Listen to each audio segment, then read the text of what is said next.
All right.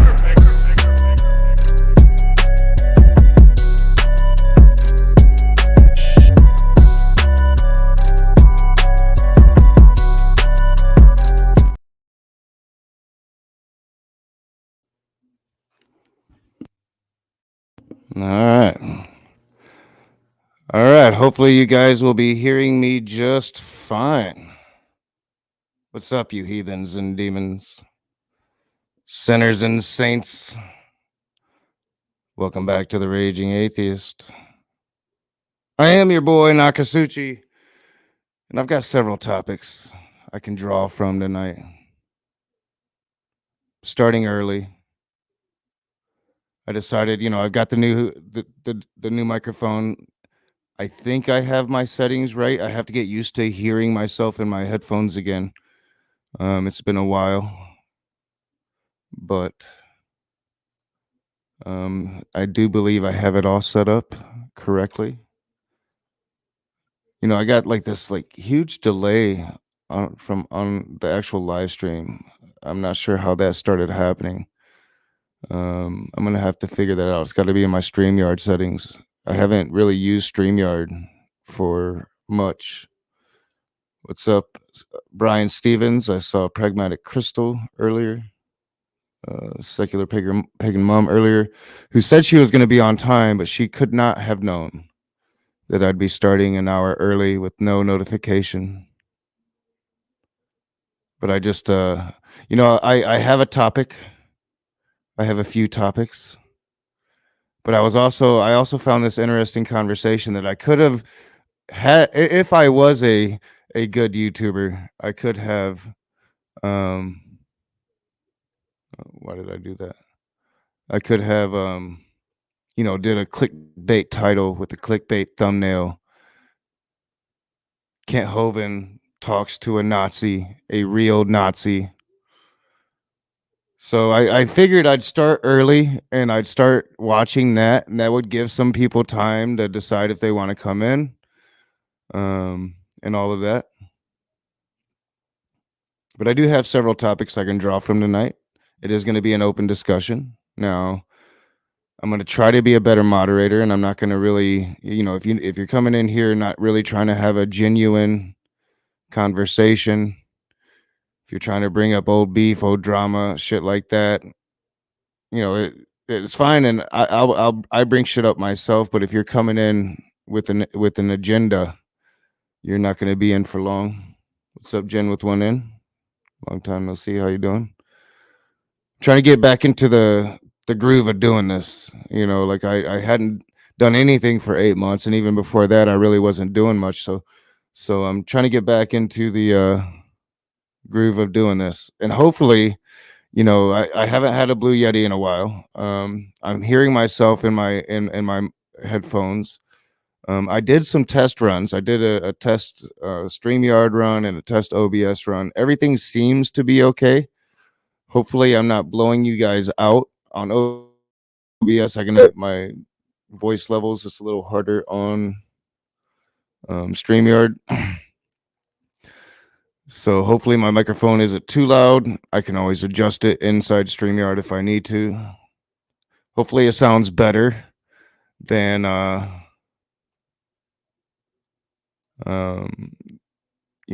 my streams recently when I'm using my headphones with the mic, because I broke my microphone stand 9 months ago, and I just now today got a new one. I wasn't even expecting my new microphone today. I never got the email saying that had shipped. I got the email saying that my stand had shipped and it would be here today. But I figured I wouldn't see my microphone until Monday at the very earliest, maybe Tuesday. But it came before my stand actually came today. So I've got my new microphone. Hopefully everything is going to work. Hopefully there's not going to be echoes. All of that stuff.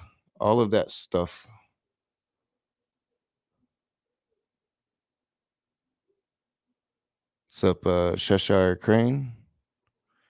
Anybody that's going to join, hopefully people will join. I will put the link to join in the comment section, pinned in the chat, not comment section. here in a little while. I'm smoking good weed with some concentrate on it, so I'm a little slow. I need to wake up a little bit. But I'm excited for this. I wanted to start with this. Started a little bit earlier. Um, start with this, and then once we get to Kent Hovind, I haven't really watched anything beyond that. Um, so once we get to Kent Hovind, I'll throw the link to join in the chat, and if anybody wants to come in, they can come in and we can review this together. Or if they have a topic, or uh, if they have a topic that they're ready to talk about right then and there, they can bring that topic in. So I'm particularly interested, and you can tell by the title and the thumbnail, in the topic of the divinity of Jesus Christ. In particular, I want to ask the question, did Jesus even claim to be God? If any Christians watching at any point tonight want to come in and discuss that topic, please do so. I would love to entertain the conversation. It is my position that Jesus never claimed to be God, only ever claimed to be a prophet. And for the vast majority of its history, the religion that is meant to venerate Jesus and carry on his legacy has turned the man, the rabbi, into something he never wanted to be. I'll have more on that later. So I have some religious-based topics. We also have the verdict in from the New York case coming down, putting Trump near $500 million in damages he has to pay out. If anyone has a topic they would like to discuss, make me aware of it, and I'll get it in. With that being said, I'm going to lead with the clickbait. At least I should have titled this stream as clickbait if I was a good YouTuber, but I'm never really been a good YouTuber. And that clickbait, as I said, is what happens when Kent Hovind comes face to face with a real National Socialist, a real Nazi, somebody that's going to admit to being a Nazi. It's only clickbait because, as far as I can see, and as far as you're going to see as I start this, Brett Keane never engages the Nazi when the Nazi reveals himself to be a Nazi. At least not that I saw. Maybe he does later. I'm not sure. I'm not sure if Kent Hovind ever becomes aware that he's talking to a Nazi. So that the clickbait title is Kent Hovind versus a Nazi, but you'll see. I'm not, well, maybe he does become aware that he's talking to a Nazi. Maybe that will become an issue if we get far enough into it. I haven't really watched too far into Kent Hovind coming in. I just thought, hey, Kent Hovind versus a Nazi, this might be interesting. Kent Hovind versus a Satanist could probably be interesting within itself. Here we have a Nazi Satanist. Why am I not surprised? Why am I not surprised? Kent Hovind CPA messaging me. Do you see me streaming Kent Hovind CPA? I gotta check. Sorry, right in the middle, because you never know. Maybe he's trying to tell me my chat isn't working. Why isn't my chat working?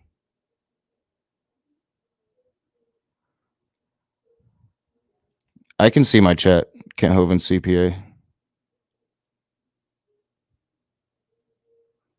I see you now for the first time. So hopefully it's working for you now. If anybody else is having issues with chat, please let me know. Please let me know. All right, so let me get back over here to StreamYard. Yeah, there's like this brutal delay on my feedback stream. So that's kind of weird. I don't like that. I'm gonna have to change those settings as soon as if I can remember after tonight's long ass stream. So this happened on a Brett Keane stream. Last I knew, Brett Keane was here. Let me fix that. I'm just realizing that's like that. Last I knew, Brett Keane was still beefing with Kent Hovind. Usually, when you're beefing with Kent Hovind, the only way not to be beefing with Kent Hovind is to kind of kiss ass, smooth things over, say I was wrong, you was right, Kent Hovind. I'm not sure if that's what happened. I wasn't paying any attention while I've been away. I really don't have much time to pay attention to much. So I'm not sure, how they made amends, but they made amends. It looks like Kent Hovind went on Brett Keane last night. And before Kent Hovind actually made it into the stream, Satanist was there to start it off. And Brett Keane has like, about 23 minutes and 51 seconds of intro. So we're going to start at the 23-minute and 51-second mark. And after all the intros, excuse me, and the Satanist is already there. So let me bring it up. The Satanist neo-Nazi, I should say, is already there.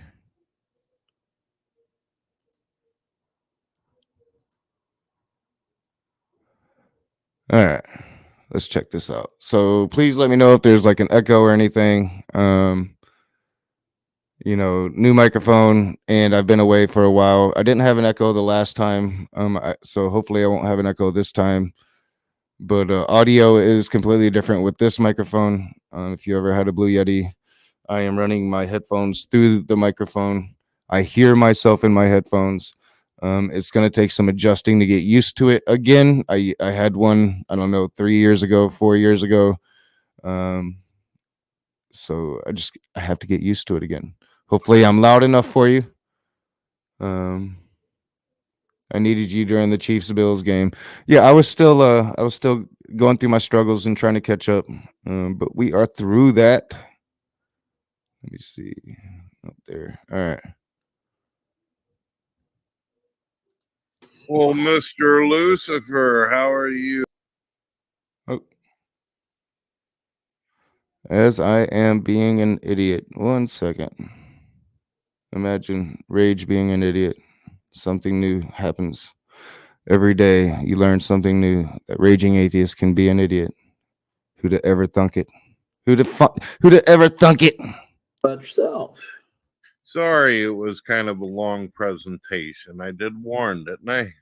Yes, you did, and that's not a problem at all. And I was able to get a few things pulled up and take care of a few things. I'm actually kind of appreciative of it. All right. So how you been today? Well, been pretty good. Got a few minor things done around, and had a nice dinner. So in a little while, we're supposed to be having the coveted Kent Hovind come in, and he's going to talk about his worldview and views whenever it comes to slavery in the Bible, as well as modern day slavery. As you probably realize, Mr. Lucifer, over in Africa, which I should have probably ended up talking about that a bit, but they still have slavery going on over there. And in the Middle East, too. And in Burma. And Myanmar and Burma and whatnot, slavery exists in many countries around the world. Actually, a lot of people would be surprised on how far slavery still exists.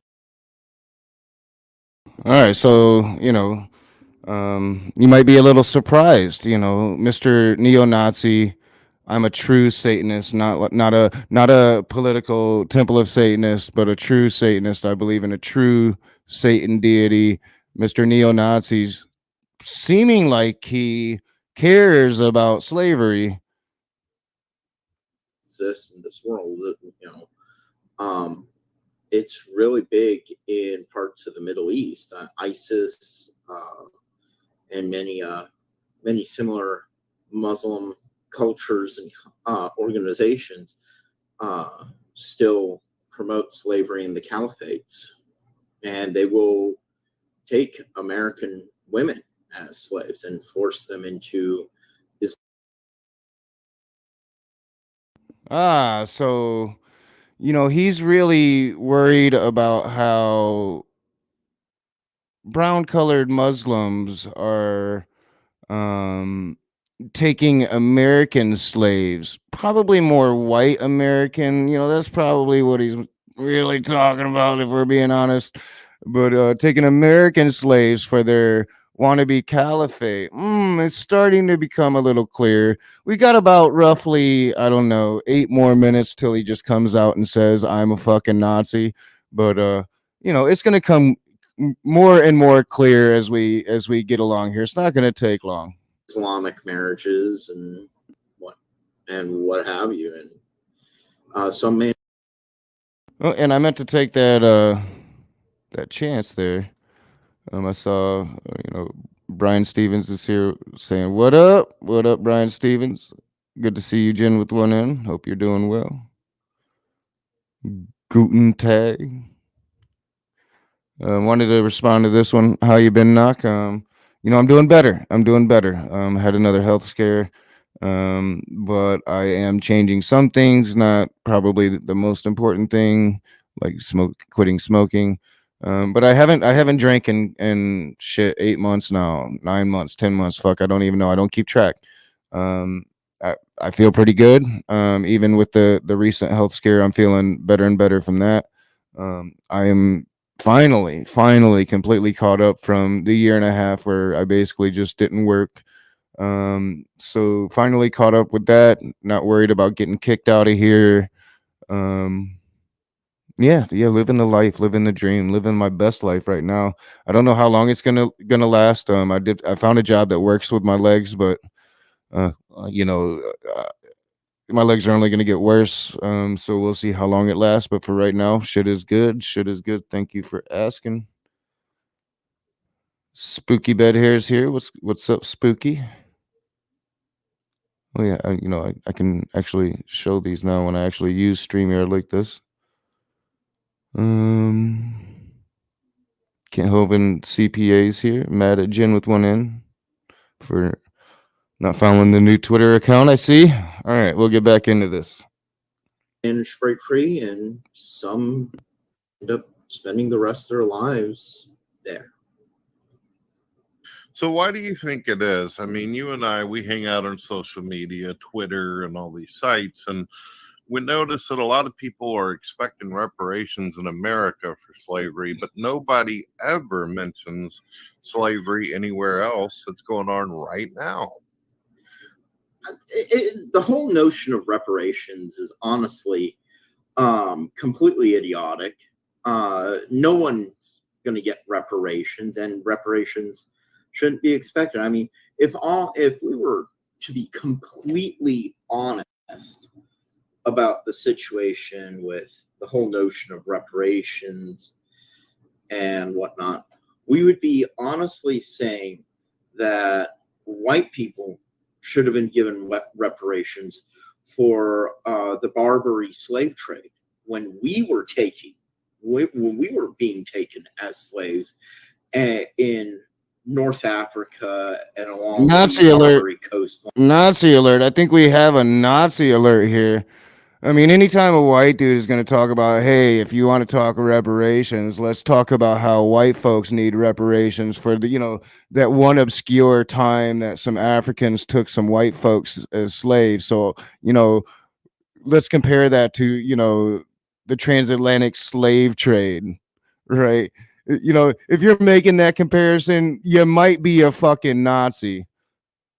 The horrors that Europeans suffered at the hands of the Barbaries, which was an African slave trade. They were a pirate company that was literally attacking the people all along the Mediterranean and the African coast and the outer European coast, like Spain, and going up towards the English Channel. The Barbary pirates were all throughout there, and they didn't meet their final end. And here's a little bit of American history, folks. The Barbary slave trade met its final end at the hands of the United States Marine Corps in their very first mission. You can look that up in history. The United States Marines, in their very first mission, allied with several other companies and took out the last vestiges of the Barbary slave trade. We got some people out here asking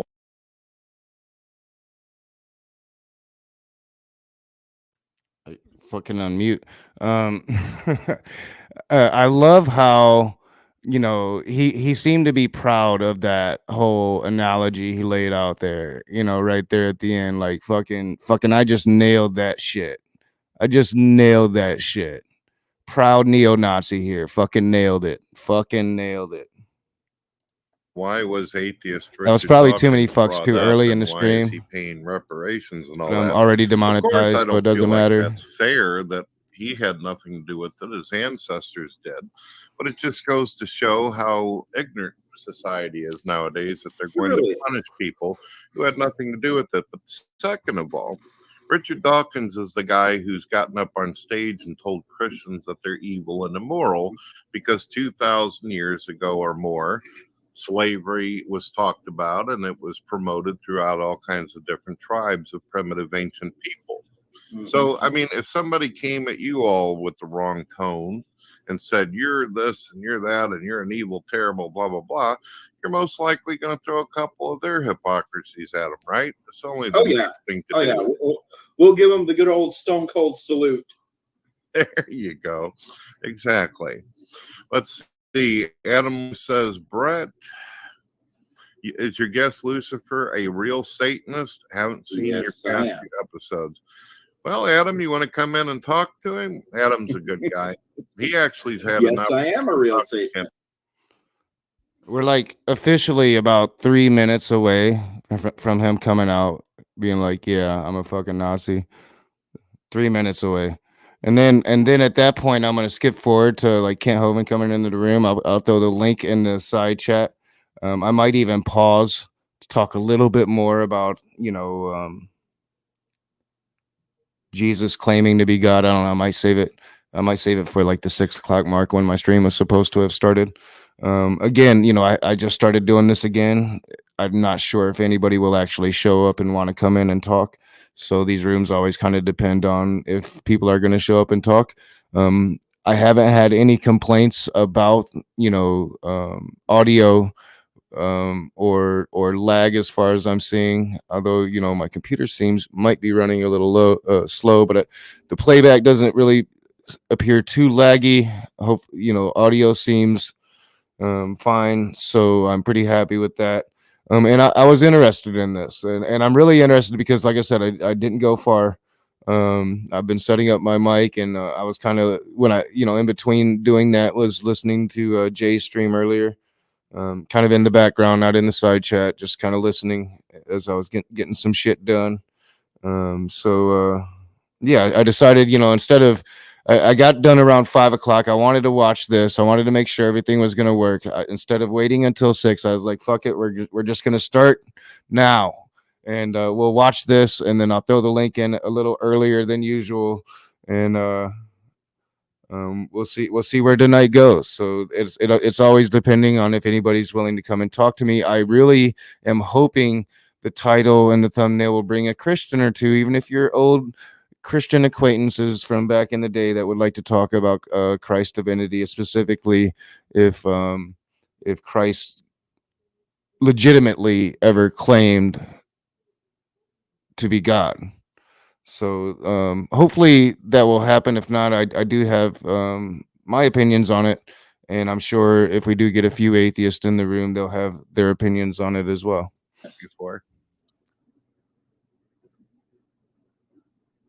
You want to tell folks a little bit about yourself? I know that your audience already knows. But... Yeah. I'm the founder and head of the Satanic Thulian Society. We are a theistic LaVeyan organization. We find like he seems really proud of this like organization that I'm imagining he probably invented himself and consists of him and his homies. And he seems really proud to emphasize the fact that it's a theist LaVeyan organization. That was funny to me. Our roots in the writings of Anton LaVey and continued on into many of the writings of Michael Aquino, and we have. I'm seeing you might just be getting here, Halcyonic. Kaiju, nice to see you. Theistic Satanist, huh? And in your next comment, interesting. If not just theistic Satanist, let's turn this back on real quick as I smoke my bizzo with my concentrate. Not just theistic Satanist, which is, I do admit, a rarity nowadays. Most Satanists are not theistic in nature; they're secular, humanist in nature. At least I would hope that their claims of being secular, humanist in nature, and not theistic are true. But not only is he a theistic Levian Satanist, but a neo-Nazi as well. Have our own literature as well. We were founded as an organization officially in 2020 on September 29th. No, October 29th. I say September. I'm thinking of when Michael Aquino passed away. We were founded on October 29th, which was exactly 23 years to the day of Anton LaVey's passing. Yeah, this is our, trying to navigate my camera here. This is our sigil. We call it the Drat Bath. You'll find that it's a little bit different from most other sigils of the Baphomet that you'll see Satanists wearing or throwing around and whatnot. Little different because, I designed it. It's my design, and I'm super proud of it. And I'm gonna say it is, it's the emblem of the organization that I probably created. That's all speculation on my part. I think it's fucking hilarious. This dude is clearly like screaming for fucking attention. This one in particular, Brett, is the same sigil that you will actually find on our official documentation. This is our actual seal that we put on our official documentation. Before we get too far ahead and Kit comes. Before we get too far ahead and Kit comes in, we are officially 1 minute away from dude just coming out being like, yo, I'm a fucking neo-Nazi. And the conversation goes all of its different places. I want to let people know that yesterday I did a show with TTOR, and tomorrow I'm going to be doing another show where our friend Lucifer is going to be hosting. Would you like to give them a taste of what the show is going to be about tomorrow? It's very nutritional, am I right?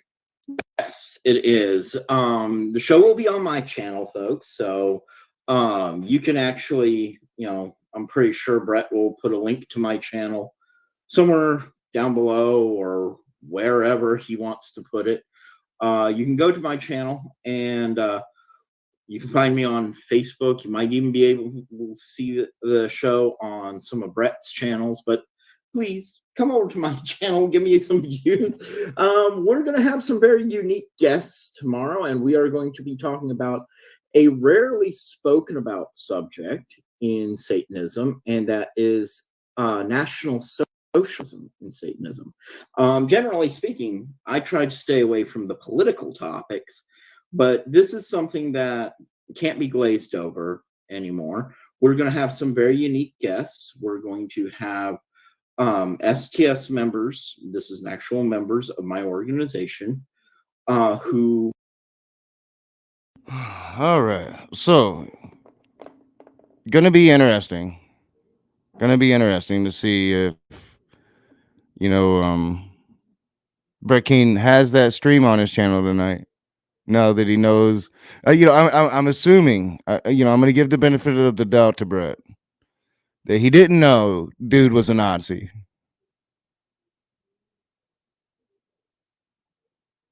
So it'd be interesting to see if he's gonna have that stream on his channel tonight. Giving him that benefit of the doubt. But I don't know, because Brett, as far as I can see or tell, doesn't never bring it up. Dude just said they're going to be talking about National Socialism and Satanism You know, the unsaid, unspoken truth of Satanism is pretty much how he referred to it.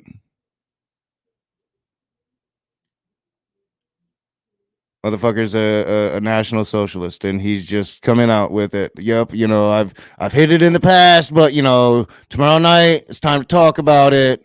National socialist. Did he say the part? Let's go back. Did he say the part where we're, you know, national socialist, but we put the past behind? That's in the past. You know, put the hate behind us. That's in the past. The hate is in the past. Like, dude, you was just conflating the Barbary pirates taking a few white slaves to the transatlantic institution of slavery and talking about, hey, if we're going to give reparations to black people, we need to give reparations to white folks, but leaving the hate in the past. Did he say that part? I'm not sure if he did yet. So, but we're going to go back. We don't got to go back far. I just want to hear that again. Just want to hear that again. You know, fucking National Socialism trying to speak the unspoken truth of Satanism. Out subject in Satanism, and that is National Socialism in Satanism. Generally speaking, I try to stay away from. Yeah, pretty much Halcyonic Kaiju. National Socialism was the name of the Nazi party. That's pretty much what Nazi means, as far as I understand it. And it was them appropriating the term socialism, which was growing more and more popular, not only in Germany but throughout Europe at the time. So they could gain the support and implement some rudimentary socialist ideals, but basically only for Aryans, of course, only for good Aryan Germans, of course. So not true socialism by any means. But yeah, National Socialist literally was Germany's neo-Nazi party. From the political topics, but this is something that can't be glazed over anymore. We're going to have some very unique guests. We're going to have STS members. This is actual members of my organization who will be coming onto the show, and these members come from a National Socialist background. A number of us in STS do have this sort of background.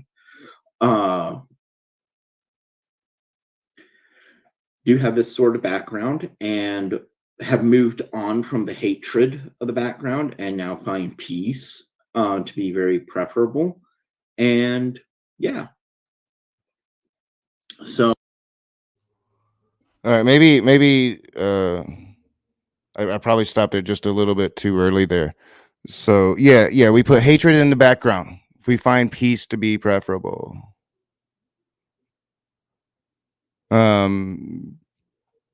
Too late for that. I mean, come on, let's be honest. Kind of a Holocaust kind of happened, yo.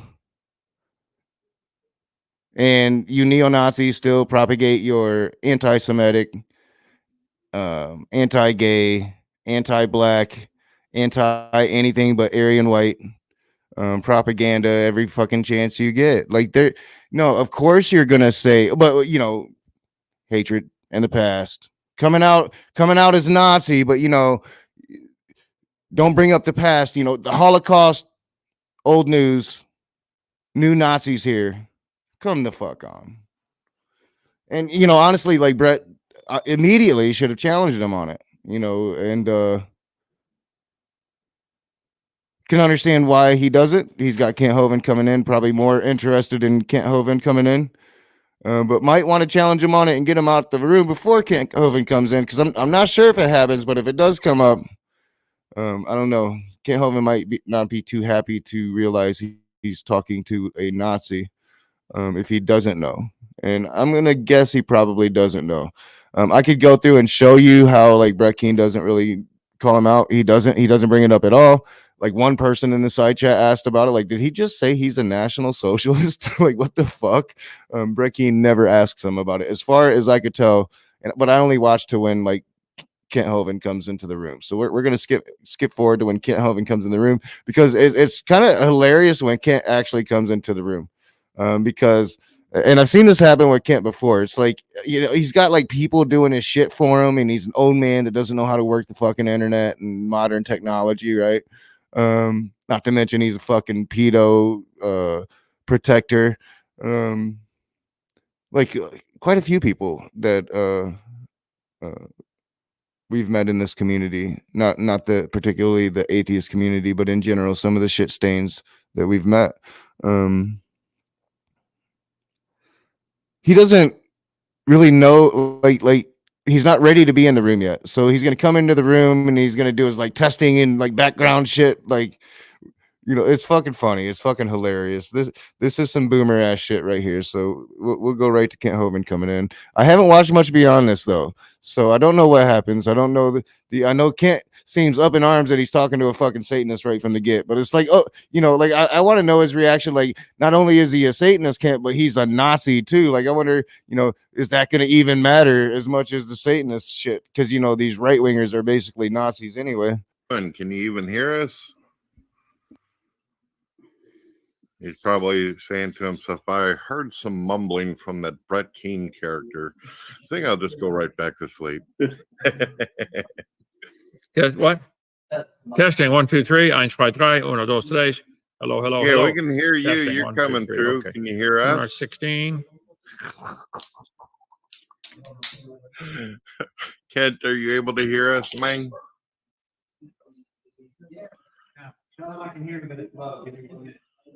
Tell him you can hear him, but it's very low. Oh, well, you got to turn up your volume on your end. It's us. It's on our end. All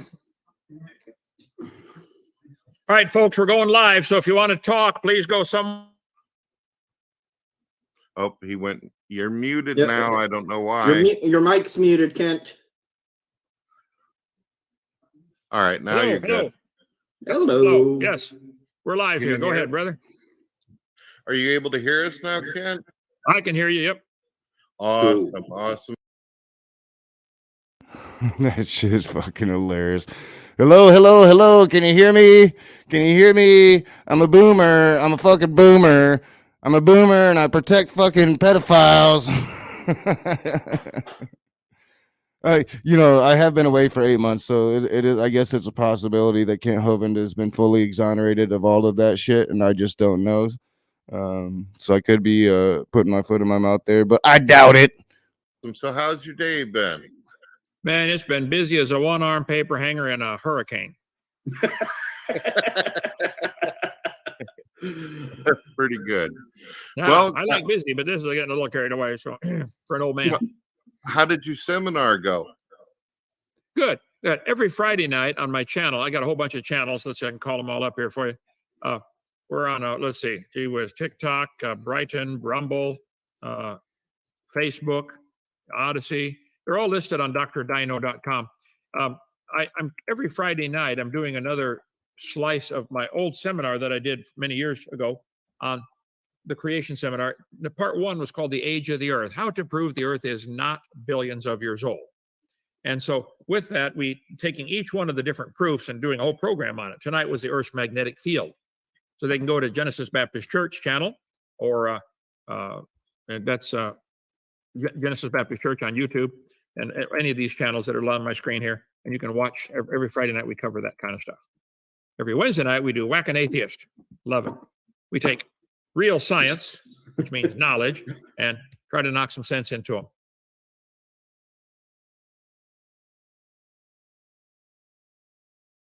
Unmute. Yeah, National Socialist, definitely. That's why when Trump came out, he didn't come out and say, I am a National Socialist. But he did come out and he said, this is verbatim. It's like not word for word, but it's really fucking close. Trump said, it's kind of a bad thing to say, but I'm just gonna say it. I am a nationalist, right? Not coming out saying nationalist socialist, but implying dog whistling to his white Aryan followers that yes, I am one of you. My dad was one of you. That's well documented. So National Socialist is literally, I'm pretty sure that's what Nazi means. I could be wrong about that fact, but I'm pretty sure that that's a fact. I was just watching something on this the other day.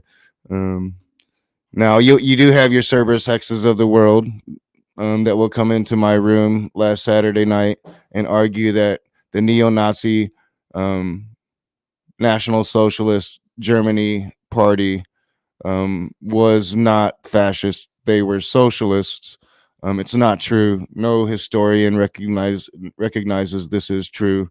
Neo-Nazi Germany is the face of fascism, not Mussolini's Italy, as Cerberus Hex would lead you to believe. There's no evidence at all for evolution. It's the dumbest and most dangerous religion in the history of humanity. Okay. Anyway, I'm having a good time. Go ahead. Well, Kent, let me introduce you. This is Mr. I call him Lou. You go ahead and tell him a little bit about yourself, and then Kent, tell people about yourself. Hi, Kent. Hello. Lucifer. me- Wow. Lucifer Leg of Orden. Okay. Well, we're supposed to meet next week, so we're meeting a little early. Well, next week is something else, isn't it? I think I got you on my schedule for next week. I'll probably get canceled for this. But I love how the Satanist is trying to at least sound, not just Satanist. I love how the National Socialist Satanist is the one trying to sound like the fat happy guy, right? Like the little short fat Buddha, always happy. We were supposed to meet next week. We're meeting early. It's fucking hilarious. I'm having a good time. A little bit of rage coming out of me, talking that shit. I can't help myself. I am who I am, and I want to empathize with the theistic Satanist neo-Nazi having issues doing it. And honestly, there are some lines to draw in that sand. If you're going to try to be a good humanist, if you're going to try to empathize with human beings, at least better, try to be a better human being and try to be better at it. If you're not perfect at it, there are lines drawn in the sand. And I would say a theistic Satanist, neo-Nazi, National Socialist is that line in the sand. So fuck this guy. Yeah, you guys will be discussing next week is evolution. actually when we're going to be actually having our little conversation. This is all sort of last minute, but it's all cool. Okay. Yeah. So just to fill you in, my name is Lucifer Leg of Orden. I am a theistic LaVeyan Satanist. That means I work for the other guy. And no, I am not an A. And I have to assume, right? Like, Lucifer here is gonna at least rationalize his theistic Satanism as well. I don't believe that Satan is the bad guy. I think Satan is the good guy in the Bible. An argument that I've put forth here on this channel many, many, many, many times before. An argument that I really won't take an issue with, outside of the fact that I do know that like theistic Satanists are pretty much full of shit when they say that, because in the same breath that they say that, you'll find them on YouTube casting a spell that's supposedly going to like kill some motherfucker, right? So it's a grain of salt, but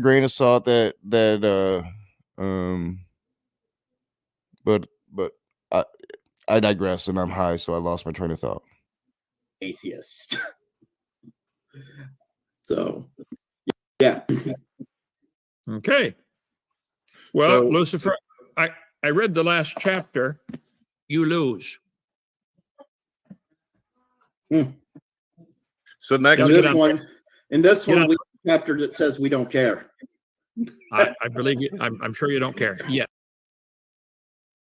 All right, so I lost my train of thought. So he just kind of reminded me that. Now that book, I probably showed it earlier.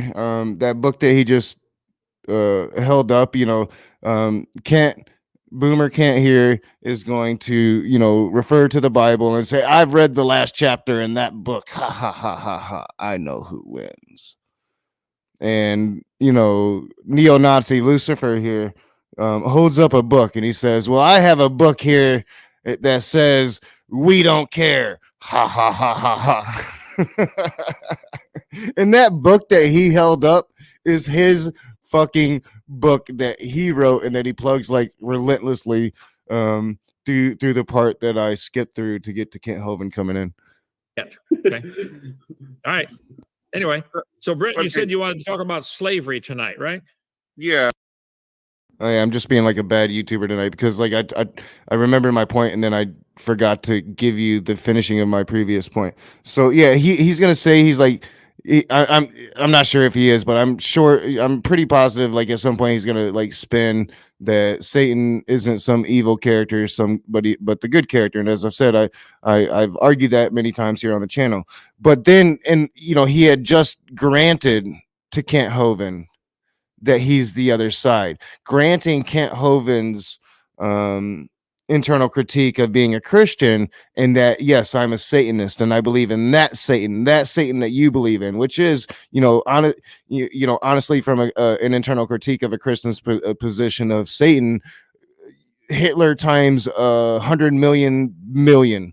You know, the worst of the worst, the most evil of the evil that you can possibly imagine as a human being would be Satan, and he granted that premise when he made his little cavalier joke. When we originally started the show, we talked about, because you know that atheists are constantly pointing out and going after Christianity for slavery in the Old Testament and all this. So I pointed out that atheists have had a history, as well as in modern day, of slavery themselves. And I also, of course, made some arguments against slavery of the Bible. But I figured having you here, you would.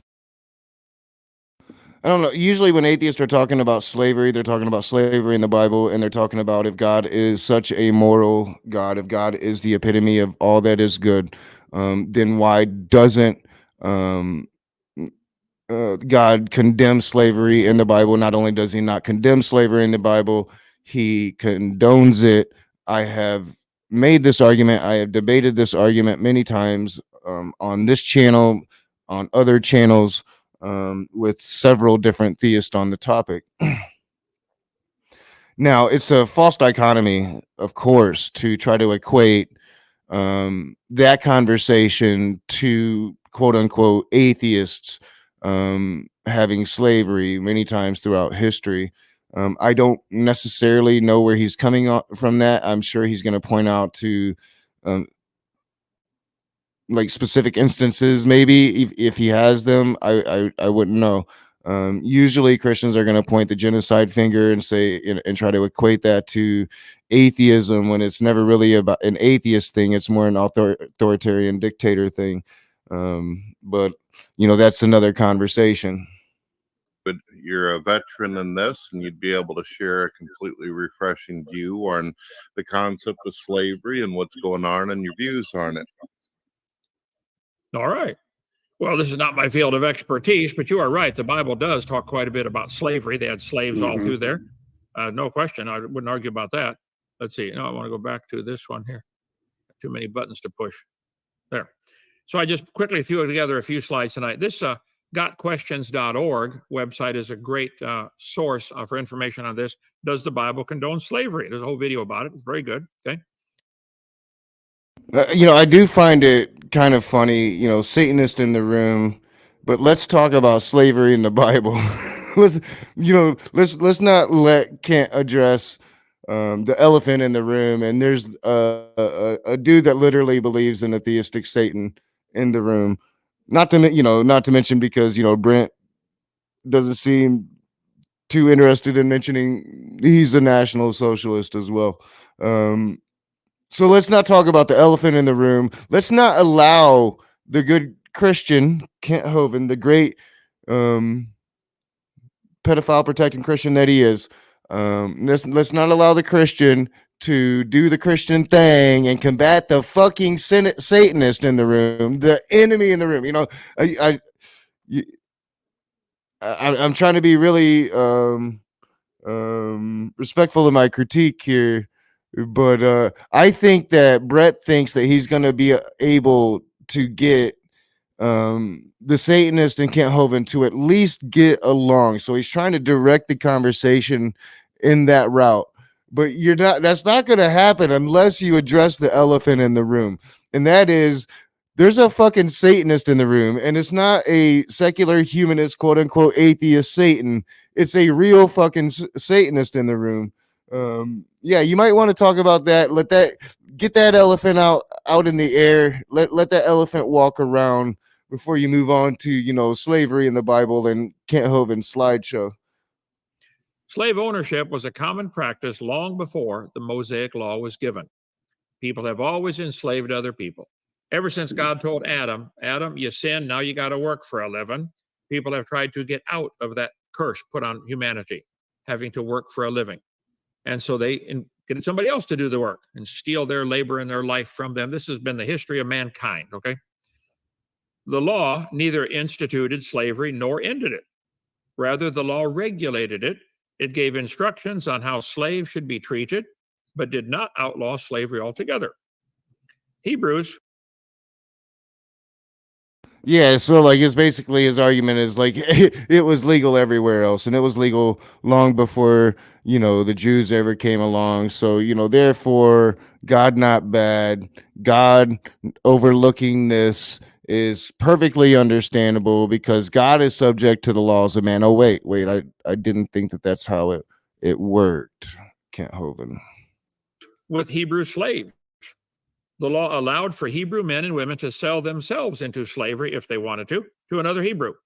Maybe you're broke, you can't pay your bills, so you go say, look, I'll be your slave, but only for 7 years. Then you have to go free. Yeah, and it is like, Kent Hovind, it does seem like he's not really running away from it like a lot of Christian apologists will try to do.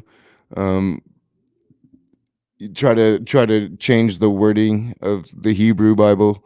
Try to run away from the fact that not only from the fact that God condones slavery, puts it in his codex of laws. So he doesn't seem to be running away from that fact. And I think I can remember like a phone call with Steven Anderson. I think that this came up at some point. A lot of bigotry came up in that phone call. But it was a phone call when he was in jail. I reviewed it on my channel. I'm trying to remember. I think they might have mentioned slavery in the Bible and how it was justified. This was a similar practice in ancient Roman times. A similar practice in what? And Kent Hovind isn't, of course, the only Christian that feels that way. I literally had a debate with CJ, the synagogue, CJ Cox, about whether or not America should instill biblical slavery, and his position is that we should. Ancient Rome. Yeah, a lot of countries have done this, right? Okay. The arrangement amounted to what we might call indentured servanthood, and the slaves were to be treated well. The Bible says, don't make them work as slaves. This is not KJV. They're to be treated as hired workers or temporary residents, according to Leviticus 25. The law specified that when you release them, don't send them away empty-handed. Give them liberally from your flock. Give them something to get started with their own business, okay? So the freed slave have the option of staying. If he came and said, I want to be your slave for life, I like it here, I like my job, they would give him a pierced ear, poke a hole in his ear, and he was now an indentured servant for life. The seeds of emancipation of slaves are in the Bible, teaches that all men are created by God and made in his image, and condemns those who kidnap and sell a person, Exodus 21, and which shows that a slave can truly be a brother in the Lord. So I think you'll find the slavery in the Bible is quite different than what almost all other countries do, okay? It's a whole lot worse. Yep. I hear it as well. Brian Stevens, Halcyonic, slaves were just workers. Yep, he's only talking about Hebrew slavery. He's going to explain the differences between Jewish, foreign, and slaves of war. Yes, he's that old apologetic. He's pretty much focusing on the fact that Hebrew slaves were treated well. We're only kept slaves for 7 years to the year of the Jubilee. I believe it was maybe it wasn't 7 years, maybe it was like 33 years, something like that. Definitely focusing in on Hebrew slaves as opposed to the chattel slaveries, the foreign slaves, the slaves taken in war. Not to mention the known sex trade that was in ancient Israel. Concubines.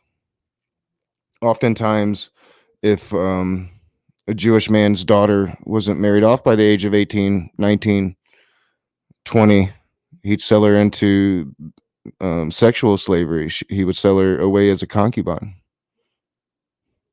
In like you said, ancient Rome, and you'd be right. Some criticize the Bible because it did not demand an immediate overthrow of every ingrained, centuries-old sinful custom of the day. Warren Wiersbe pointed out, the Lord chooses to change people and society gradually through the Spirit and the proclamation of the truth of the Word of God. As of 2021, 50 million people worldwide are enslaved right now in the world, with women. And it's kind of ironic, like 51 million people in the world right now enslaved. Like Kent Hovind's like he's concerned about that. And, to Kent Hovind's credit, he can't possibly know because he hasn't been told, unless he was actually watching the stream earlier, which I think, it's clear that he wasn't. He can't possibly know that he's talking to a fucking National Socialist, that he's talking to a neo-Nazi, who probably really, all propaganda aside on the fact that the hatred's behind him, probably has no issues with a certain form of chattel slavery as long as it's not Aryan white folks, Women and children being disproportionately vulnerable. Modern slavery occurs in almost every country of the world and cuts across ethnic, cultural, and religious lines. More than half of all forced labor and a quarter of all forced marriages can be found in upper middle income or high income countries. Most cases of forced labor, 86%, are found in the private sector. I should say it is now officially 6 o'clock. Officially, and I slurred my words there. Let me show you. I am drinking just like my soda. I am a little high. I don't know why. Maybe cottonmouth, and I slurred my words there. But don't want y'all to think I'm drinking, because I ain't. But I should mention the link is pinned in the side chat if you do want to come in. At some point, I will be pulling out a religious topic. This is semi-religious, but this was interesting.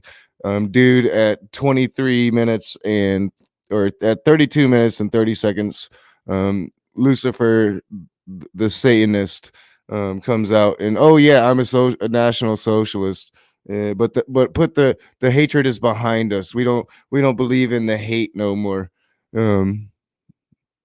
Just after he says all white people deserve slave reparations for the Barbary. Was it the Barbary Pirates? I can't fucking remember.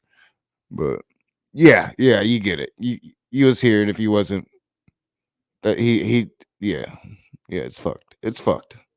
So the irony here, talking about slavery and Kent Hovind, once again, I think earlier in the stream, we were pretending to care about all the slaves out in the world, in the modern world today. So we've come full circle, but again, to his credit, Kent Hovind can't possibly know that he's talking to a Nazi. I wonder if he's ever made aware of the fact, and I wonder if he is going to have some kind of negative reaction, positive reaction, like I don't give a fuck reaction, like who cares? He's a Nazi. He's a fucking Satanist. Holy shit! How are we not talking about him being a Satanist, as opposed to him giving a bad apologetic to biblical slavery? State-imposed forced labor takes many forms: abuse of conscription, compulsory prison labor, or a means of racial, social, national, religious discrimination. 5.4 million children worldwide live in orphanages and other institutions. The number of people subjected to forced labor or marriage or trafficking has grown substantially since 2016, and mostly in rich countries. As of February 2024, that would be tomorrow, There are 2 million people incarcerated in the United States. Is that slavery? 500% increase over the. Well, I mean, it depends. Sometimes incarceration is simply that, incarceration. Now, I guess I will say, like, it is the only form of slavery left in modern America that I can really think of. I mean, you could argue, I guess, that a society that forces you to work, it could be loosely argued slavery, I guess. I mean, I know, like, Jill grasps at that straw as much as he can. But I mean, that's like metaphorically speaking more, like, but I think you could, like, reasonably argue, some forms of the penitentiary is definite slavery, while other, if you're just in the pen, if it's just your freedom they've taken, I think that could be argued as a form of slavery. You're not really forced to work, you just exist within the confines of the prison. Your freedom has been taken away. You don't really own yourself. The state owns you. So yeah, that can be argued as a form of slavery. And I think definitely if you're in the penitentiary and you are working, oftentimes work crews will, build roads, clean up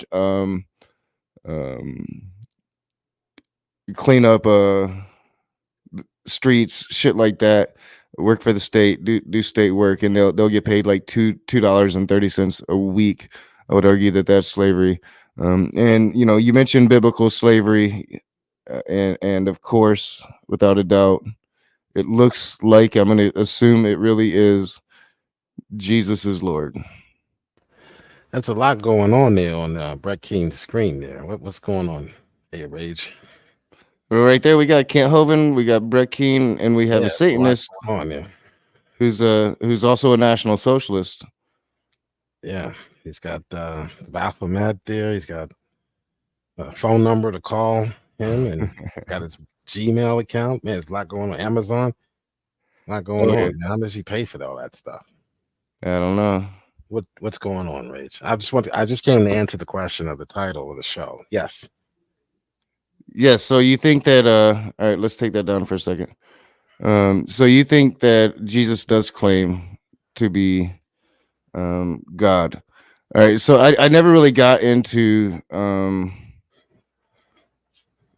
argument so much. So I guess I should preface it by saying I dismiss John completely. The Gospel of John, everything that comes after, I pretty much when it comes to Christ's divinity, I completely dismiss it. I dismiss it because John is the last gospel that came. It was written, I mean, if I'm being graceful, it was written 65 to 75 years after the death of Jesus. The person, John, quote unquote, whoever wrote the Gospel of John, and it was clearly at least two people, whoever wrote the Gospel of John clearly lived in a society, and I think historians are fairly certain of the area that he was from, an area that were extremist in their beliefs, clearly saw Jesus Christ as a divine character. They had never read the Gospels, the other Gospels, but had pretty much the religion had spread word of mouth. And I think it's fairly clear that you should dismiss John because John is completely different than the three predecessors. And historians, what they often do to try to find legitimacy, what's real and what's myth when it comes to the Gospels is compare. Like, so if one Gospel says a thing and another Gospel says the same thing, you can pretty much figure that that's a truth that slipped through the decades to those Gospel writers. Jesus claimed to be God in the Synoptic Gospels. That's Matthew, Mark, and Luke. All right. So when did he do that? At the end of Matthew 20. Have you read the Matthew, Mark, Luke? Have you read the? Give me some verses. Matthew chapter 20. Jesus makes several implicit claims to deity. So John just didn't make this up. But yes, John is he is more clear or crystal. He crystallizes the deity of Christ. And he starts off with, in the beginning was the Word, and the Word was God. Yes. So he's more Christological in his approach. Matthew, Mark, and Luke are more narrating. They're telling you the story of Jesus and his claims to be God. They're narrating the actual events. So where in Matthew 20 does Jesus did that. where in Mark, Matthew 20 does Jesus claim to be God? almost every paragraph of the Gospels in some way points to the deity of Christ. In some way, I'm talking. So the question, the question of the stream. Yeah. Just to make sure that you're reading it right. Did Jesus even claim to be God? So I told you that I dismissed John. So you made the claim that Jesus claims in the first three Gospels that he is God. So and then you gave me one. So I'm looking at it, but I don't really see in Matthew 20 where Jesus is claiming to be God. Okay. All right. Well, if you want to have that Bible study, I don't think you intended to have a Bible study. Maybe just. Well, actually, yeah, I did. I mean, that's the whole point of the discussion. I invited Theus to come in and talk about it. I'm not dismissing what you're saying. I'm. All right. Let's start with the very first verse. Do you want to pull up the passage, or do I have to? So, for the kingdom of heaven is like a landowner who went out early. Stop. Okay. Did you just read that again for me? For the kingdom of heaven is like a landowner who went out early in the morning. Who's speaking here? I don't know. You said Matthew 20, so I started at the very beginning of Matthew 20. Who's speaking? I'm not sure yet. I'm assuming Jesus. Jesus is. I'm reading on the computer, so I don't have red letters. Okay, he's telling you about what? The kingdom of heaven. How can he know about the kingdom of heaven? Every preacher in America talks about the kingdom of heaven. So they're what's reading the these words because they're reading his. So how can Jesus? So I mean, you don't think rabbis or anybody else was going around talking about the kingdom of heaven? Okay, so he's telling you about the kingdom of heaven. That's not a claim. That's not a God claim. That's talking about the kingdom of heaven. All right, go ahead. That's a clue. That's a hint. All right, that's a hint. I'm feeding you breadcrumbs. All right, okay? All right, but the Gospels tell us his actions, right? So the claims that Jesus claims that he makes in the Gospels are then brought out into fruition because Jesus said this, he's God in the book of John. So in Matthew, Mark, and Luke, you have Jesus doing things that only God can do, that only God has the prerogative to do. And then John comes along and says, see? John comes along 65 to 70 years later and says a completely different thing than the first three Gospels say altogether. That's irrelevant. That's irrelevant to the fact that the Gospels themselves teach that Jesus claims to be God, regardless of how long it took for them to get together their manuscripts. Do you think that Jesus was walking around Israel claiming to be God, like John describes? Yeah, that's why they killed him. Yes, because no, it's not. So you're claiming that they killed Jesus because he was claiming to be God. That's just incorrect. Pontius Pilate killed Jesus because he was claiming to be the king of the Jews. Who is the one that said crucify him? Why were they saying crucify him? We know who had the authority. Pilate let me finish my point. We know that Rome had the authority. They could care less about Jesus's deity claims. They were the state. They had the authority to kill Jesus. But it was the religious leaders who understood that the charge of blasphemy was being committed. It wasn't Rome. It wasn't the state who understood these theological claims that Jesus was making. All right, so show me where the theological leaders were claiming. It was the state who executed. Okay, and I'll grant you that the theological leaders of the state of Israel did have issues with Jesus. I need you now to show me the scripture that that says that issue was Jesus claiming to be God, because it Okay. wasn't. It was right. Jesus claiming that you can work on the Sabbath. No. The Jews accused him of calling God his father, thus making himself equal with God. I They, know. they literally I know said, the passage you're you're talking making about. yourself We'll equal talk about with it. God. So they believed what he was saying, even though he didn't say, I am God, like the 70s cults, right? The 70s, what do you call those? What's the guy that used to, the serial killer that went around? I don't know if he was a serial killer or not, but there was a cult back in the 70s, and they called themselves the I am God cult, and they would go around saying, I am God, I am God, I am God. All right. So even though he didn't do that, they knew what he was saying. By implication, he was saying he's God. By calling God his father, he was thus saying that he was God. And you see that in John verse, or not John, but Matthew. So wait a minute. I was reading. Say that Verse again. Did you 23. say that by calling God his father, he was saying he was God? Yes, that's how the That's not how religious that leaders works. interpreted it. No, it's That's not. how that's not how it works according to you. No, But I'm even going the based religious off of leaders of the time wouldn't have interpreted it that way. Nobody's going to interpret, like, if I talk about, like, my father, I'm not referring to myself. I'm referring to my father. You know, he's clearly differentiating himself in that statement by calling him father.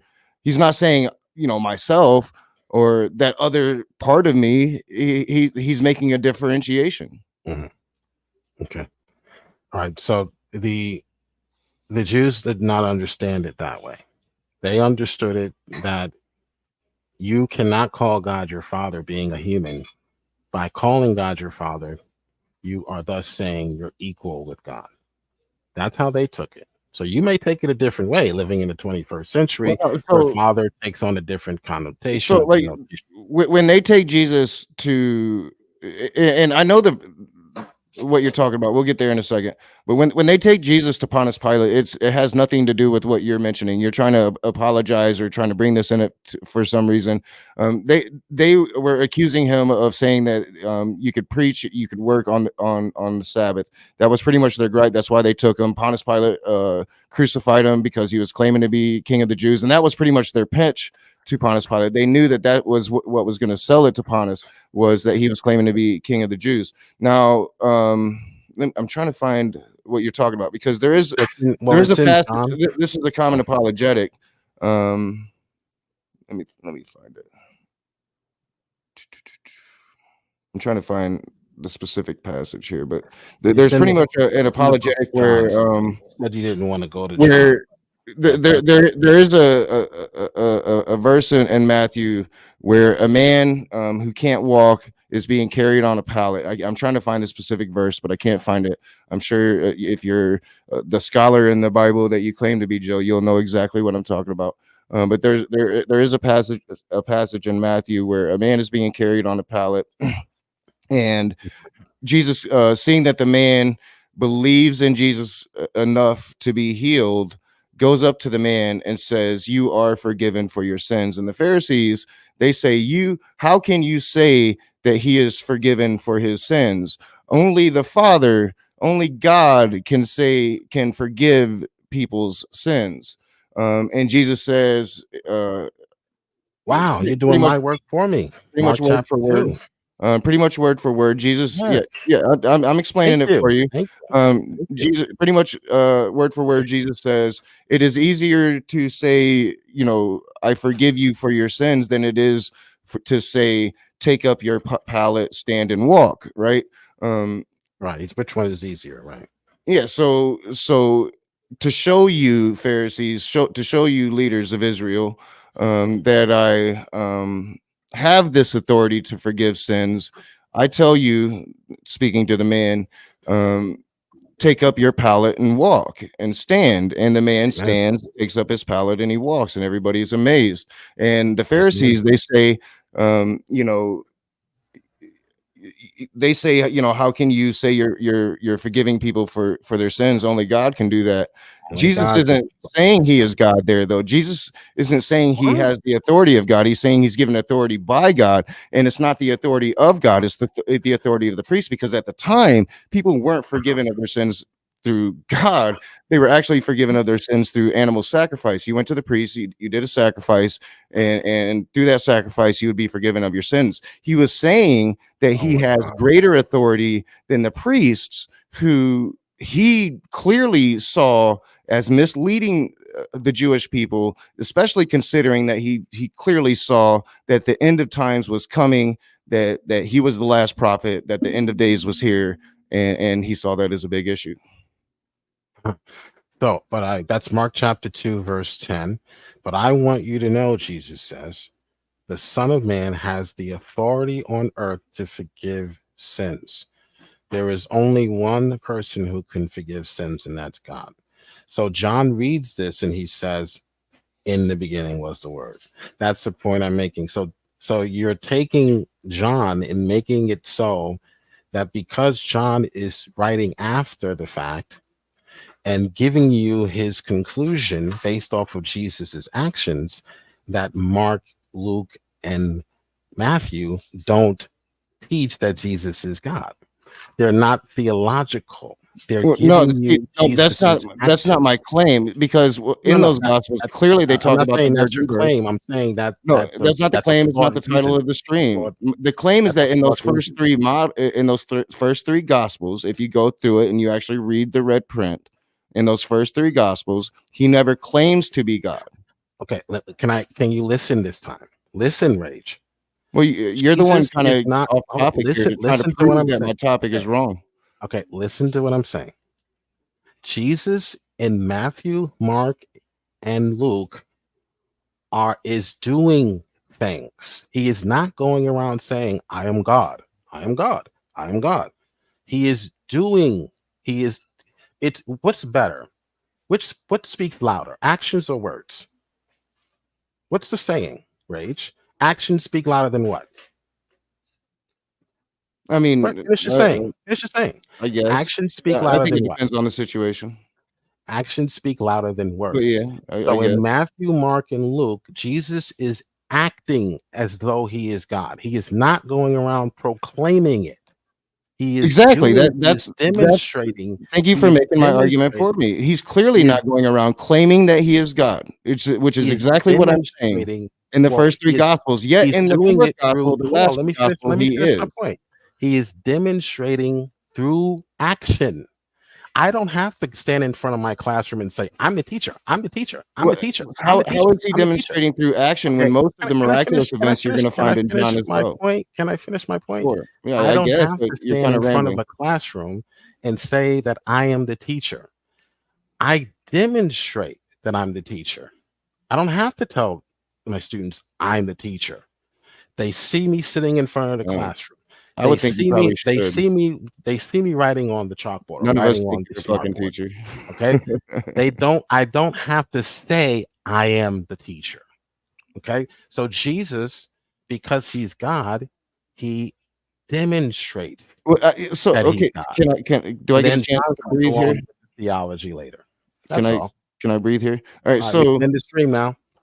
Well, no. I mean, you're granting my point. You're saying, yeah, he doesn't claim to be God in the first three gospels. No. He demonstrates it. Show me where he demonstrates being God. You showed us in Mark chapter 2. You did a beautiful job. No, I showed you how he demonstrated that he felt he had an authority greater than the leaders of Israel. He had an authority. And the priesthood. They did not believe him. They did not believe that, because they believed only God had that authority. And Jesus is claiming. So again, I'll go to my question. Do you really think that Jesus was going around claiming to be the Son of God? You're propping as up more John says he was. Now when he would have been stoned to death, he wouldn't have even made it out of Galilee alive had he been going around saying, I'm the Son of God. I never said that. I said that's what I'm asking. Demonstrated. Listen to what my changed? Answer, and then respond to my answer instead of going back to the straw man. What's the straw man? Point out the straw man. The straw man is, where did Jesus say he is God? Well, I said he demonstrated. He That's the gave claim. That's what demonstration. you came in to argue. You specifically said you came in to argue the title of the stream. Did Jesus claim to be God? So I specified Through my position. demonstrations, yes. Somebody finally came in that I dismissed John. So in order to actually get even to the first three gospels, you need to understand why I dismissed John. And I think I laid it out for you. I'll lay it out for you Why again. you Miss John. It Okay. The is argument written is 65 to 70 years after the death of Jesus. It's the last canonical gospel in the Bible. It's completely different than the first three Bibles. It reads like two different people read it. Whoever he wasn't lying when he wrote the gospel. I mean, he clearly thought that Jesus was divine, but you're talking about at least two full, if not maybe even three generations of human beings in between him and Jesus. Word of mouth, mythifying the fact. There was a great debate in the community at that time. Was Jesus divine? Was he just a man? The Gnostics clearly thought he was just a man.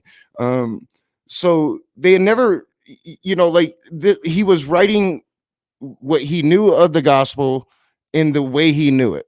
So I'm not taking that away from him, but you cannot take away that it's completely different than the first three that came closer to the actual man, Jesus himself, and say a different thing.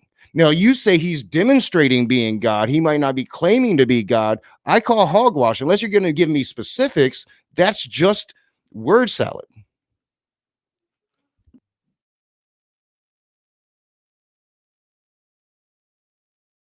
And real quick, James, so I started it a bit early so I could like test out my new microphone and shit. It's a little dark, but you can probably, you can still see me. Got my new microphone, the new microphone stand. Wanted to make sure everything was right. And then I saw this interesting thing on Brett Keane, so I was reviewing that. And finally now, though, I actually got somebody in to argue. So yeah, we're doing this thing now. Are you done with the red herring now? Okay. So my answer is that Jesus, through demonstration, says he's God. Through demonstration, through acts, through deeds, which is the best way to talk. Well, then give me scripture. Show me what you're saying. You're just giving me Mark words. Chapter 2, verse 10. Well, no, and only God can forgive sins. And show me how what I said was wrong. Like, show me what that is. Question, then him don't cut being me God. off. I'm trying to answer. It's not him being God. He's just forgiving people of his sins. Preachers do that all the fucking time now. Fucking priests do it in confessionals. Like it's not just even back then. Like I said, priests were forgiving sins through animal sacrifice. You know this to be true. They were making a claim that he was somehow trying to pretend like he was God, and he clearly says, "No, I'm not." If you pull up that, we'll pull up that verse, and I'll actually read it for you because I was just pulling it from memory. So Matthew, you said Matthew chapter 2.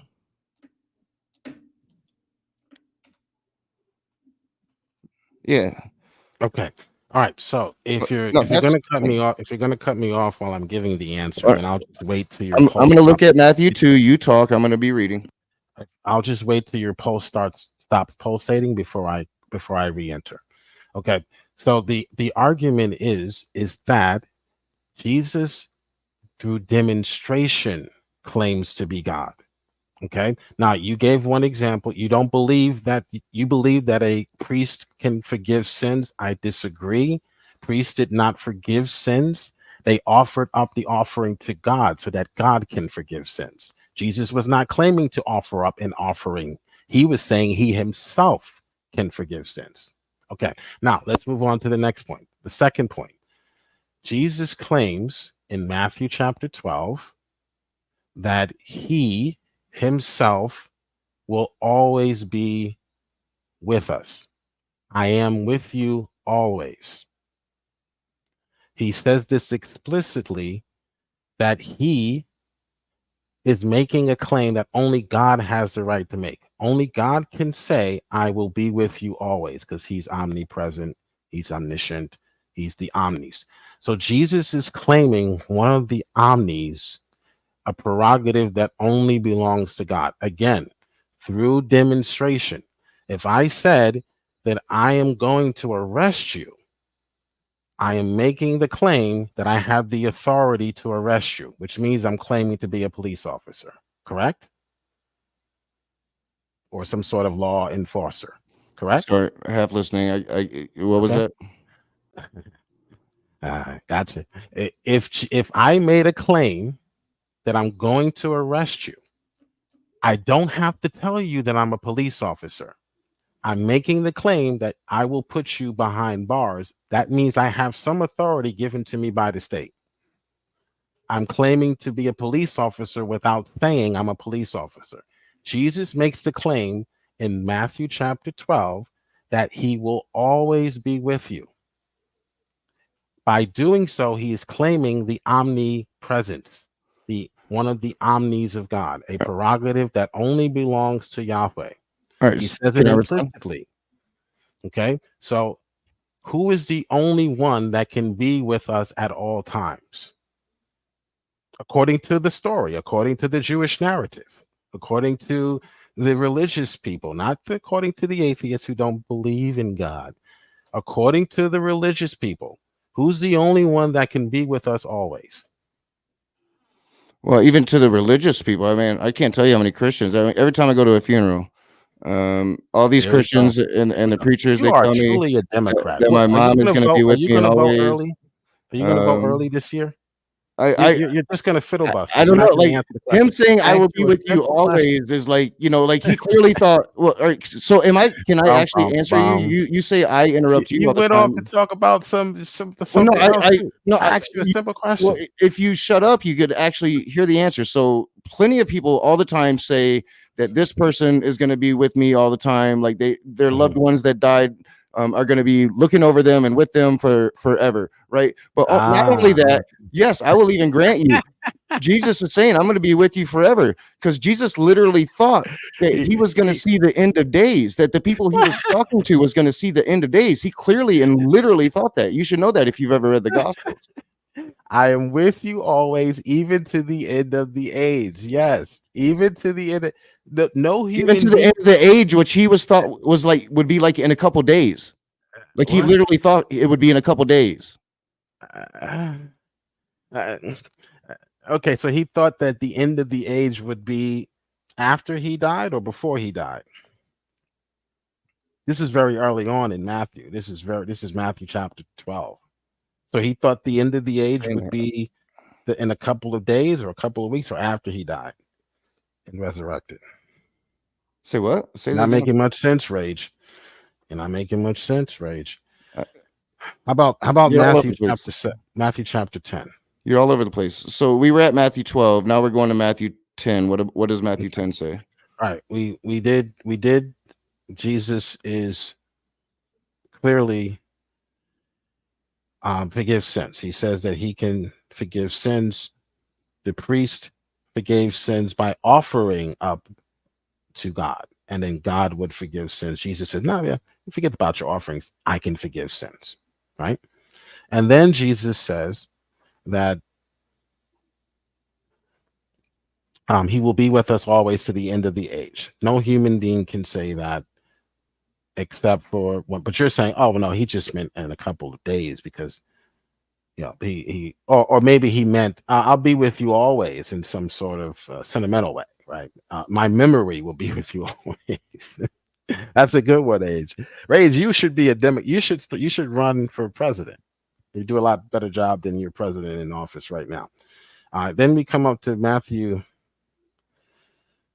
chapter 12. Not Matthew chapter 12, Matthew chapter 7. Or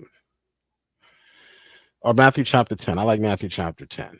I don't know the verse. I'll get the verse. He says, whoever acknowledges me before men, I will also acknowledge him before my Father in heaven.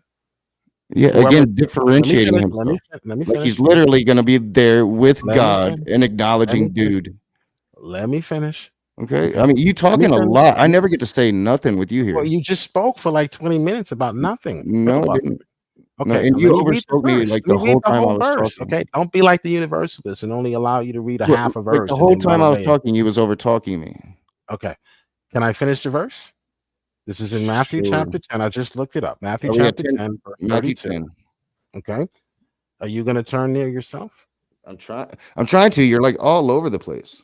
Yeah, well, Jesus was all over the place in the synoptics claiming to be God. That's what I said in almost every paragraph. So far, there has not been a single claim to be God by Jesus. Well, I mean, yeah, well, Hey, you're looking for him to say, "I'm God." That's why Jesus. Well, he didn't- does in didn't John. operate. He does in John. Oh, And there's a John clear says difference. that. John says that he says that No, he Jesus. clearly says he's like from early in his Well- ministry, he's going around saying, "I am the Son of God. I'm divine."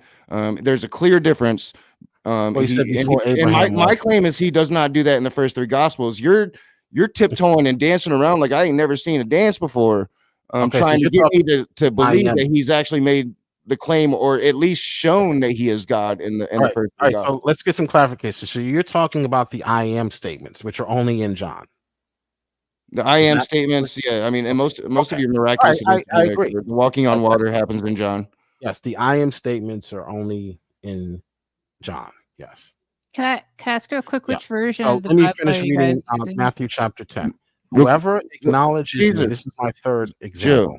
Jill, Let me finish reading the verse. Please. somebody else was trying to ask a question, so Well, slow I down wasn't and reading acknowledge the verse. the You cut question. me off when I was Let her at finished. least ask the question. You can answer it and then Well, I'm move not on. going to answer any questions until I finish reading Oh my Matthew. Oh, I forgot. Jill doesn't talk to women. I forgot. Whoever Well, I kind of wanted acknowledges to me- follow along with the verse, but I need to know what version of the Bible you guys are working with.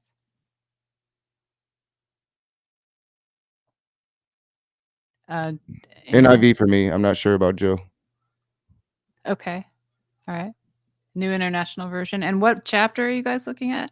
I'm looking Right. at Matthew 10, but I'm not seeing any of the stuff that you're reading. Yeah, I've got it on Matthew 10 too, but he's not really reading it. He's just dancing around and giving me He does words. this all the time, you know that, Yeah. right? Oh yeah. All right, Joe, you can come back now and talk. We'll be quiet. Do you read the NIV, Joe? What are you reading?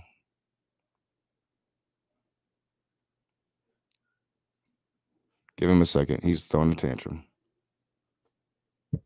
I would expect like King James. But And if he could actually, By the way, Luke Okay. records an "I am" statement in Luke chapter 21. So John is not. That was incorrect.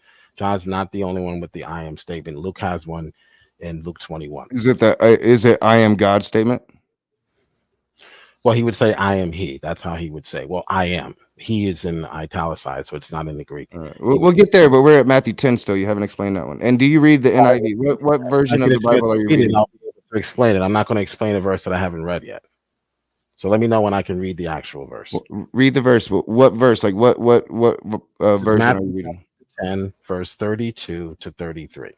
Whoever acknowledges me before men, I will also acknowledge him before my Father in heaven.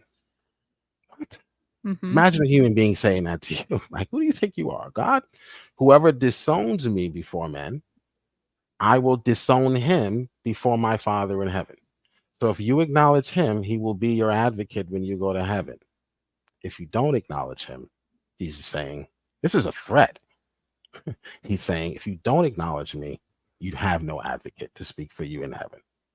So these are statements that if you don't, and then he says in another place, if you don't love him more than your mother and your father, Wait a minute. who says that? All right. So you made a statement and then you just Yeah. quickly moved on All to. All right. So another what do you thing. think of that? He Well- is claiming that if you Get- don't, if Shut he up is so I not can gonna tell you have- what I think of that. Go ahead. Go Hey, ahead. Rage, can I comment real quick? Yes, Go ahead, please. go ahead, go ahead, Ray. I want to hear what Yes. you got to say. Yeah. Hey, Jill. Good to see you. How you doing? Hey, who's this? It's Agnostic. How you doing? Oh, okay. Well, I appreciate you, Jill. You kind of admitted that in John, Jesus does directly say that he is God. And, we really don't have any direct sayings of Jesus from the other Gospels. No, it's false. Luke 21:8. Luke 21:8. Okay, go ahead and read it. For many have come in my name claiming I am he. The time is met. Do not follow them. I have So Luke he- 21:8. And he Say said, that last part again. wait, here's 21:8. what I Mark have. 13. Well, he's reading a different verse, Rage. He said Luke 21:8, and now he's reading a different verse. Well, it's a Yeah, he parallel. wants to push over that last part. He doesn't want us to hear For the last many part. will come in my name claiming I am. What'd you and say the after time that? is near. So what he's doing is he's saying many is going to come in my name claiming that he's God, but do not follow him, because there are false prophets who do say No, Jesus. no, so you're putting words there. He doesn't say that. He says many are going to come in my name and claiming say me I today. am, claiming but I no. am. Jill, you're not reading the full verse. The verse, please say what version you're reading, because that's not the verse. That's not the verse. How would you know? I have it up. I have every translation from Bible Right. Hub. Alright.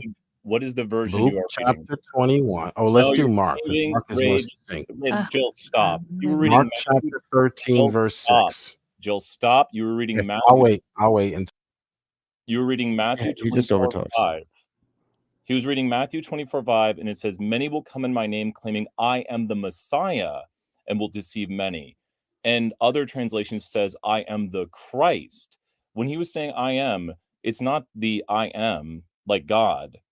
It's "I am the Messiah. I am Christ." He kept switching verses. He switched it 3 times right there, and that was the second. Like he was going on to a third verse, a different verse.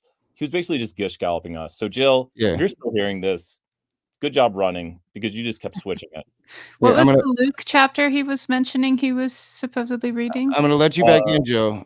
But yeah, you're gish galloping. You're not getting anybody a chance to read the verses. You're rushing through them. Luke 21:8 says, he replied, "Watch out that you are not deceived, for many will come in my name, claiming I am he, and the time is near. Do not follow them." Now, Jill, your initial statement was that is an I am statement like they have in John. It clearly is not. It clearly is not. It is clearly he's clearly saying that many people, this is a claim that Christians put forward, that false prophets come along claiming to be Jesus, that many people are going to come along claiming to be Jesus, claiming to be he, and and saying that the time is near. So you got to slow it down, Jill. If you want to defend your Bible, I'm more than willing to have this conversation with you. But it has to be a genuine conversation. You've got to be genuine, and you got to stop gish galloping. Focus. Bring us a verse. Let us talk about that verse. If you're wrong and we're right, acknowledge it. Don't just move to the next one, or don't overtalk somebody so they can't actually respond to you, as you've done me pretty much this entire conversation. So come back in, and what do you have to say to that, Joe? You doing all right, Jill? I expect him to call Okay, us are all we ready to hear people. now? Okay, so where was I? We have Mark chapter 14. We Mark have 14. Matthew chapter 26. Go one at a Mark time. Mark 14, what? Well, let's do Matthew 26. Matthew 26, 64. There's several what- passages. what version? So what Wait, the argument is, Jill, if we're you're trying to coming in pause. late, excuse me, Pause, sorry, as Jill. soon as I start speaking, okay, Wait, I'll take another Jill, break. pause. Unless Jill, you're- pause. I'll be back. Jill. Mark 26, 64. What version are you going to read us?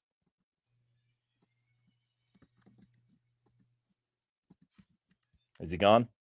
What version of the Bible, Jill? That's a simple question, Jill. We have access to like all of them, so just name the one you're working with, please. I've got it up on Bible Hub. I'll read it so Jill can talk about it.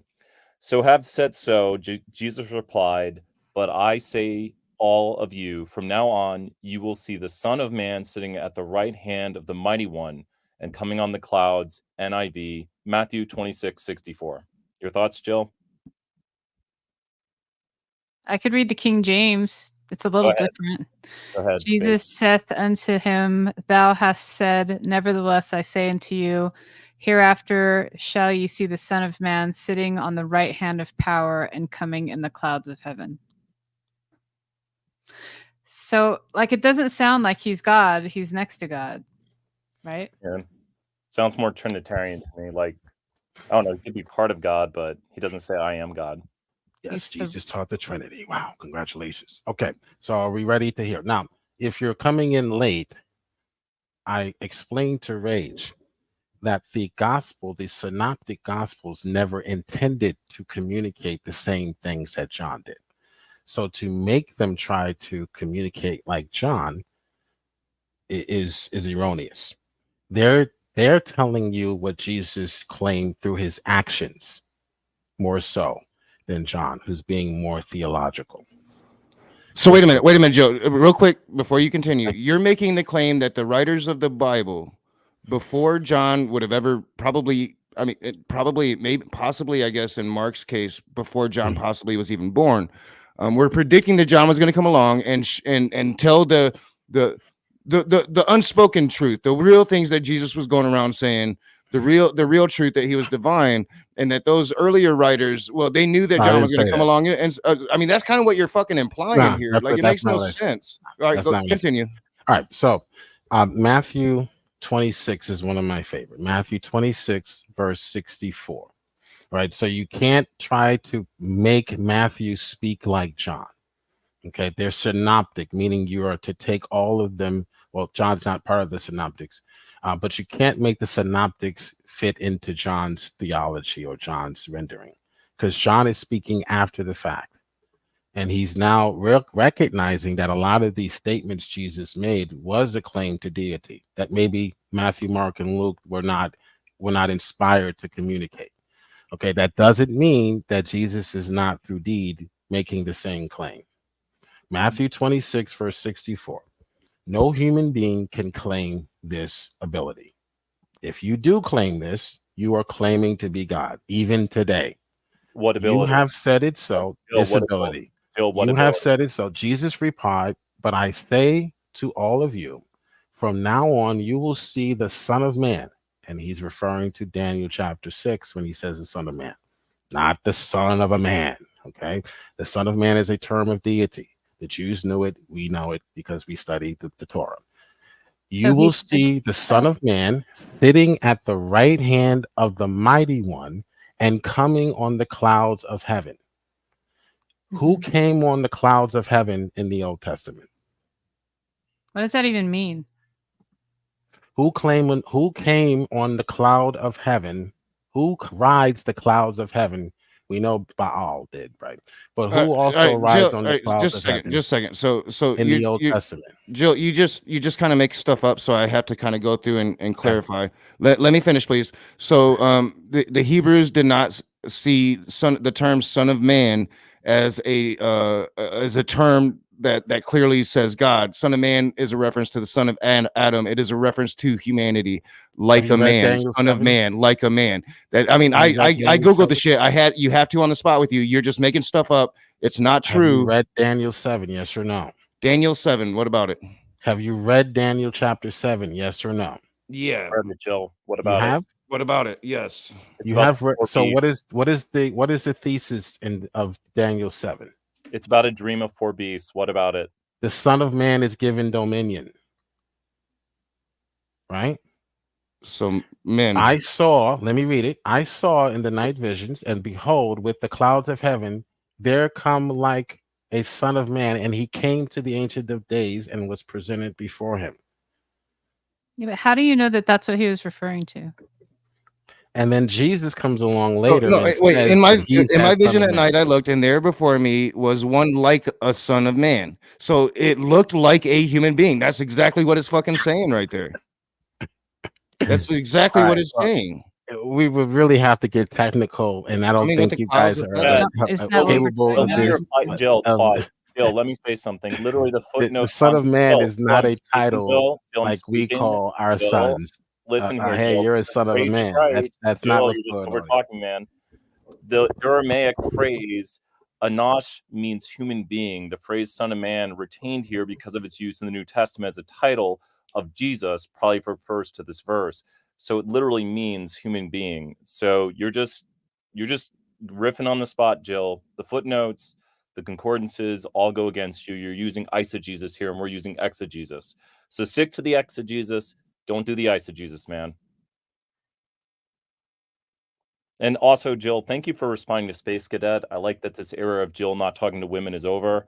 We got a much better new Jill now. Did he respond to me? Yeah, he was responding to you a moment ago, so thank you, Jill. Yeah. Okay. Yeah, it was the first time, you know. Yeah, But he I was did. shocked. So Keep it up, Jill. Progress, man. Be a progressive. You know, when I'm looking at this bit of Daniel here, and we go down to the one, that we were supposed to look at, what was it, chapter 13? What about all the rest that comes before that? Because it seems like he's describing all kinds of like fantastic things that he saw or imagined. Why are we supposed to give this person like credibility? I just think Jill has basically agreed that nowhere in the Synoptic Gospels does Jesus directly say it. There might be implications of it, and I'm fine with that. But I think Rage is right that Jesus never like directly claimed it in the Synoptic Gospels, and Jill seems to be implying that. And Jill's silence speaks wonders because Jill just hops around from verse to verse to verse and uses a bunch of eisegesis here. Yeah, and I don't really understand the demonstration of him not having to say he was God, but by demonstrating that he was God. He doesn't seem to demonstrate anything godlike to me. Just by saying I have the authority to forgive doesn't mean that he has that authority.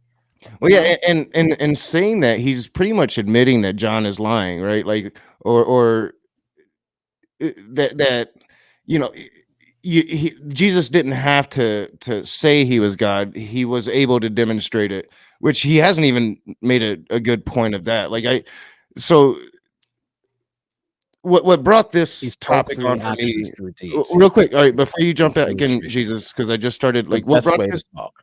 talk? Unlike you guys who just do this with your mouths, but you have Oh, no God. action. You always come in at the wrong time. Like, you're quiet. Like, Space Cadet asked you a question, and you're quiet. You don't answer, and then we start right, talking. Let me know when you're ready for my last one, the last blow, the knockout. Let me know. Let me know. Have you hit us yet?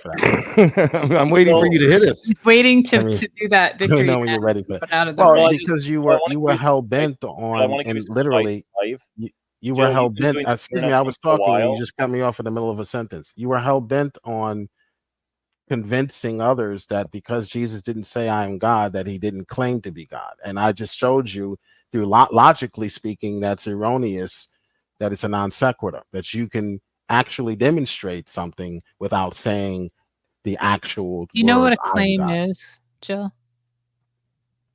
A claim can be made through demonstration and also through words, through claims, or through verbal. Claim is usually a statement. Attestation, yeah, it's not usually a statement, though the men demonstrate. We don't go around saying I am a man. You have to interpret that demonstration and put it into a statement of some kind. We exude it. We don't even have to say it. You see that? You see that? No. All right. See, wait, men exude what? What do men exude? All right. Matthew chapter 28 is the final blow. Matthew 28. Final blow. I've never once had to say I'm the man of this house. So Jill, when you say that men demonstrate, they just exude demonstration. Right. They don't need Jesus is demonstrating his need to speak about their demonstrations and put them into word form because their demonstrations are just Jill, somebody was like literally talking, dude. Oh my God, I need to turn you down. Are you ready for the last one? You ready for the last one, Rage? I'm going to give you one bit of advice, Jill, before we do this. We'll do the last one here in a second, but I've seen you on the internet for like a decade, Jill. And once you have. Yeah. Thank you for talking. You never was man enough to come debate me and come challenge me on. We've talked before, Jill. We've talked. Yeah, you've never come on my channel to debate. Or I'll have to add insults to your manhood to the Jill bingo board. Do you know why? But you're going to vote early, right? But you're going to vote early for. Yeah, and I'm going to vote Trump. You going to vote Trump too, Jill? You're going to vote Trump? And we're not even talking politics, and you got to bring in political things. You're going to vote for Trump? Let me go back on topic, and I'm only going to talk. Wait, I need to record this. I'm going to talk 30 seconds max. This is an anomaly. You know the reason I come on Knock's channel? Knock lets people speak. Like, Knock, you've made your mistakes, and you own up to them a lot of times.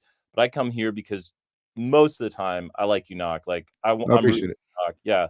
So I want you. I like you, Knock, and thank you for letting people speak because, we all make mistakes. So it happens, man. But I wouldn't go on Jill's channel because he wouldn't give me the time of day. And Jill, why don't you take a look at my channel and all the one-on-one conversations I've had with people who disagree? Let him finish his. Let's go back. So actions speak louder than your words. My actions speak louder than your words. It's the theme of this. Jill, let him finish. I did let him finish. I just responded to what he said. I let him finish. I didn't cut him off. I'm not you. Jill, go ahead and give your knockout blow, man. Hit us with your best. This is not the last example, but I think I've given you enough to chew on. So go home and chew on these passages for homework, okay, for dinner.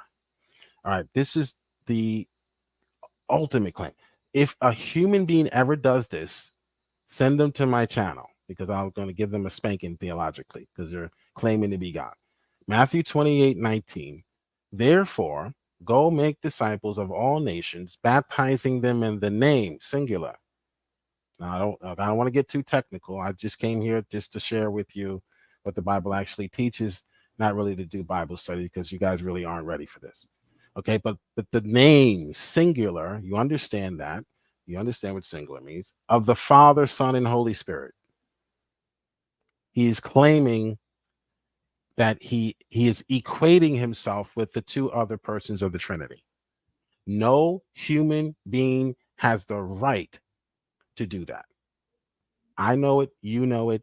So again, Matthew, Mark, and Luke simply are doing what are telling you what Jesus says. They're not really giving you All right. the Christological approach that John does. All right. So can I respond to this passage? Yeah, All right. So 28:19. I'm going to start at 16. Then the 11 disciples went to Galilee, to the mountain where Jesus had told them to go.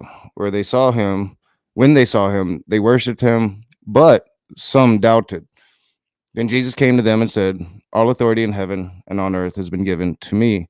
Therefore, go and make disciples of all nations, baptizing them in the name of the Father and the Son and of the Holy Spirit, and teaching them to obey everything I have commanded you.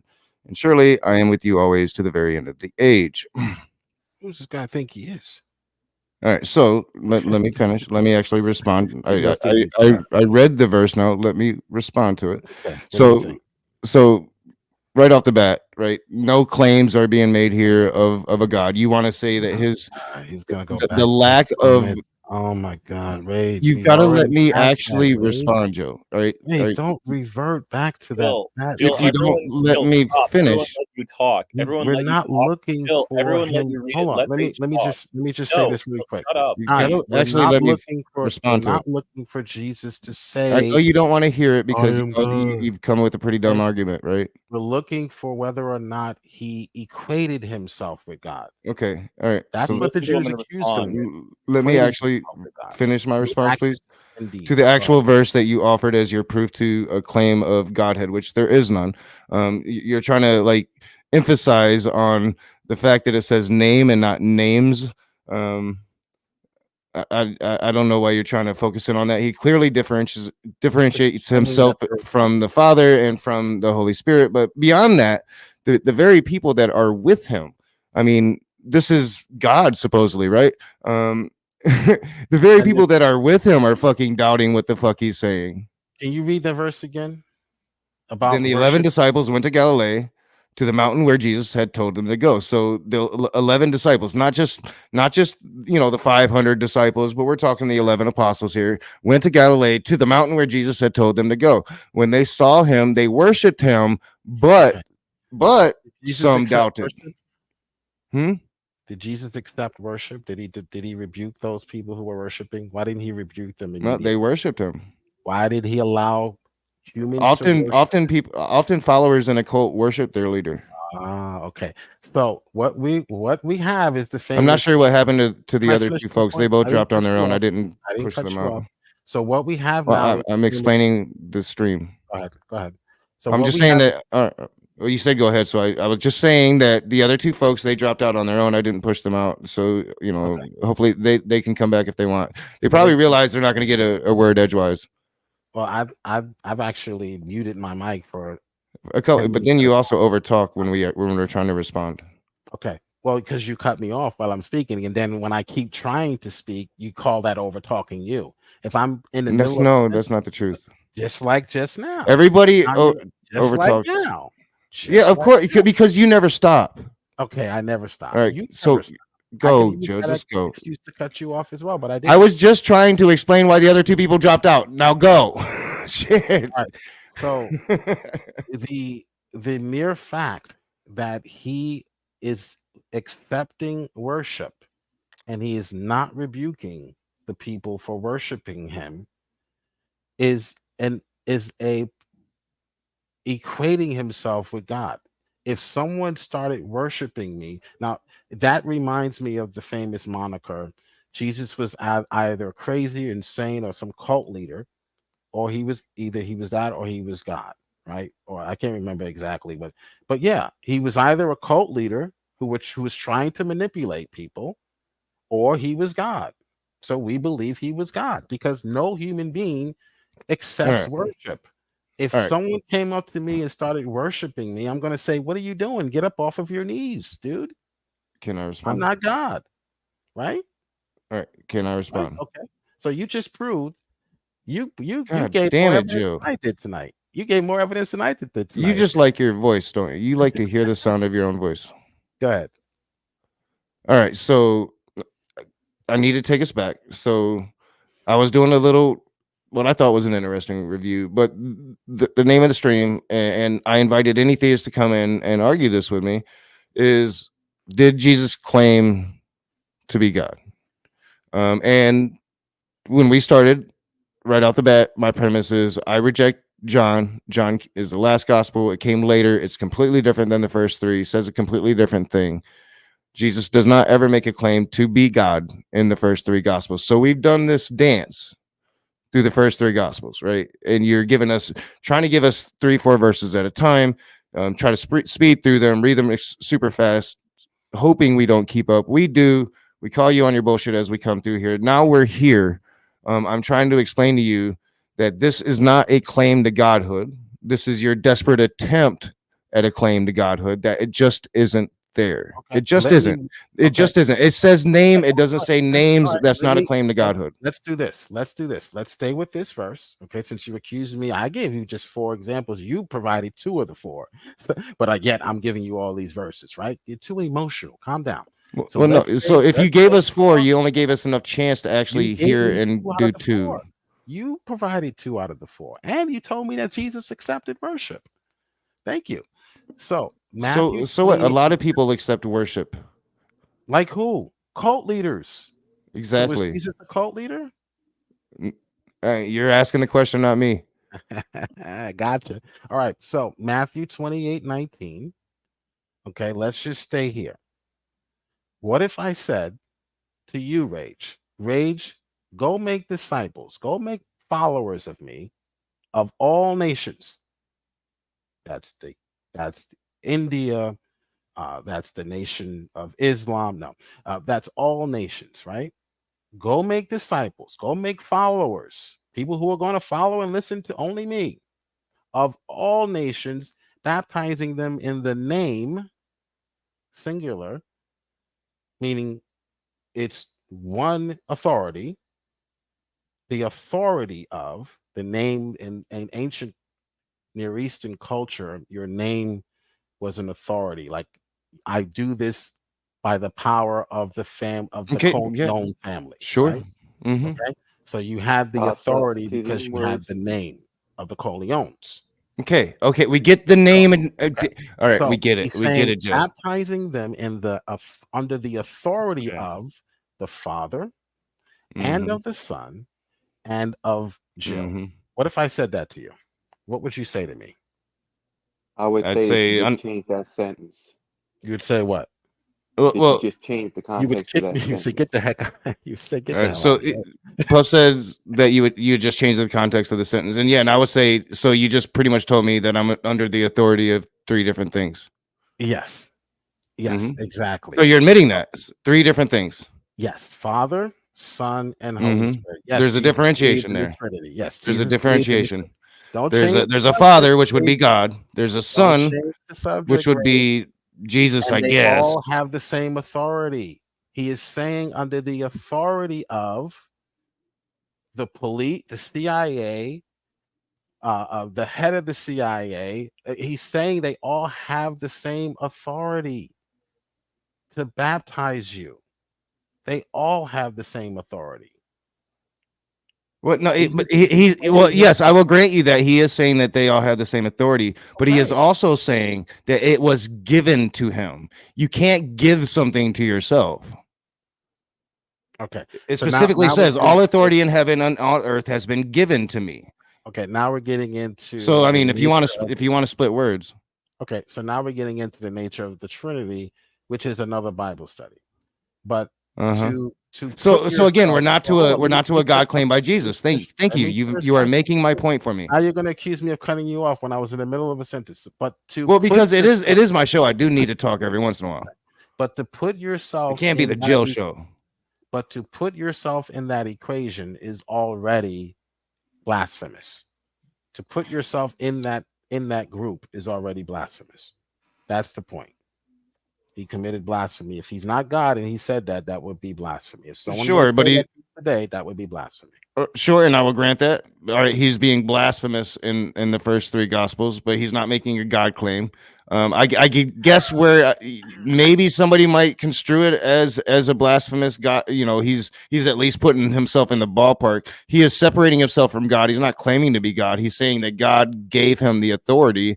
But I can see what you're saying, but we also have to remember, because we can tell from, again, if you read the whole or at least a couple lines earlier, 16, then the 11 disciples, not even the 500. It's the 11 apostles. It's only 11 people. It's his most trusted apostles. These are the people he's talking to in this moment. So I will grant you that in this moment, he is possibly making a very vague reference to the Son, which could be a reference, honestly, if we're going to be honest, and you won't be, it could be a reference to the Son of Man, which he referred to himself throughout those first entire three Gospels. Right, Matthew 26. Son of Man, son of humanity, son of mankind. That is what he said throughout those first three Gospels. So he clearly could be saying, there's the Son of Man, him, humanity. So the authority is God, humanity, Holy Spirit. What? That's clearly what he could be saying by saying Son. The new Trinity. Yes, I'm just telling you. I'm just telling you what he could have meant by that. This is straight. This is comedy. So you created so instead of admitting Jesus is claiming to be deity, you're just saying, well, Jesus is putting humanity in. No, I'm not saying that. I'm just we're talking about the first three Gospels. Jill, please let me respond to your accusation. Okay. No, don't make me put you in the back. We are talking about the first three Gospels. Right. In the first three Gospels, he does not refer to himself as the Son of God as he does in John, or as God as he does in John.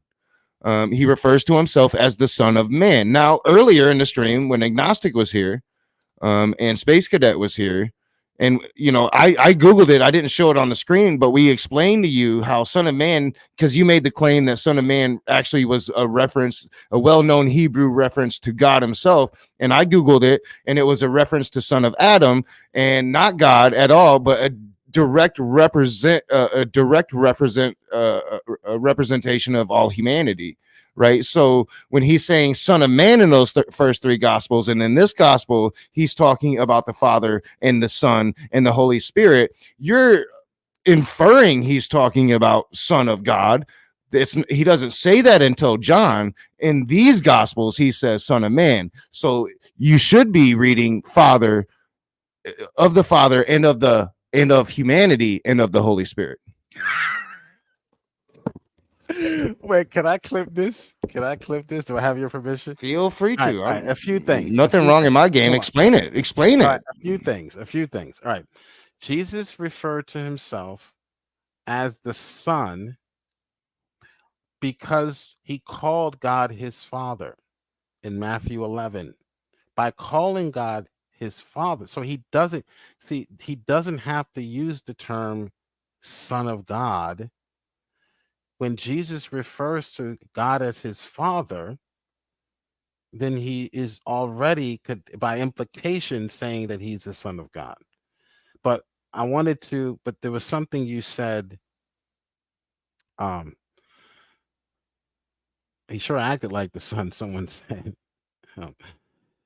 But in forgiving sins. But you said something. Wait. So wait a minute. I want to stop you. So you say by saying Father, he's calling himself God. You guys go around saying Father all the fucking time, talking about God. Like, are you calling yourselves God? Like, I don't understand what you're trying to say. And he's clearly calling out to a different being. He's not saying myself. He's saying, I praise you, Father, Lord of heaven and earth, like a different entity than he himself is entirely. Like you're bringing up these, see, again, you're bringing up a chapter, a verse, Matthew 11. You're not really talking about it. You're saying it says a thing, but I'm actually reading it. And the context of that thing is not what you're describing at all. Okay. Also Matthew 16, Peter states that he is Son of the living God. And Jesus does not rebuke him. Jesus blesses him for that revelation. So, but and then all right. So I mean, let me stop you. Wait a minute though, because you just said something really stupid. Plenty of people have right up to Trump's face straight up said, "You are the messenger of God. God elected you." Trump don't say shit. He just stands there. He don't say nothing. Is he saying he is the messenger of God? What? I mean, it's happened plenty of times. He is. You're saying because Peter, his fucking cult follower, calls him God, and he doesn't say he's not. That's him claiming to be God. No, try again. That's not how it works.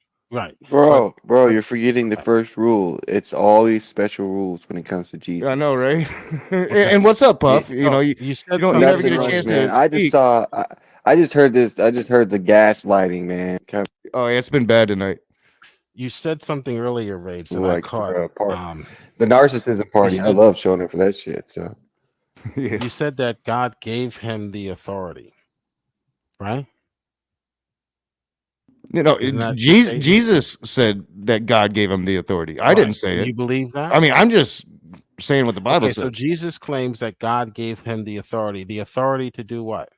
To in the instance I was talking about, to forgive sin, which is something only God can do. No, that's what the Pharisees say, and they were wrong. Are you saying that are you saying that the priest of ancient Israel did not have the authority to forgive sin through animal sacrifice? Why when I explain things to you, you go right back to your vomit? I'm asking you. You haven't explained shit. Themselves did not forgive sins. They offered up to God an offering, and God was the one who forgave their sins. Yeah, but who had the authority to make that offering? Without those offerings, that's why the Pharisees were so upset. Wait a minute, this guy didn't do anything. He's not a priest. He's less than 50 years old. How was he able to do all these things? All right, so slow down. So all right, stop. Don't make me put you in the back. No, we're going to stop here, and I'm going to respond, Joe. So shut up. All right, so in Mark chapter 2, a man is being carried on a pallet. This was what we were talking about, right? Jesus, seeing that the man has faith that he can heal him, tells him that his sins are forgiven. The Pharisees look at him and ask him, what does he mean? Only God can forgive the sins of people. Now, the Pharisees are making this claim, and it's just a false claim. You yourself are acknowledging that priests have the authority to make animal sacrifices. Yes, thank you for being honest this time. Thank you for finally being honest. You slipped up. Well, I'm saying the same thing. Priest had the authority to do the ceremony. Yes, priest had the authority. Yes, that's exactly what I said. Yes. Thank you for acknowledging what I said. Priest had the authority to forgive sin. Thank you. Ceremony. That's all they had the authority. No, you just acknowledged it. All right, thank you. Let's move on. Wait. Only God can forgive the sins of people. They're making a false claim. You're over talking me. Can I finish my point? All right, let me finish this. Let me finish this, Joe. Let me finish this. All right, filibuster for another 20 minutes. Go ahead. No, I was speaking. You're the one trying to filibuster by over talking me. Now stop, please. Don't make me put you in the back. It's your last fucking warning, and I don't want to do it because it might be the time you duck out of here and saying that I'm not letting you talk. It's about that time, ladies and gentlemen. Go ahead. But to show you, so only God can forgive the sins of people. Jesus replied that it is easier to tell the man that he has been forgiven of his sins than it was to stand and take up his pallet and walk. But to show you that the Son of Man, there the clarification, to show you the Son of Man, that this human being here has the authority to forgive sin, I tell this man to stand and take up his pallet and walk. The man stood, took up his pallet and walked, and they were all amazed. Again, Jesus isn't claiming to be God. The Pharisees are trying to make that claim, and Jesus is telling them clearly, no, I am not making that claim. Clearly in that story, he is rebuking the Pharisees' claim that he is saying he's God. He is saying, no, I am not God. I am the Son of Man. Clearly, he's saying that. He Read is that saying again. that he is not Read that usurping the again. authority of God, but he was given authority by God, and he is usurping Re- the authority Okay, of the Can we priest. deal with that? Can we deal with that? Well, Okay. I was You going to said that finish with Jesus that, was but the- you keep fucking over talking Okay, me. go ahead. So I'm going to finish again clearly, and you're going to let me, or I will keep doing it until I do. He was not. There he goes, because he doesn't want to hear the truth. He was not usurping God's authority. He was not claiming to be God there. He was clearly saying he was not God, and that he was usurping the authority of the priesthood. Hey, well, Sorry, you this want to is- run away from that, Joe. What's but up, see, this is what you're just. I don't know, man. Like, it's funny to me, man. He's Ever back. since I looked at it differently, that's like you're just hitting like this is like. Go Jill, ahead. you are the most I'm listening. classic Go ahead. and like Rage, are you done? transparent narcissist Let me that know I've when encountered I can respond. in a Go long ahead. time, dude. That was like such a classic crybaby narcissist move. Rage, you done? Well, it was Puff was talking. You want to acknowledge? I mean, Puff, are you done? No, 'Cause no, Puff I'm was just talking. saying that was hilarious, dude. I'm just checking off boxes on the Yeah. narcissist bingo table. Like, I've got bingo like 3 times already. It's fantastic. All right. All right. I should be fair to Joe. Wait. They're saying my mic is louder, and to me, like Jill is blaring, and I turned Jill down a little bit. So I'm going to be fair to you, Joe. I'm going to turn you up a little bit because All they're right, saying I I'll turn overpower mine you. down. Yeah, because you're a dishonest atheist. That's all. No, I did that because you were blaring in my ears. But now that I see that I am actually louder than you, I am turning you up personally because I'm not a dishonest atheist. That's what Democrats did right before the election. Actions. Remember your words earlier. Actions are who's actions cutting who louder off than words. now? Actions Who's louder than cutting who words. off I now? just turned you up. All right, continue. Yeah, All who's right, go, cutting who off Joe. now? The floor is yours. Who's cutting who off now? All right. The floor that's what- is yours. That's what Democrats did right before the election. They turned off all the media reporting on the Biden's laptop, Hunter Biden. But anyway, yeah, that's typical. So you said that God gave Jesus the authority to do only what God can do. According to the Pharisees, according to Christians, only God can forgive sins. A priest can offer up an offering for God to forgive sins, but a priest, him or himself, him in of himself, cannot forgive sins, which is what Jesus was claiming. Jesus was claiming to have the ability to forgive sins without going through the priesthood. That's what was so blasphemous to them. So he's not just claiming to do what the priests were doing. You're missing that. If that were the case, he would have suited up and went into the temple and then said, "Come so I can forgive your sins." He didn't do that. He just said, "I have the authority to forgive Real sins." quick, let me Now, respond to that. My exact words was for one, he was usurping their authority. So yes, he was saying he Mhm. was above them. He was usurping the entire priesthood. Yes, He was exactly. skipping right over the entire priesthood. Exactly, because he and clearly saying, "I says can that the do it." priesthood is leading the I chosen people astray. Well, no. God set up that. He set that up. He set the tabernacle up. He set the temple up. God Yeah, built and the Jesus temple. came to destroy it because he God thought the world was going to dwelt end. in the temple. No. That's Yeah, not you what- know, he clearly did. All right. Well, you're getting off on a tangent. Let's No, stay go here. ahead. Go Let's ahead. stay here because this is important. Now, can you read that verse again? The last verse you read.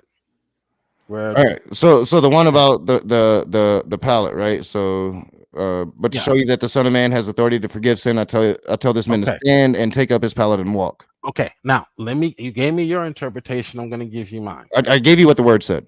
Can I Okay, address Marty now- real quick? Okay, now you Well, gave me yeah, your yeah. interpretation. Go real quick. Let Puff address Marty real quick Okay. before you, because you'll get going and go. Marty, you know for a fact that they had it right. Jill will agree, right? They had it right at that time, right? That the ladies need to just sit down, be quiet. That's why they weren't talking about no ladies, all right? Only lords, all right? Yeah, only lords. Well, in context, those who don't know what they're talking about. So if you were to translate, if you were to try to bring that in the 21st century, he would be referring to all liberals. All liberals. All right. So read that verse again. For me, Rage. Let me show you what, All right. So what I would say he's saying here. Go ahead. all right, so so the Pharisees tell him only God can forgive the sins of people. Jesus replies that it is easier to tell the man that he has been forgiven of his sins than it is to stand and take up his pallet and walk. But to show you that the Son of Man has authority to forgive sin, I tell this man to stand, take up his pallet and walk. The man stood, took up his pallet and walked, and they were amazed.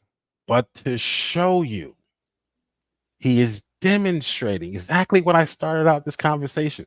But to show you that the Son of Man himself has the authority to forgive sins, I'm going to heal this person. So what he is doing is he's performing a miracle to demonstrate to those individuals that he has the right to forgive sins without going through your rituals, without going through your priestlyhood, and without being 50 years old. He has the All right. authority Okay. on earth to forgive sins. That is him demonstrating, not just talking like your Republic. How or is your- healing someone getting rid of their sins? How is healing someone? What is this Red Fang? Yeah. So How- Is this G- Red Fang? so Oh no, it is Red Fang. yeah, it's Red Fang. It's Lord Red Fang. I gotta change my avatar because me and Red Fang, we had a boxing match, and this is what the result. So Um, Jesus did first tell the man that he's forgiven of his sins, and then the Pharisees got mad at him and asked, that was my right hand and asked, that hit your, why is he only your God left eye. forgive sins? Yeah, only God can forgive sins. Yeah, the priest That's what the Pharisees said, but Jesus disagreed with them. That's right. The Son of Man, he claimed, has that authority. The Son of Man has that. But to show you that the Son of Man has authority to forgive sin, I tell this man to stand and take up his pallet and walk. Now let's talk about that real quick, Jill, before you go again. No, before you go, because they didn't believe him, of course. Before you go, I want to hammer home on this point because I've held it in the bag, and it's time to let the elephant out of the room. What we have here is not some miracle or some great demonstration of power. I mean, what we have here is what we see in the modern day. Faith healers exist in the modern day. Jesus was just the OG. He invented the shit, and that's clearly what we have here. Dude on a pallet, pretending not to be able to walk. Jesus says, "You are healed, my son," and the dude gets up and walks. And he's clearly not saying he's God, because when the Pharisees tell him he's pretending to be God, he says, "No, wait a minute. No, I ain't. I am the Son of Man." He is claiming to be the prophet, the Messiah. You know this. I mean, you argue that he's the Messiah. He's trying to be the Messiah in this moment. Now, the Jewish Messiah was never going to be the Son of God. The Jewish Messiah was going to be a line of David, a king of Israel, king of the Jews, which is why Pontius Pilate,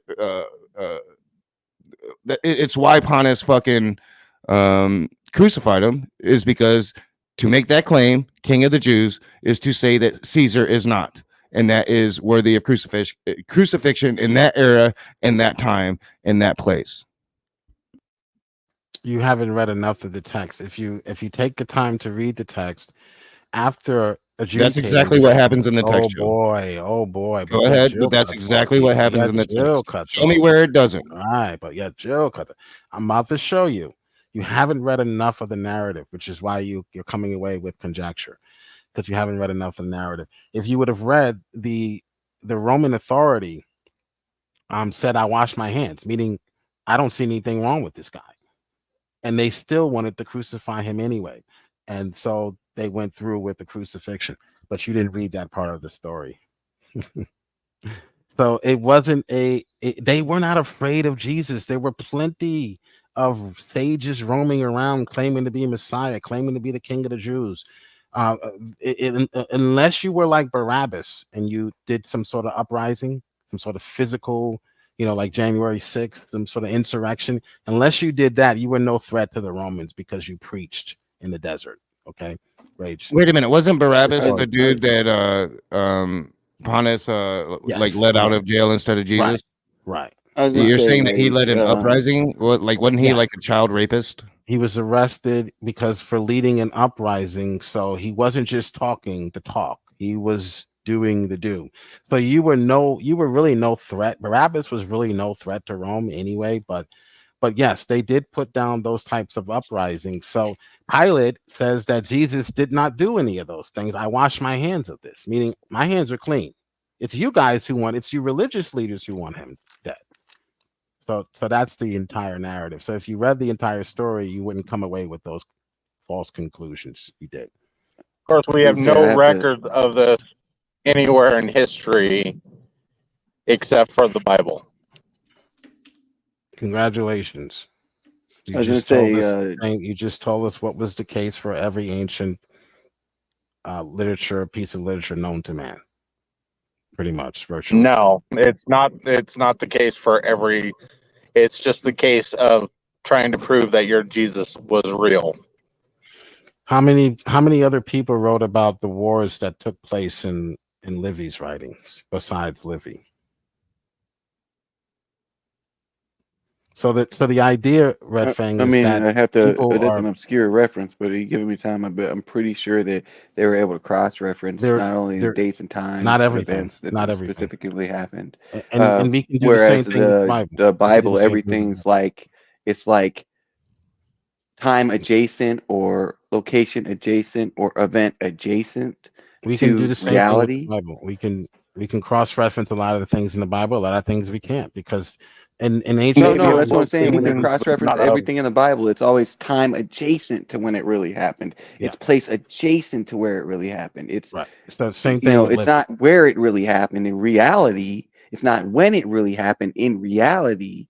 Can you demonstrate but that? in the Bible, they're like, it's close enough. You know, it's a few you hundred demonstrate that? years. Oh, Can you we demonstrate that? demonstrate. We can demonstrate it. That there's Give me stuff one in the Bible example they of couldn't something know that's about not time for adjacent. hundreds of years after, and Give me it's one in the example. Bible. Give me one example. All the tales of Jesus's time. Give me They one were- example. You know how to count to one, liberal?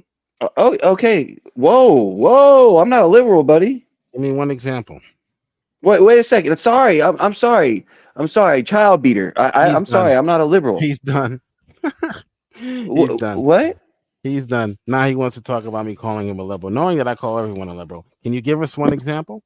Yeah, that's Oh, still That's an not N-word. time adjacent? Well, I No, mean, you okay. cannot. So let's see the dispute between how many people were at the tomb. What They you didn't said- iron that one you out said for. something wasn't time adjacent. Are you now trying to bring up a That's contradiction? place adjacent, people adjacent. Okay, they don't that's- know if they were there that's at the tomb. fine. Did they see him at the I tomb? said, Did they see him give us somewhere an else? example of something that's Where not is the time. tomb? Oh my goodness! I got Wait, it. bring The- someone else in when who's going to be Jesus honest. He was said time born- adjacent, then he moves the goalpost to place adjacent. Give us an example of something that's not time adjacent in the Bible. When Jesus Every was event born, in the there- Bible. Every Yeah. event in the Bible is schismed just a little bit. Okay, that's your opinion, but you haven't demonstrated. Well, I that. mean, because the thing is, just like Jesus sometimes was bad at being a confidence man, like you, they were bad at fanfic sometimes. That's your assertion. That's fine. You All can right. have that assumption. I gotta jump in real quick. All right, so like always, Joe, you make claims about your own Bible, and I have to like really look at it. So while you continue to ramble, and I hope Can I give well, you one more? no, let me finish because I gotta finish. Joe, you gotta let me. So you made this claim that Jesus wasn't killed by prelate because he was the elders had said that he was claiming to be king of the Jews. It Mhm. was because he was claiming to be son of God, and then Yes. you pointed to Barbarus to kind of get us sidetracked from that, but you are just wrong, and I just got to read. So I'm going to read you Matthew 27 1-14. This is before Barbarus, so you wanted to go to Barbarus, but before Barbarus, he's talking to Jesus. So it begins. When morning came, all the chief priests and the elders of the people conferred together against Jesus in order to bring about his death. They bound him, led him away, and handed him over to Pilate, the governor. When Judas, his betrayer, saw that Jesus was condemned, he repented and brought back the 30 pieces of silver to the chief priests and the elders. He said, I have sinned by betraying innocent blood. But they said, what is that to us? See to it yourself. So, you're sitting here defending those folks. Mhm. throwing down. So Pilate the- said. Pilate no, said. let me there finish. that- Let Oh, me okay, finish. go ahead. I It's thought you were important that go I ahead. finish, Joe. It's important go that I ahead. finish. Go ahead. Throwing Innocent down the right there. pieces of silver in the temple, he departed, and he went and hanged himself. But the chief priests, taking the pieces of silver, said, "It is not lawful to put them into the treasury, since they are blood money." After You're conferring, talking about Judas now. I thought, no, am I reading the right one? Talking Let me about see. you're reading something else. Okay, I am innocent of this man's No, blood. I am. It is I am. your responsibility. I'm allowing you to Thank get me Ray. sidetracked. Thank you. I'm allowing Ray. you to get me sidetracked. Stop it. Let me finish. Thank you for Let me proving Joe fucking right. finish. No, All right, go you're ahead. trying to sidetrack me. You know, if you knew your Bible, you know where I'm going, and you're trying to get me sidetracked. So stop it. You were in Stop Matthew it. 27. Stop it. Stop it. I know where I'll I'm put it at. in the I'm in side the chat right for you. spot. Stop it. After I'll put conferring it in the together, side. they used them to buy the potter's field as a place to bury foreigners. You're For the switching reason, to another passage. You were in Matthew 27. Where are you I at know now? I'm getting down. I'm in Matthew 27. I'm getting down to where I need to go. I'm reading it all to you, Joe, and you're trying to stop me. And they took the 30 pieces of silver, the price of the one on whom a price had been set, on whom some of the people of Israel had set a price, and they gave them for the potter's field as the Lord commanded me. Now Jesus stood before the governor, and the governor asked him, "Are you king of the Jews?" Jesus said, "You say so." But when he was accused by the chief priests and elders, he did not answer. Then Pilate said to him, "Do you not hear how many accusations they make against you?" But he gave him no answer, not even to a single charge, so that the governor was greatly amazed. So Pilate is the elders paying one of his apostles to betray him, to lie about him, going to Pilate, saying that he's making the claim that he's king of the Jews. Pilate, the governor, is asking him that directly. Jill, are you king of the Jews? Jesus says, "You say so." And then when he has a chance to refute the elders, he doesn't respond. So he was clearly killed because they were claiming he was saying that he was king of the Jews. Now, Pilate tried to give them a chance to do the right thing, and instead say, "I'll let Jesus go or I'll let Barabbas go," who is this really bad dude. And they chose, and the elders said, "We'll take Barabbas." Mm-hmm. That's right. So I mean, are you the king of the Jews, Jill? Are you the king of the Jews? You did it. All right. Are you going to respond to that? Yeah. If you'd shut up, yeah. That's what it actually says, not your fucking stupid shit. All right. So you did a perfect job of describing what I just said, that Pilate did not understand why this case was being brought before him. He took the water, verse 24, Matthew 27, washed his hands in front of the crowd as if, look, I am innocent of this man's blood, meaning I don't really have anything to charge this man with. It is your responsibility, he says. Okay, now let me ask you this. Who is the head of the Jews? Do you know what the head of the Jewish council said? The Sanhedrin. They're the ones who had trialed Jesus as well. Jesus had two trials. He had the trial of the Sanhedrin. By the way, some people believe Paul was one of the was on the Sanhedrin council, meaning he was really one of the top high priests or Jews. The Sanhedrin trial of Jesus, Mark chapter 14. The high priest. Now these are the religious folks. So you saw the secular response, like, what the heck's going on here? Why are these people rioting? What's going on, right? You saw the secular response. They didn't really care. Jesus was not really a threat to Rome. No sage going around in the desert performing miracles is a threat to the Roman Empire. Even today. So in the Sanhedrin trial, the high priest asked Jesus, "Are you Messiah, Son of the Blessed One?" Jesus responded, "I am." Now, after there's your "I am" statement in Mark, by the way. Jesus responded, "So you say." Okay, so you say. You're wrong. Jesus, what was the response? Wait, stop, of the Joe. So you're changing words again. You're changing words again. Wait a minute. So let me find where you're at. What's the specific? Because I'm in. This is a long chapter. So where are we at here? Before the Sanhedrin. All right. In each what verse? What verse? The the I am concept is not saying I am God. So technically, if you want to argue, if you want to be dishonest, you could say Jesus never claimed to be God, even in John, because the I am statements are just that. I am, or just, well, he's just saying, yeah, I agree. Well, so So if you're gonna play that dishonest game, then we really don't have a stream. all right, so let me If you're gonna respond, claim, Joe. okay, I'm there now. I'm reading. Let me Okay. respond. So, and the high priest asked him, "Are you the Messiah, the Son of the Blessed One?" Now they added the Son of the Blessed go. One, but well, I- let me actually respond. All right, I let you Go talk. ahead. So, to the Jewish people, and I said this earlier, but you glossed over it, talked over it, whatever. To the Jewish people, Messiah wasn't Son of God. Son of Blessed One. That's probably a reference to a crime that they're trying to say he did. Maybe even a reference to being or claiming to be a prophet. But the question is, are you the Messiah? And that is what they thought would be King of the Jews. Are you of the line of David? Are you the prophesied King of the Jews that we were promised? Right? It had nothing to do with the Son of God. So they're asking, are you the Messiah? And he says, I am, said Jesus, but you will see the Son of Man, again, right back to the Son of Man, sitting at the right hand of the Mighty One and coming on the clouds of heaven. So are you the Messiah? I am, and then differentiates himself from the Almighty, and you will see the Son of Man. You will see me. You will see humanity. That's what Son of Man actually means. Son of Adam, Son of Man, humanity.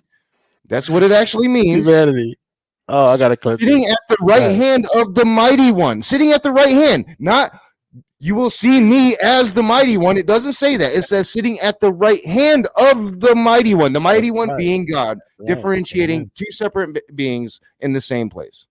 Yeah, thank you for proving the Trinity. All right, so now Jesus says, or the high priest says, "Are you the Messiah?" Are you not going to Son respond to a of the single word Blessed?" that I said? I am. I'm dealing with No, the he's same not. Please one do. chapter. Are you Messiah, Son of the Blessed One? Jesus says, "Epi imi." So that was a lie. Whoever said that he didn't say I am. He said I am. So if you're going to do the I am, Jesus didn't say I am in the synoptics, you're a liar. Okay. Now let's look at the response. Let's look at the response of the high priest, who know more about the Hebrew than you ever will. The high you're priest reading some of the tore part his when I said that. clothes. Do you think he tore his clothes and said, "Do we need to see anymore or hear anymore?" Did you guys just hear that? Do you think he said that because Jesus was just claiming to be Messiah, some savior of the maybe the state of Israel, that perhaps is going to free them from Rome, perhaps like a physical Messiah? They said that this was blasphemy. Blasphemy, according to the Jews, is when you are putting yourself, equating yourself to God, not just claiming to be a savior. There were Noah was Moses was a savior. He saved the He people was claiming to from be the Pharaoh. son of God, not Okay, God. let Rage respond. Let Rage respond. Jesus here is saying when he says this, the high priest tears his clothes in disgust. Do you think that he would be doing that if he was just claiming to be someone like Moses who saved the people? He was a savior. He was a Messiah in his own right. Go ahead, Rage. Blasphemy. What's blasphemy? Go ahead. Sorry. Blasphemy, and they condemned him to death for saying that he was a Messiah. Wait a minute. Sorry, I stepped kind of away, filled up my soda glass. I'm Okay. devouring pizza All right, right now. let me start again. Let me start again because this is all right. No, I was listening. After I Jesus just said this. had to Okay. plug in my microphone. All right. Okay. Jesus said, "You will see the Son of Man sitting at the right hand of the Mighty One." If any human being Mhm. ever claims to be sitting at the right hand or going to be sitting at the right hand of the Mighty One, tell them to come to my channel because I need to tell them that they're blaspheming. Okay. Well, because no, you're I'll grant you, saying he's that clearly you have- claiming to be maybe the highest of humanity, the representation of humanity at the right hand. But he's no. clearly saying he'll be at the Okay. right hand, not Right. possessing the right hand of the mighty one. Not that Who I sits am the at the mighty right one and that hand? right hand is mine. He's clearly not saying that. Who sits at the right hand of God? I mean, that wouldn't be God, because God would be sitting right to the Okay, right so of him? is there another God sitting at the right hand of God? Is there another God sitting at the right hand? I of can't God? sit at the right hand of myself, It Joe. was- Can you? It would be his son, the son of God. So his Yeah, son, usually the son is sitting at the right hand. the son is sitting at the right. Was the son always sitting at the right hand of God, I don't, or did he? I don't know. did this new? I would assume I it's, feel like it's that's a dad joke. I after feel like that's death. a dad joke just waiting to happen. Okay. Yeah, I don't know. So Jesus A was silly claiming question. to have the right hand to simply mean that you have the same authority of God. My right hand man has the No, it authority. does not. According to Christians, not according to Red Fang. According to Christians and theologians, when you say I'm sitting at the right hand of God, you are claiming to be God. And the Jews understood that. That's why he tore his clothes. Jews do not tear their clothes because you claim to be Messiah. Well, no, They they clearly feared his movement, hated him. Oh, now had they their feared own- his movement. I mean, All right, clearly they game do. They over. got the man murdered. Game Joe. over. Like, I mean, Game come over. on. Game over, Rage. It sounds like you're like glad, like you. No, it sounds they- like you they- think Jesus was like a criminal, and you're glad that he's dead. They That's what killed it sounds him like. because he was saying that he was the son of God. Uh-huh. Because that's why You he tear was your clothes blaspheming. because you're saying you're Well- the son of God. Big deal. So what? We're all sons of God. Big deal. Well, and No, my we're claim, not. my claim, Red Fang, is he I'm a doesn't son even of really God. make that claim. He doesn't No, make that. no. claim. Earlier it was a God. very big deal. It was You a gonna very tear your big deal clothes? because it was My- huge my- part of your my- My premise. claim is that he doesn't even make that claim of son of God. He throughout the first three gospels, he makes the claim of son of man. Okay. He's not talking about being the son of God. He's talking about being the son of man, a representation Okay. of humanity. It All is right. in the last gospel. It is in John where he starts claiming divinity. Okay. So now you will see the Son of Man sitting at the right hand of the Mighty One. What is so blasphemous about that statement? Go ahead, Rage. Well, I mean, there's plenty blasphemous about it. Go ahead. I mean, What's blasphemous about it? What is it's blasphemous? got to first and be foremost? it's got to What be is a couple defined of the blasphemy? seven deadly sins. Define blasphemy. Pride. First and foremost. No, pride What, is what not else could it be? Define blasphemy, sir. I mean, You don't know what blasphemy is, but yet you're telling me here that let me not- Google it. I like specific definitions. wow. Rage, can I share screen while you guys are doing that? Wow. Yep. What is blasphemy? Richard, peace and love, brother. Yeah, game Peace and over. respect, bro. And Jesus stood before the governor. It says it's Pontius Pilate above this. And asked him, saying, Art thou the king of the Jews? And Jesus said unto him, Thou sayest. Now, what I gave was a loose translation, so you say, but this is definitely what it reads. Oh yeah, Don't yeah. tell me I'm wrong when I was telling you how wrong you are. Yeah, Jesus never makes so and to kind of recap so everybody knows how we got to where we are. So the title of the stream is what Jill came in on. Does Jesus even claim to be God? And so my position is that he doesn't. Now I discard John came 65 to 70 years after Jesus died. It's the last gospel that we have. It is completely different than the first three gospels. Says different stuff altogether, make just different shit altogether. It reads different. It reads like two different people wrote it, and clearly makes a different case for the divinity of Jesus than the first three gospels. So that's the claim. Jill has been we've been dancing a dance for a couple hours now about Jill trying to find some way to get to a Godhead claim by Jesus in the first three gospels. So I mean that's kind of where we at, just to kind of catch everybody up. Out tremendously. Thank you. I think I've pretty much destroyed you. I mean, I've made you look brought up two silly in this. examples that I You have didn't even looked have. silly Because I mean, everything like you bring up shit and then you try to get past it, and then we'll actually take a look at what you're saying, and it's never what you say it is. You brought up 2 examples that I didn't even think of. So good, thank you for that. I mean, Yeah, no, because we're that's here how right now Bill in one works. of your examples. You're trying to say that this is Jesus making a God claim, but it's not. It's him You- saying, if anything, it's owning up to like I am the Messiah, but it's Okay, not. can you It's answer my not. I question? am You God. dodging? Can you answer my question? Why did the high priest tear his shirt? If all he was claiming to be was a son of God, like me or like praise, why did the high priest get so upset and say this is worthy of death? Go ahead. Because they wanted him to die. Because he had preached All right, against their game over, their man. authority. No, that's not what he said. He said that this is all I need to hear. So what do you think he was doing when he went into the temple, cast down the money lenders? Rage. What do you think he was doing, Joe? Rage, relax. I mean, relax. for somebody that follows He- Jesus, you don't seem okay. to really like what he was doing too much. Rage. Listen, Go ahead. use logic in your reasoning. I He was think I am. already doing these things up until now, and they had not sentenced him to death. But as soon as he said this, the high priest said, "We don't need to hear another word. We don't need to hear anything else out of this man's mouth. He's going to death. He's going to die." Why at this point does Well, he come to the Because it conclusion says after these he's words? accusing him of blasphemy. Okay. And blasphemy to the Jew was when you equated yourself with God. No, Not no, you're just making up a when definition. You said you were a priest. You're making or up you a say you definition. are a priest. I'm a priest. That's not blasphemy to say you're a priest. That's not You're- blasphemy to say you're Messiah. It is blasphemy to say you're going to be sitting on the God's throne, which is what No, Jesus so was you're doing. making up a definition. Blasphemy is the act or offense of speaking sacrilegiously about God or sacred things.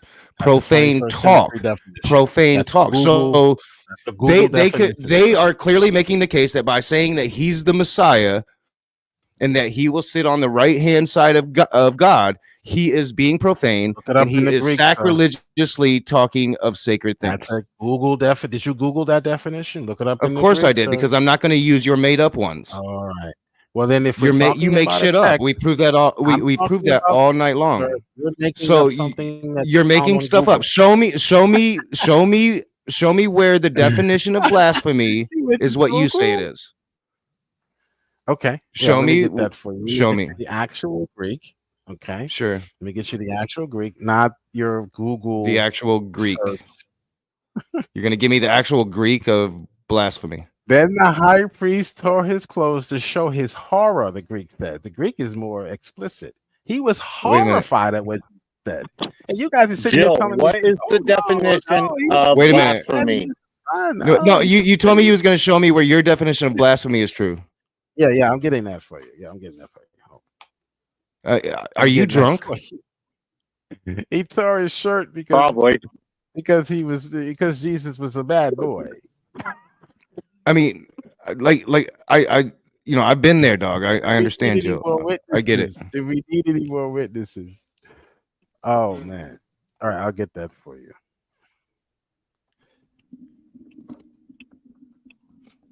Does the word blasphemy Get it, Joe. even appear in this text? The word blasphemy doesn't appear. Is in my this mic text, still like so I louder than can't show everybody you. else's? I can turn my gain down. Chat, let me know if I need to turn my gain down. I'm gonna step away for a second okay. and grab another piece of pizza. It's maybe 5-7% Domino's? louder than everybody else, but it's your show. It should be louder. All right, I'm gonna turn it down a little bit then. Not Let me know much. if I turn it down too much. Well, continue to speak Keep while you turn talking. it down, and I'll stop. Yeah, keep talking so we can tell. Is that a little better? I had that close That's to my fine. mouth. Is that a little better? That's about the same as everybody else, isn't it? All right, cool. All right, we'll run with that then. All right, I'm gonna be right back. I'm gonna grab more pizza and check on my kid. But I'll have my speakers on so I can hear. Speaking of which, Puff, how loud is mine? Because I recently changed some settings on it. Puff, Red Fang, anybody? Nobody. Nobody's going to tell me where my mic is at. Okay. I hear you. Can you just hear fine. me? Yeah, I hear you now, Red Fang. Go ahead. Yeah, you sound good. All right. Thanks, bro. So maybe someone else can answer as to why they wanted Jesus killed for just simply saying that he's going to be sitting on God's throne. Why is that? He worthy didn't of- say he was going to be sitting on God's throne. He said he's going to be on the right hand of God, right, which was Yeah, by the way, a there's, way uh, according to Psalms is saying which he you doesn't- don't understand what that actually means. Oh, you do, Red Fang. Okay. Yes, I do, because I actually What does that read medieval literature and actually know what it Oh. means. What does that mean to sit on the right hand, according to the ancient text, the sit ancient in Near the, East spot- the text? place of favor. It's to sit in the place of favor. That's what it means. Right. Right, which is blasphemy, Yes. according to the Jews. Well, Yes. there's 24 blasphemers according to you. Yeah, you're one of them. No, because there's 24 seated at the right hand of God in chapter 4 of the book of Revelation. Unless you want to say the whole book of Revelation is invalid for some reason. Right. He knows I'm right. That's why there's no argument. Well, You just can't go we've already right. had that discussion. This is not the topic of the debate, or the show. I know it's a but tangent, but the if you- host is if away. you want to have that discussion again and have me embarrass you on the 24 elders, I I'd will. love to have you embarrass anyone. But it's not going to be on Brojo's channel since he was too much of a coward to allow me in the stream any other time. What? Brojo's He was like too the much- most fair person I've like. What? Are you serious? He'll let anybody on. Yeah, look at So his if he channel. doesn't let you on, that means you must be like really a toxic narcissist. Not one Christian He is. except for Iranic, open theist. Ironic All got right. kicked. Right. So- yeah, it's open. Right, yeah, Joe, free thinkers. Right? I got one question for you, right? Because I kind of let you hang yourself, and I've done this on purpose. Because you're sitting here and you're trying to tell all of us that because Jesus was forgiving sins, that he was saying he was God. Correct? Am I steelmanning you? That's blasphemy. Yes. All right. So if Jesus That's is saying that he slander. was God, let me finish. Slander. Yeah. I've held this one in the bag for quite a while. I'll let you go on, so please let me finish. If Okay. Jesus is saying that he is God because he forgives sins, is he also saying that his apostles are gods when he passes the authority to them to go out and forgive sin? If they said that they had this authority, meaning they're not doing it in the name of or the authority of Christ, they were to what? Baptize in the name or the authority of the Father, the Son, and the Holy Spirit. You couldn't deal with that verse. I So, left that wait a minute. alone. So Okay, you're so saying if that they say- hold he on, gives can I this finish? authority to Can I them? Can I finish? All right, finish. If they say that they're doing it under their own authority, it's blasphema. If they say they're doing it under the authority of the Father, Son, and Holy Spirit, it's not blasphema. They We didn't cover believe in that. the God, Father and the Son and the Jesus Holy doesn't Spirit. say he's, and Jesus never says he's doing it under his own authority. Jesus says he's giving the authority of God. We covered that from God. We covered that earlier. Now you are moving the goalpost.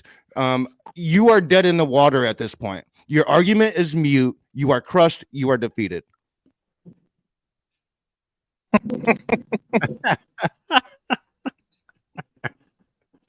All right. I'm used to people declaring victory after getting spanked. I'm used to that. Even on Praise's channel, you should be. If you guys are been watching lately, what I do with the free willers over there.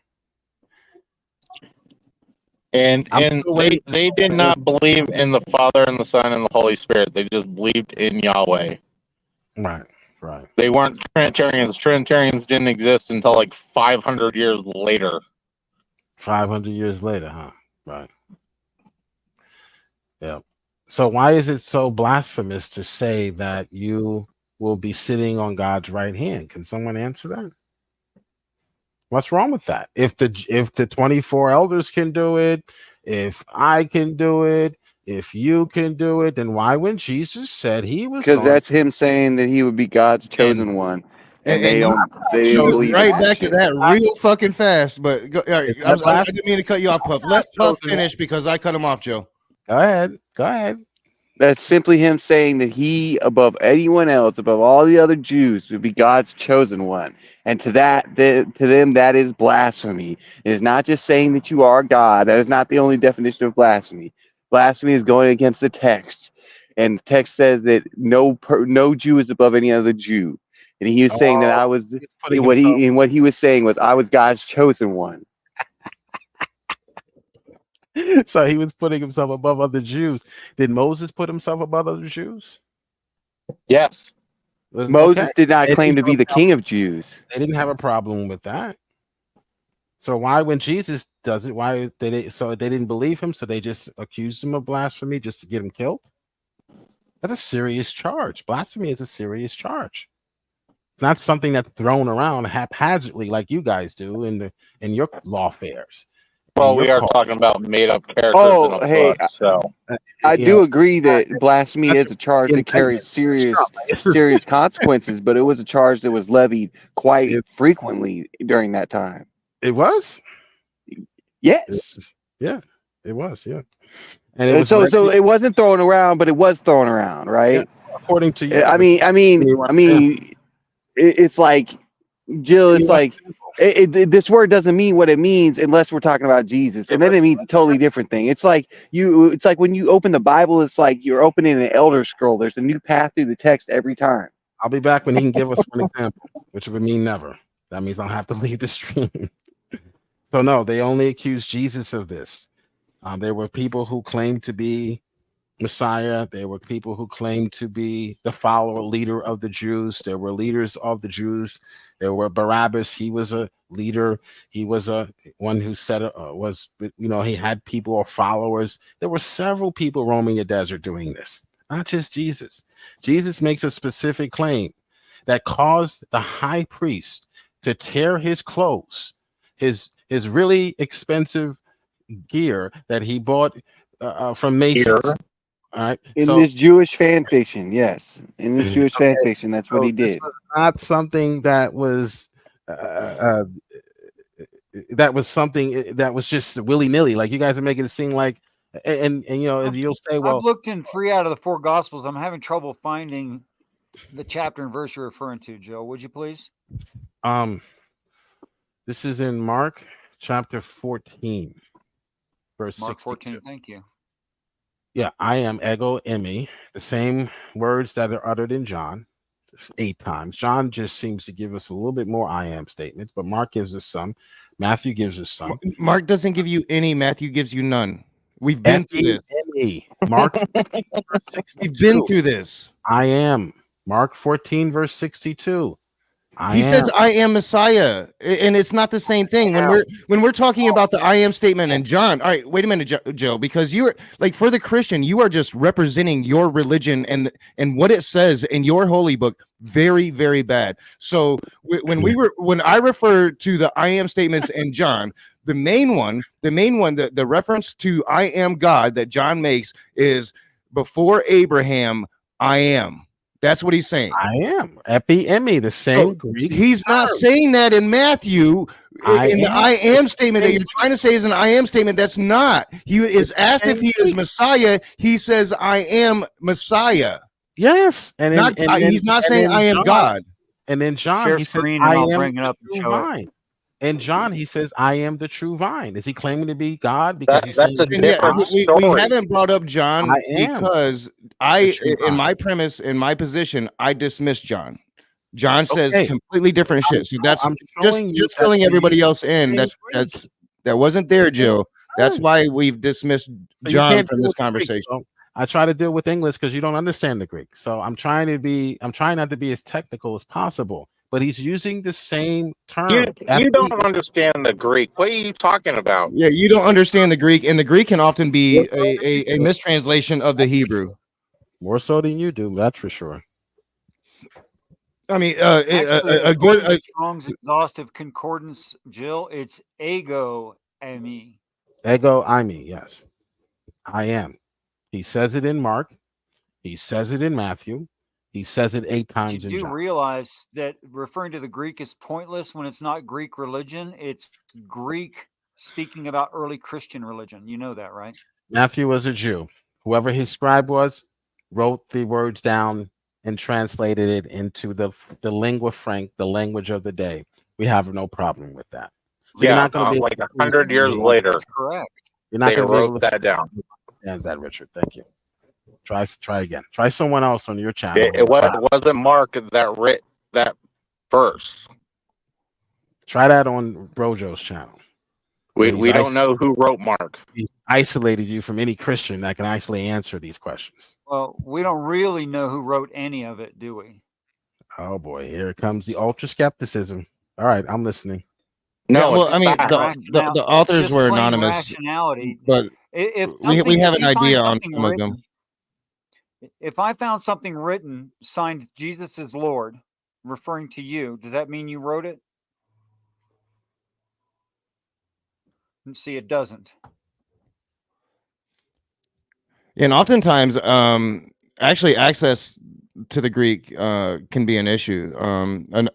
So when I say the first three Gospels, and my claim is Jesus never claims to be God. The Gospels, the first three Gospels, do attempt to at least put some divinity at Jesus's feet through the virgin birth. The problem is that Matthew actually was reading from the Greek translation of Mark, and the Hebrew translation is a little different than the Greek translation. So when in regards to the virgin birth, the word Alma means young woman, not virgin in Hebrew. Specifically, according to Dr. Bart Ehrman, a young woman, regardless of whether she has had sex or not. So in the Hebrew, the word used in the original Hebrew text is young woman, not really specific on whether or not she's actually a virgin. Now, Right, the word one. used from the Greek was let me find it because I'm going to butcher it anyway. That word did specifically mean virgin. So when Matthew was reading from the Greek, he got it translated. It was a mistranslation. But let me find the actual word because I should remember, but I'm not remembering it off of. I'm not sure it's fair to say mistranslation. It's just a difference of yeah. languages. I mean, it wasn't an intentional, like he was trying to miss. It actually was intentional. Scholars call it typological. Why can't I he find was the word? speaking typologically of Christ. You So know- there's no one-to-one correspondence between Jill, the two. you do realize you're discrediting the text instead of confirming it in your comment. In your right? opinion, that's fine. In your opinion. But I got No, a it's not question my for you. opinion. You Parthenos. literally- The Greek word is parthenos, and it does specifically mean a young virgin woman. Right. Yeah. So Matthew Rage was speaking typologically, meaning he was not suggesting that if you read Isaiah 7 and Isaiah 8, Isaiah actually had a son. So the son was born. It was some strange name. It was like 20 letters in his name, El Shabbat, ha ha ha, something like that. But the son was actually literally born. So Matthew knew that. So he wasn't saying there's a one-to-one correspondence. He was saying that typologically this signified Jesus's birth. But that's a lot. That's too technical. We'll have that Bible study another time. But I just want to have you ask you a question. If the I am well, my whole point, and you're trying to dodge my whole point here, Jill, is the fact that in the original Hebrew translation, Virgin Mary, I mean, it's not even really technically Virgin Mary, it's young woman Mary. Yes, Isaiah's wife was not a virgin. Isaiah's wife had already had children. You brought in Isaiah.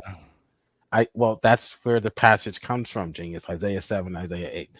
So Matthew is not saying Matthew is not saying that this is a direct prophecy. There's a difference between direct prophecies, like Micah 5, Jesus will be born in Bethlehem. It means he's literally going to be born in Bethlehem, and typological prophecy. Okay, where there is a signal or a sign, or what we might call what's the word? An omen, right? All right, but that's another issue. I wanted to ask you about the I am statement. No, I don't want to move on from this until I address. Well, it's an issue that I don't think you're ready to tackle. Well, good, because then you'll hit me when we finish with this issue. All right, so so Matthew's view is he was trying to kind of solve an issue that he was having. So, and his issue was that she had to be born a virgin to fulfill the scriptures, because that's what Matthew was trying to do, was get Jesus to fulfill scripture. And I'm glad that you brought up Isaiah, Isaiah 7:14. Therefore, the Lord himself will give you a sign. The virgin will conceive and give birth to a son, and will call him Emmanuel.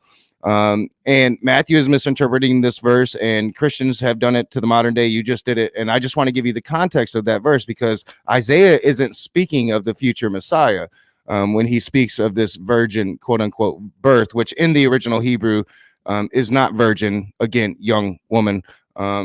Would be the original terminology used, but he's referring to two kings in his own times that were in political conflict, and he's referring to a young woman that would conceive a child, and within the time of that child's life, so a very short time from the time he's actually writing these words, is what he's saying with this verse, not prophesying some virgin mother giving birth to the Son of God in the future, like you're trying to say it's saying. It's not saying that at all. Go ask any Jewish scholar. No, It's that's not my literally point. saying that You this didn't hear my conflict will be response. solved in a matter of years, not decades. Yeah, we can That's move on what it's because you saying. didn't hear my response. You don't know the difference. No, between no, predictive prophecy and respond to that, typological because that prophecy. was a direct response before you tried to move Okay, off of it, so- and I destroyed it. Okay. Yeah, you think so because you didn't hear my response. There's a difference between predictive prophecy and typological prophecy. Matthew, who would have read Isaiah 7 and 8, who would have studied Isaiah 7 and 8, he knows that, hey, this wasn't really a virgin. Hey, I can't really use this. He's not doing a direct prophetic statement. He is saying that Jesus typologically was represented through the birth of Isaiah's son, not direct prophecy. There's a difference. So It wasn't Matthew, who Isaiah's was a son, it Jew, was some hold young on, hold on. woman. Matthew, who was a Jew, would have known that Alma You had no does idea not what the mean. fuck you're talking Okay? about. But I want to get back to the I am statements. I Do don't even know you where to think start the My claim is Matthew got it wrong. You're agreeing that Matthew got it wrong, and you're No, actually I know, saying I'm that not. Christians continue to get it wrong. No, I'm not You're actually. actually I'm agreeing saying to that that. Matthew had a different purpose involved than what you're trying to force him to. Yeah, his purpose was to pretty much fib a bit, give a little bit of divinity to solve an issue he was having when he was writing his gospel. When Matthew says that To the change virgin a birth of word that Jesus- he would have known from young woman to virgin. When Matthew says that the virgin birth of Jesus is the fulfillment of Isaiah's prophecy, he is speaking typologically rather than predictive fulfillment. You don't know what that means, and I really don't feel the need to go into that. We can have a different stream on that, but the elegance We can of have a whole different stream typology on how I just fucked you is up. yeah, because you don't understand typology. That's a Oh, topic you of haven't learned. typology. That's a Neither subject do you, haven't Jill. learned. Okay, so when you learn So typology, I haven't earned the art of Christian Okay. bullshit, is your and it's argument. all throughout Scripture. It's all throughout Scripture. Okay, Matthew does this. Jesus Ask does any this. Jewish scholar what Isaiah 7:14 is about. Actually, okay, that's fine. They'll tell you it's so- not about Jesus. Okay, which Jew? Matthew was a Jew. He was a Jewish scholar. And yeah, he I was believe intentionally okay, misrepresenting He the wasn't scripture. a scholar. And it's not That's and Jill, it's not the first time That's he good. intentionally misrepresented scripture. He's even made up so-called scripture that That's Jesus your needed to opinion. fulfill. Let me finish. I Jews My in the my example here, let me finish. I know you don't want to hear it because you know you don't like being schooled.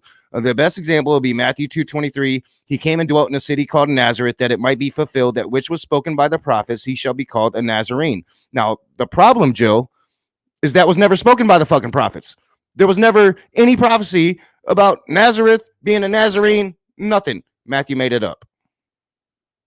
Okay, so predictive prophecy is straightforward. Simply put, just to sum this up, but you're ignorant. You're speaking on based on conjecture. But I will show some grace here. Predictive prophecy is straightforward. That's not likely. There's two types of prophecies employed by the New Testament prophets, who we believe are inspired by the Holy Spirit. And then there's what we call typological prophecy, where there is no one-to-one correspondence, meaning you don't have you don't have to have a virgin in one and a virgin in the other. You can have a young maiden in one and you can have a virgin in the other. So that's typological. It's somewhat more complex. But I wanted to ask you about the I am question, the I am statements. Do you believe Man, that was a whole bunch of bullshit. Do you believe the I am? Yeah, because you haven't learned it. So when you learn what these, I do have to point out that several points now that you refuse to really even even because you're going off topic. We're talking no, about. I'm not. I'm the I'm the only one on topic. It's hard to talk You're about not on topic. You're trying to get it far Off- away from what I'm saying as possible. Is that the topic? What's the I want to topic point of the that show? out. You're not addressing Did anything Jesus that I'm claim saying. to be God. That's the topic of the show, right? Yeah, and I bum. have proved my case. I have proved my case. Yeah, okay. So let's get back to the topic of the show. Now, you do the I am statements. Do you believe that the I am statements are claims of deity in John? Surely, clearly they are. That's why. I So then mean, why? Okay, so clearly then they why, are. when you see them in the claims, or when you see them in Matthew and Luke, as I showed you, why do you conclude that they're not? So let me go back, because there are several I am claims, and not all of them are like claims of God. There's I don't know, like I am the life givers. I mean, there's stupid I am claims I as am well. Or I am the. These are the ones. The in John. specific one that I mentioned is before Abraham, I am. That's the specific one that I And mentioned. then, okay, I am the true vine. Is that a claim to be God? I am the what? I am the true John. It's in John. I am the true vine. Excuse me. It's in John. The 15. true vine. I don't That claim see to how be- that would be a God claim. That's not a God. Okay. How I don't about know. this? That's John definitely 14, not a God 6. claim. John 14:6. I am the way, the truth, and the life. No man comes to the Father except by me. Is that a claim to be God? No, that's definitely not a God claim. That's definitely a separation from God. John didn't claim Jesus was God then. I'm naming all that. You said that John. I'm going to eliminate John because John claimed No, that. I eliminated John not because of the God claims. I eliminated John because it comes later, and that's what historic. So Okay. what And historians do, Joe, and I explained this earlier, is that they will take things that are the same, and they'll say that's probably a nugget of truth that slipped through the decades. Because I mean, Mark came 2 or 3 decades after the death of Jesus. Matthew would have came a decade later. Luke would have came a couple decades later, and then John was 65 to 70 years after the death of Jesus at the very earliest, Joe. So at the very earliest, John doesn't claim Jesus is God either. So nothing changed. So what's your problem? No, I dismissed Most of John the people because have been it doesn't dead match before up. the first. It's a different story altogether. Hey, It he makes didn't- John different didn't claim claims Jesus altogether. either. Most So of your what's the point? supernatural, miraculous claims comes from John. John, we know the area that John, this Miracles and all. supposed John came from, was in an area that believed that Jesus was divine, and in a time period. See, he's gone, or somebody left. In a time period when there was division on the divinity of Christ. The Gnostics clearly thought he was a man. Other sects clearly thought he was a man. Others thought that there might be some divinity there. Others thought that he clearly was divine. John was clearly of that last branch. And he gave you the gospel that he had always learned, and that was of a divine Jesus. The problem is it's completely fucking different than the 3 that came before it. And the problem is they don't make those claims in the 3 that came before it. So when it comes to the God claim, and there's a couple of them in John, the difference in John between the other 3 is that in John, early in his ministry, he's going around claiming to be the Son of God, not the Son of Man. There's a clear difference. You're trying to run away from that when you're pointing out these I ams or trying to mock my argument. You are the one that's really showing yourself to be really fucking ignorant of your own Bible. It's over for your rage. Logically, you just blew it. If you're going to claim that John is making claims that Jesus is God, by using the I am statements, which is what your claim was. I said the one I am statement is a God claim. The other ones you brought out were not. So wait, before Abraham, I am. That just means he existed before Abraham. What are you talking about? Well, yeah, I mean that would be my argument. That's Is that not a he's claim. clearly saying that. That's not a- I mean, oh, so yeah, that's he's not a a he's a God crazy claim. cult leader that thought he existed Oh, now he's a 1,800 years crazy earlier. cult leader. Now you're done. You're done. You're But done. you don't want to hear my answer. I'm telling you what I really think, but I'm trying to argue from a historical perspective here. Most of my citations for everything that I've said tonight would come from Dr. Bart Ehrman. You're done, Rage. Do you have citations? I mean, do you have a? Are you drawing from historians, or are you just giving me Jill bullshit? You came on here gung ho about the I am statement. More Jill bullshit. Only John has the I am statement. You've been gung ho about I am statements. Matthew and Luke. My claim is Now Jesus you're does not running- claim to be God. That's Now you're my running. claim. You see what I Your did to claim the is he Mexican does. eye? Do you see what I did to Red Fang's eye? That's what I did to your argument tonight. No, didn't do I that. mean, Yeah, You you cartooned took that my photo into. and you added a catch to it, you idiot. and I have, I mean, you can say all you want. I mean, I've always let the audience decide, but I mean, Oh yeah, the atheist. I've schooled audience. you, bro. Yeah, they're gonna be. I mean, this is Wait, I'm not I, an atheist. I really hope a different, better apologist can come in and repair the damage that you've made in this stream. Because I mean, oh, you give him too much credit. Come on, Knock. You give Oh, him thank too you, much Richard. credit saying he did damage. There's no way he did Oh any yeah. damage. He's Jill. He can't damage nothing. Here comes the emotion. No one trusts him enough for him to cause damage. Here comes the ad hoc. All right, No, I'll it's not change an my ad hoc. icon back. I'll change because No, I already I- knocked you out, so I'll change. Now, my Jill, I You realize haven't that knocked you me think out yet, when Jill. people June 1st, persecute- I'll motherfucker. knock you out in real life. Yeah, June 1st. Get ready, bitch. I'm gonna knock you the fuck out. June 1st. Now wait, Red Fang, you Wait. said you weren't going to knock him out. You were going to choke him out. That way Right. you can experience that. I'm keeping Yeah, my. I'm gonna make sure he goes night night. I'm keeping my impeach the demon rats because that's gonna stand. Because that has to happen. Now, Or Jill, else I we're all understand in that you trouble. think when people make fun of you and stuff, that just shows that you're right and that they're heathens. I know that you believe that, but there After is a a debate, distinct yes. possibility. There is the distinct possibility that people actually persecute you because you earn it, I earned it. I did earn it. Jesus All earned right. it as well. but not by So- being like Jesus, just by Jesus being a earned it as jerk. well. Yeah, Let me find this. Now Jesus If I did can it by find it. being righteous. And- You do it by being a I know. jerk. Yeah, I know. See, that's not All right, Jesus. there it is. like. All right, so I like it when this happens, right? So Brady, Jill won. I cry. So I am the Jill, resurrection and the life. Jill, What about give me that? a moment, and then I'll let you go.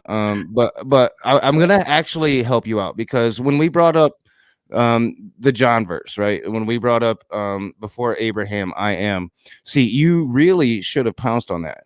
If you really wanted the divine claim or you wanted to hammer it home, even though I do dismiss the Gospel of John, that was your clear, really inkling to show the audience here that you have any clue of what the fuck you're talking about. But you did not pounce on it. Why? Can I ask you, Joe? I'm just going to ask you, why is the term I am even important? Are you gonna let me answer? Yeah, answer. Because it's the same words that was uttered out of the burning bush in Exodus 3:14. Exactly. I So you should have came with that. You should have told me I am is a reference I was showing you how inconsistent to you God. were. You said But in the beginning of the now- stream. Okay, you gonna let me respond? Well, You yeah, said but in the beginning of the stream, Rage. Hold on. You said in the beginning of the stream that only John has the I am statements. Therefore, only John was yes. claiming. No, Jesus. I didn't say he only has the I am. I said John Rage, is the only one Rage, that claims listen, divinity. Rage, be honest. John is the only gospel where Jesus is claiming divinity. That's my claim. You're mentioned taking the my I claim. am statements as your proof. You said No, you only keep he saying has that. the I I never am said that. You said nowhere in the Matthew, Mark, and Luke were the I am statements. No, That I was said your nowhere claim. in Matthew, Mark, or Luke does Jesus claim to be God. That's what You I said. That also, you said that also, but you also mentioned that the I am No, statements. you mentioned the in I am John. statements. The only I am statement that I I'll have just mentioned clip it is and I'll show before everyone how Abraham, much I of a- am. just clip That's it the and show only everyone one how- I've mentioned. You've mentioned different ones. Clip it, don't worry. I'll clip it and show everyone how dishonest you Sure. are. You said it. You better edit this out before I have a chance to clip it. You better edit it out. That's all I'm gonna say. Edit what out? The part where you That's really- said that's really only John dishonest. has the I am statements. That was part of your argument for John being. You haven't even shown another I am statement like I am, like before Abraham, I am. You never shown an I am statement where he's referring to himself as where he's making a God claim. You tried. Knock, there aren't Okay, any. okay, now You okay, tried. Let's stay there. How is before Abraham existed, I am? How is that a God claim? Because he's saying it in the way before Abraham, I am. He just like you just said, he's saying it in the exact same way that Saying he existed. How is that a God? God claim? replied to Moses from the burning bush. Okay. Tell he them. just- So if it is it the So I am- when hold Moses on, asked hold God on, how he hold on, identifies hold God, on, God hold responds, on, "My name hold is on, I am." Hold on. So is it the I am part that's the God claim, or is it before the Abraham existing part that's the I am? Which part is the God claim of that statement? I'm not even really granting it is a God claim. My claim is that Jesus does not make God claims. Okay, then. Just You're because he focusing on says I am John. does not mean he's God. You just blew you just shot yourself in the foot No, I didn't. because you're claiming that it doesn't matter how he says I am or what arrangement he says it in the No, sentence. you're focusing on a part. You're focusing on the one gospel Not a that I God said claim I anyway. don't count.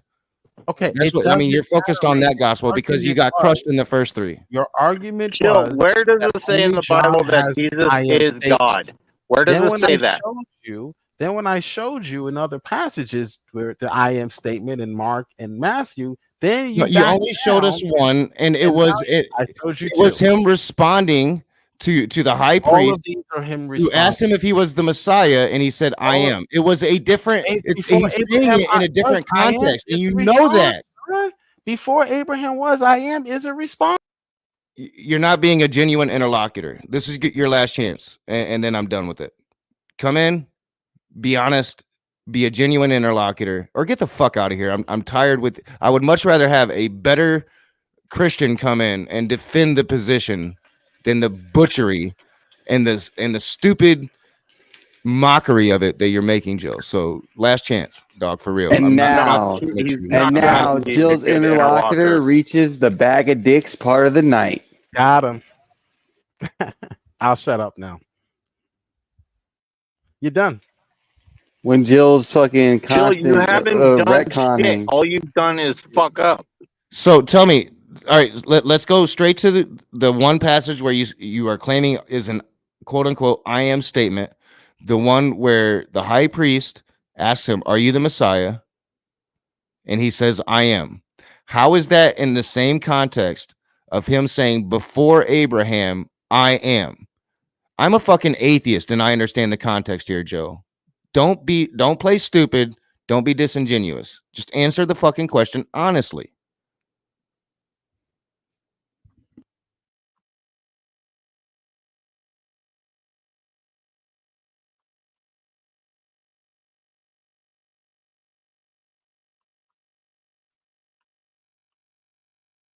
Hello. You found you found Jesus saying the words "I am." Explain how it's the same as in the same context. Joe. Crickets.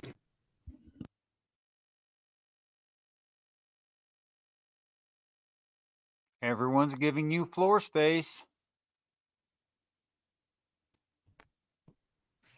Just He's because he's skimming William Lane Craig videos right now. Quiet. Shh. just because I say I am does not mean I'm God. What if I bring up some text where Jesus claims to definitely not be God? He said, "Why do you call me good? I'm not good. Only the How about I Father do in nothing heaven is through my good." own power? How about Jesus saying, "I do nothing through my own power"? How about that? Good point.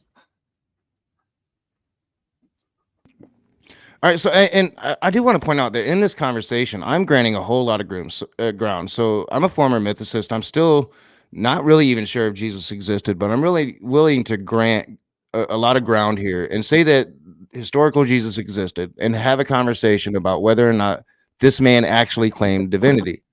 Now, I am granting that in John he does, but I dismiss John for reasons that Jill has not been able to refute.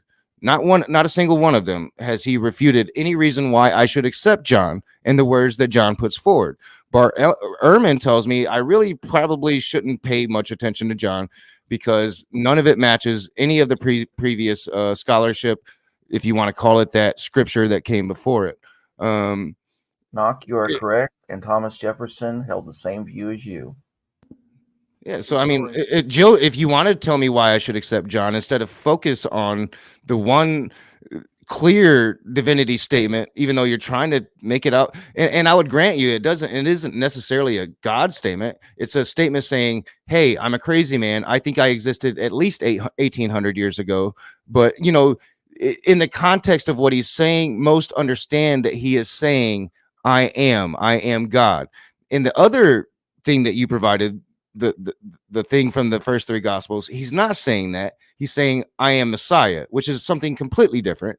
Jews never thought Messiah was God. Jews thought he was the king of the Jews. Knock, I can actually make this worse. There's another interpretation to that, because the words Christ Jesus, it means christened to announce that Jehovah is salvation, which is a job description. It's not a descriptor of a person. He could have been talking about the job Jesus Christ pre-existing Abraham. Yeah, and like It might not even be a personal claim at all. And if you want to even take it to a spirit realm and saying like the spirit of Jesus pre-existed Abraham, he's making that claim. But clearly he's making some kind of divine claim in John that he did not make in the first three gospels.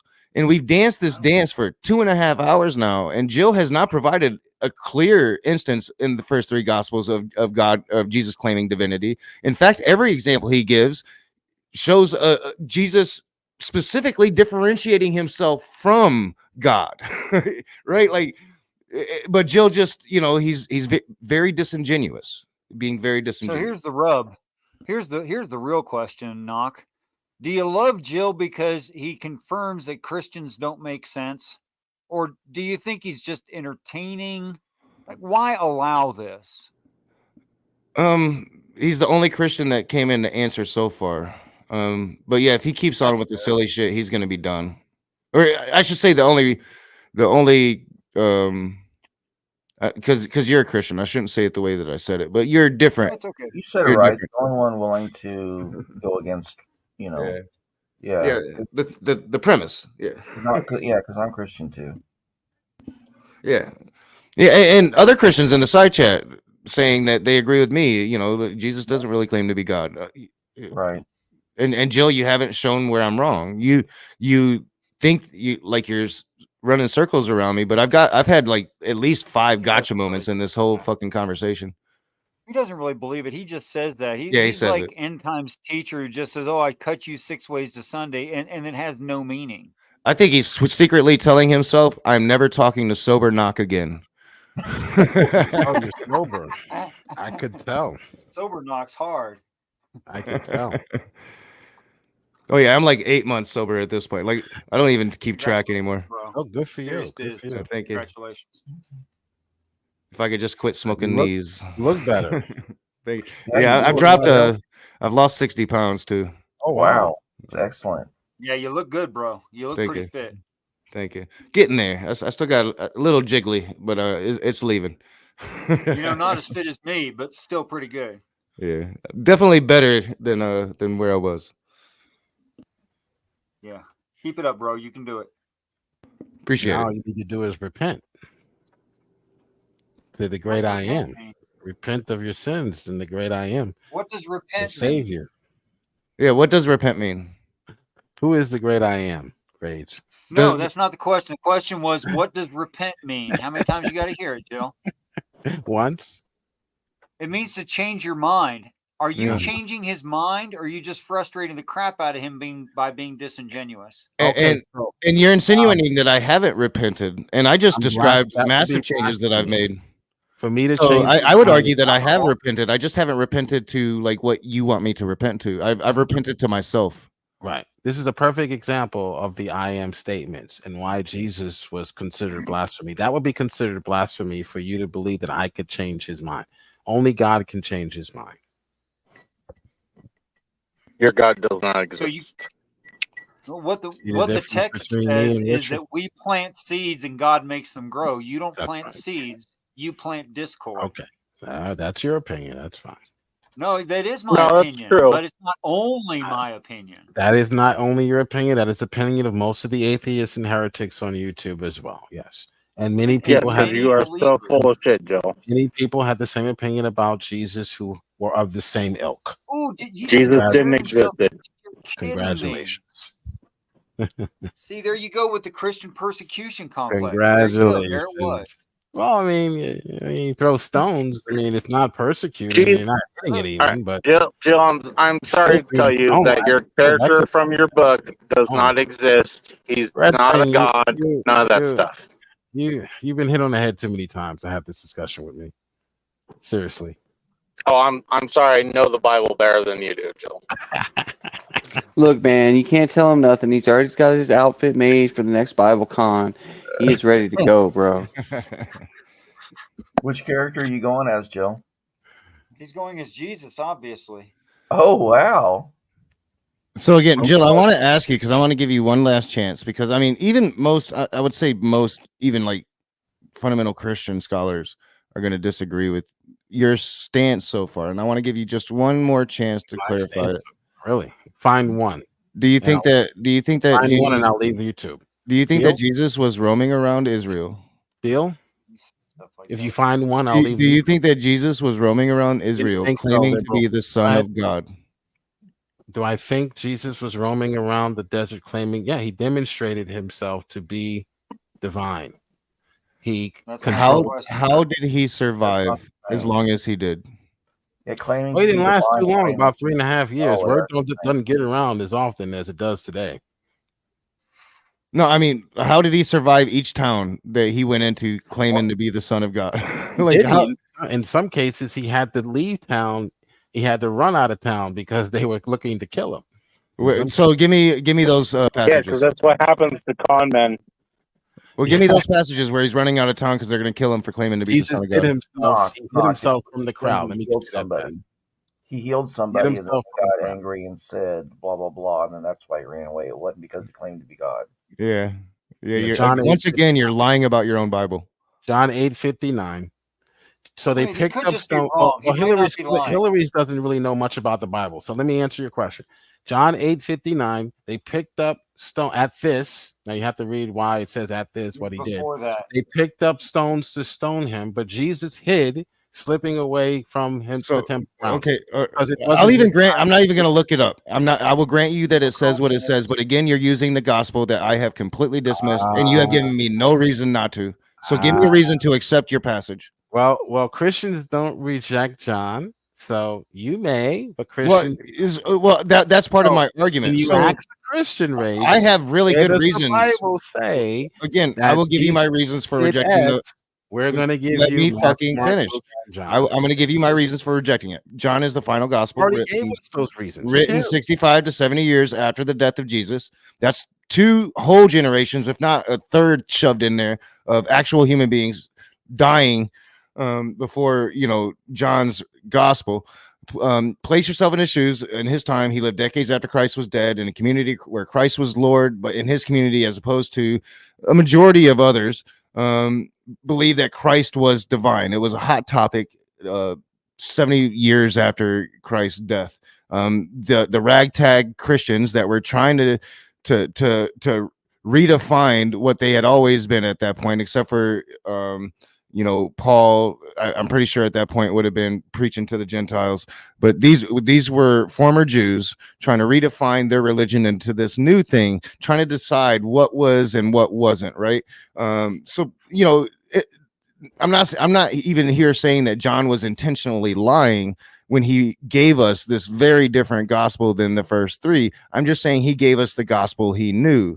And that narrative fell apart. So based upon that narrative, because it doesn't line up with the earlier texts, the texts that are actually closer to not only the man Jesus himself, but those eyewitnesses that are so important to the Christian fucking account, to the Christian internal critique.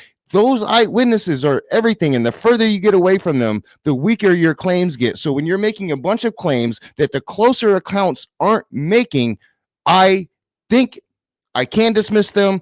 I know I can, because most historians, including your Christian historians, dismiss them as well. Yeah, that narrative fell apart when we went over the I am statements, and you admitted that even saying before Abraham I am is not really saying you're God. That has nothing at all to do with what I just said.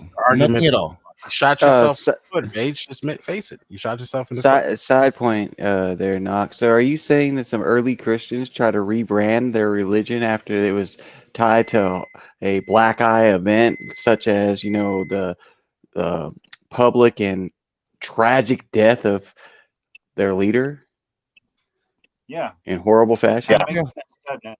Yeah. Pretty much. I'm sorry. I'm sorry.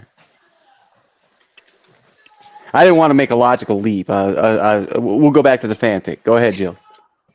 Yeah, and they definitely had an issue, right? Because also you really have to go back to like what was Jesus's like fucking what did the real Jesus stand for? Not the Jesus that Jill is here trying to grift for. Love, acceptance, understanding, empathy, Yeah, but consideration. yeah, those are the things that we say, but what was his real message? And this is my opinion, Richard. Correct me if you think I'm wrong in any way. His message was that the apocalypse was coming and Jewish leaders were leading the chosen people astray. But don't fear, because Jesus is here. You know, that's pretty much his message. Is they're leading you astray. I'm here to bring Israel right because the end is nigh. Right? That was his message. The message is, you have heard, but I say. That's the message. Exactly. So he's not saying or trying to usurp the authority of God in any way. He's trying to usurp the authority of the leaders of Israel. He's saying you are leading the people astray. God is coming and we need to get right. And in fact, his Sermon on the Mount lays it out specifically. I did not come to change the law. He pretty much says, I am the law, right? I came to reinstate the law. Well, to reinterpret and reinstate. Yeah. So, I mean, he's telling you, and he's calling out the leadership of Israel. So color me surprised, Joe, that the leadership of Israel not only are going to pay his apostle to betray him, who then later knows that he was wrong and feels so guilty about it. Not only does he give the money back, but kills himself over it. Not only pays his apostle to betray him, but slings every accusation at him that they think will stick. Eventually, the one that does, the one that Jesus won't refute, is that he is the king of the Jews. Why does he think he's the king of the Jews? Because Joseph was his father, and Joseph was of the line of David, and he has been fed that bullshit his entire life that he's the fucking king of the Jews. His mom put it there, probably. Mommy issues. It happens. Maybe she just loved her son a little bit too much. That is a fever dream that the people in power would launch a political witch hunt, ultimately culminating in them resorting to killing a man to retain power. That would not happen, man. I gotta say, Puffalophagus, I like you even better spoken than written. Thank you. Sorry. Yeah, we like this is Puff when he's cooking. Sorry. It really satisfies the emotional part of our being. Yeah, Puff. Well, you know, humans are emotional beings that think. We're not thinking creatures that feel. We're feeling creatures that think. So, yeah, Christians. You know, that is the limitation of our evolutionary, pathway. Well, then I would say Christians are a step ahead of you in the evolutionary process. Then. Well, we're the same. There's no difference between a Christian, a Jew, a Muslim. Not apparent. That's not apparent. Well, I mean, genetically, cognitively, maybe. Jill, you did but an genetically, entire show no. on the no true Scotsman fallacy and never actually understood it, and it's obvious. Do you want to have a conversation on about your logic? Fallacy? But you're sitting here bragging about your logic over your feelings. Yeah, but we're talking about a Christian versus a non-Christian, not a Christian against another Christian. So that's not a no true Scotsman fallacy. Do you know what a no true Scotsman fallacy is, genius? No, you don't. I know how. Sonic Kaiju would destroy you on logic. You want to have that discussion sometime? Real quick, I'm gonna step away and make a pot of coffee. So if Jill goes cray, I'm not here to like moderate or anything. So I'll be right back. I'm not gonna go crazy. I'm done. I put my gloves down. Well, you still haven't explained that the whole. You try to explain it away like the authority of Jesus or whatever, but I clearly and I steel manned your position before we got to the moment, And I'd really like you to explain if God, by forgiving sin, is claiming to be God, which he says he's not. He refutes that when he's accused of that. He says, "No, I ain't."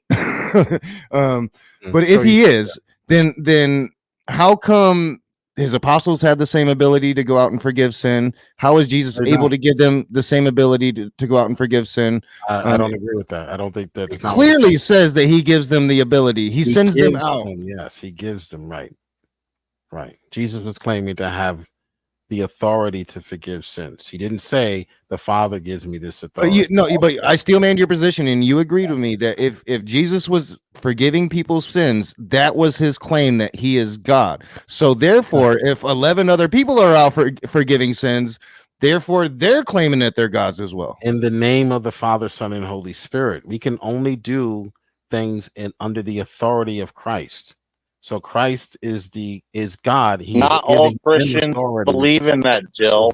And Jewish people all- certainly didn't. Okay, all right. Yeah, I'll that's let you guys Trinitarian doctrine. squabble amongst yourselves if you don't want to. I mean, Jewish people certainly I'll give didn't you my believe that. response You're when you giving come us back to the coffee shop. Christian theology that came hundreds of years later, apologetics that came hundreds of years later. We're talking the first 3 generations of Christianity here, Joe. I'm just saying, it's not even- Jill, you're doing a real good not job even of making him Christian. sound real L. Ron Howard-ish. Hubbard, not Howard. Yeah, L. Ron. I made the fucking one from the show. I made the joke from the show. Which show? I don't know. It's a show about some college dorm mates, and they're getting ready to go do a job, and he's like, "It's L. Ron Hubbard." And he's like, "No, it's L. Ron Howard, man." He's got all the other facts, and he's like, "No," he's like Ron Howard is the guy that made the Apollo 13. He's like, "No, man, it's L. Ron Howard." Yeah. Yeah, Ronnie Opie Cunningham. Yeah, Yep. Howard.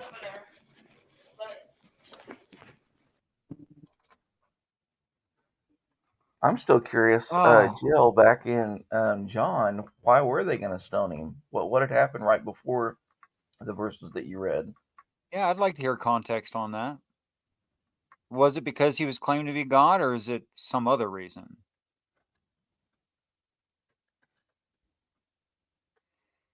In fact, just give me a chapter and verse, and I'll look it up and we'll review it. He said chapter 9.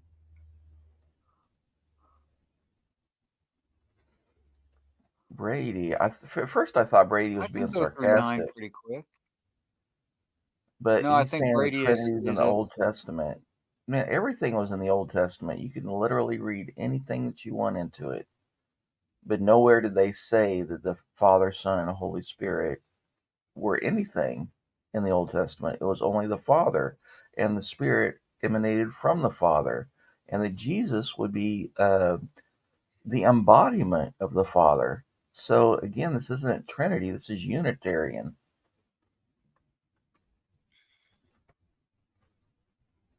Ray shot himself in the foot when he says that the I am statements is proof that John is trying to add deity to Christ. But then when we go to the I am statements in Mark and Luke, they are not. So Way to ignore everything that Hillary asked you. that was it. That was it for Raid. So he got mad and kicked me. So I'm not going to argue with him anymore because I don't want to. You're not kicked. You're being annoying. That's why. No, earlier, that was earlier, right? Did your memory not Yeah. remember? Yeah, because you were being annoying. You weren't responding to the question. Maybe Just like you're not responding to Hillary's question. I didn't hear Hillary's question. I stepped away. I said I'll be right back. All right, Hillary. You never said you were going to be right back. Oh, you didn't hear Hillary, me. ask him again. Yeah, because you're like, it's been a while, so I think that I asked him what happened before the verses that you read about John 9 when they were going to pick up the stones and Jesus ran and hid. Like, what was it that caused the people to want to pick up stones? he's using the Greek equivalent to what was uttered in the burning bush in Exodus 3 14. Scholars suggest that that's the Greek, that's the name of God, or that's what they referred to God as, the I am. So Are you talking about John 9:39? And Jesus said, "For judgment I am come into this world." They okay, so or Rich is that going to they answer. which I'll be right seen. back. No, I'm asking you a question. It wasn't an answer, it was a question. Are you talking about John 9:39? That's a question. Because think it's they not an ran I away. am statement. Like, no jokes, Jill. I got an idea for a new segment on your channel. It's called the Bad Interlocutor Hour, right? It's like 1 hour a day. You just bring random people on and you do this shit. Bad interlocutor or just disingenuous? Because he's good at arguing. There's no way Joe could spell disingenuous. And plus, the marketing doesn't really. I mean, the SES on disingenuous interlocutor hour, and it's not catchy, man. You got to keep it fast and less syllables, more impact. Yeah. That's Jill's way. Okay. I don't know. He likes to use fancy words that he grasps most of the meaning of. Mm-hmm. Like he was trying to say typological earlier. What did he I say? mean, you know, he I tries. don't remember, but the first few times that he said it, I didn't even understand what he was saying, and then I finally picked it up. Oh, this is what he means. You know, and just remember the horror of horrors. He may be teaching our youth of our America. Yeah. He's definitely not. He's not a school teacher. So I have a question while we still have like the great scholar Jesus is Lord in the room. Does anybody or can anybody explain to me, Jill, can you explain to me, but anybody else can jump in on this as well, who the sons of thunder are in the Gospels? And why? In the Gospels. I can. They were a terrorist group that was going around like I'm serious. And the They two of wanted them, off all the Jews, all the pagans. and then they were like, wasn't it the sons of Zebedee that were the sons of thunder that were in his disciples? Yes, they were two of the apostles. Yep. James and Simon, the sons of James, the son of Zebedee. So it always stuck out to me, right? There's a couple passages about the sons of thunder, and this is I'm in John 3:16, and it's the story of him appointing his apostles. And he went up on the mountain again, and I pointed this out, and this mountain. There's a specific mountain that throughout the Gospels they keep referring to. It's the same mountain that Satan takes Jesus to. Where they have their epic battle. It's the same mountain where Satan shows him all the kingdoms of the world in a moment of time. It's the same mountain he takes his apostles to. It's the same mountain where James, and John, or where Jesus, James, John, and Peter step into a cloud and talk to God. And he went up on the mountain and called to him those whom he desired. So in this phrase right here, it specifically says, and Jesus went up on the mountain. Once he's on the mountain, once he went up on the mountain, called to him those whom he desired. So somehow Jesus gets to the top of this mountain and is able to call to him those whom he desired, which is be his apostles. And they came to him, and he appointed 12, whom he also named apostles, so that they might be with him and he might send them out to preach and have authority to cast out demons. He appointed the 12, Simon, to whom he gave the name Peter, James, the son of Zebedee, and John, the brother of James, to whom he gave the name Boanerges, that is, sons of thunder, Andrew and Philip and Bartholomew and Matthew and Thomas and James, the son of Alphaeus, and Thaddeus and Simon the Zealot and Judas Iscariot, who betrayed him. And it pointed out that these James and John are sons of Zebedee, or at least James is the specific son, and John is the brother of James, and that Zebedee, this person, should somehow be important, and that James gave special names to 3 of the 12 apostles: Peter, Simon, whom he changed his name to Peter, and then James and John, whom he changed their name to Boanerges, which means sons of thunder. Does anybody know what the special reference to sons of thunder means? What it could mean? Is there any special reference to it? A popular idea on this is that they were so willing to call down thunder and lightning from heaven to destroy enemies, and it was tongue in cheek, saying they were a little bit overzealous. Yeah, and that's kind of the other reference, right? Is that they had the ability to call something down from the heavens. It was some kind of a weapon. Yeah. I'm trying to find that reference right now. just So like I all found the for the- one about the sons of thunder, but there's another reference to where, yes, they called down some kind of lightning, some kind of energy from heaven to destroy. Not only once. Not only once. Also, I believe the book of Isaiah, in the contest between the true priests and the false priests worshiping Baal, calling out to them where they say, maybe your God's on the pooper, yell louder, and burns up the water-soaked altar. It's there as well. So I'm trying to find. Yeah, it I don't know. It's weird, and It's obviously some kind of energy weapon. yeah. It seems clear as day. If I wish I could actually read the actual. They had verse. to incorporate that, all right, because no god of that day was worth his salt unless he had like commandable on-demand wrath. All right. Sure. I just found a possible answer in Luke 9:54. It says that that the two guys said, "Lord, do you want us to call down fire the from one. heaven to destroy them?" That's the one. Yeah, that's the one. Give And me so on my yeah, it's Google clearly page. like this ability to call down some kind of weapon from heaven. The three, and we know why Simon was, or at least we are given a reason why Simon is individualized and given a name, and that name being Peter, because Peter was going to take the kingdom to the kings of heaven. He was going to carry on Jesus's ministry supposedly after he's gone. But we don't really know why James and John are given a special name outside of the fact that they seemingly had this well-known father, and they had this weird ability to call some kind of energy weapon from the sky. And nobody's ever really talked about that. I went to church for like the first, I don't know, to be honest, probably 17 years of my life. I was a Christian for like the first 24, 26 years, but you know, I didn't go to church them last years. I ain't gonna lie, that shit was boring.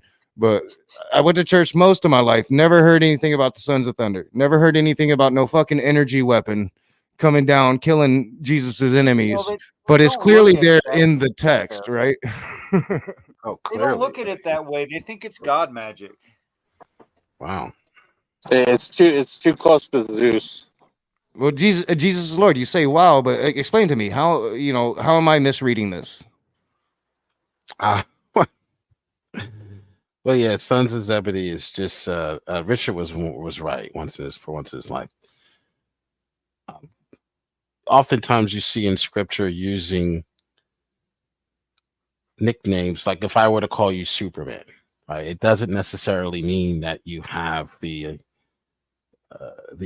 powers of the mythological story or superhero, Superman. It just means you work hard and at making a fool of yourself, especially when you're in rooms with Joe. Well, no, but it specifically says they have some kind of superhero abilities, or at least they have some connection to something that's in space that can fuck a lot of shit up. I mean, that's what the text says. That's probably Richard Matz's rendering. No, that's what the text says. Like Actually, Knock thought that before we ever met. Yeah, I before I ever met Richard, I've written papers on this, and Hillary just gave us the actual verse where it talks about them able to call this energy. Here's the only chink in your logic here, Knock. There's no way a god with access to a space-based orbital laser system could be defeated by armies with iron. Chariots with iron wheels. Yep. I'm just saying that would seem like a vulnerability to a space-based laser system. Well, maybe it grounded them, so then that So kept them you from want bursting to into hear my fire. crazy theory? Oh, the wavelength. The wavelength was probably, you know I'll what, they give you probably my had like an alloy that was like. I'll give you my crazy theory, Puff, so we can. We're gonna give Jill nightmares for the next 6 months. So this is my theory, I right? want to answer to that too. Yeah. Jesus, the answer from Jesus Scripture? Christ is half an alien, right? So Gabriel, he ascends from the heavens, which is space. Gabriel is this alien creature. Mary was scared at the sight of him, so he didn't appear human. Gabriel artificially inseminated Mary with alien DNA. The sons of Zebedee were kindred spirits to Jesus. Jesus recognized his own, saw a hybrid aliens as well. And this mountain was a spaceship that Satan took him to, showed him all the kingdoms of the world in a moment of time on all of these fucking flat screen TVs and shit. And fucking Jesus defeats Satan there. If you actually read the story, he defeats Satan here at this mountain, rebukes him. I rebuke you, Satan, go away from me, right? And so he takes over this mountain. This mountain becomes their operating base. He ends up taking his apostles there several times. Again, goes to the very top of the mountain, is able to communicate with his apostles at the bottom of the mountain, brings them up. They go into a cloud, which would be another flying saucer. James, Peter, John, and Jesus step into this cloud where they hear the voice of God. I am the Alpha and I am the Omega. This is all in Scripture, right? So they're No, in it's this not. spaceship.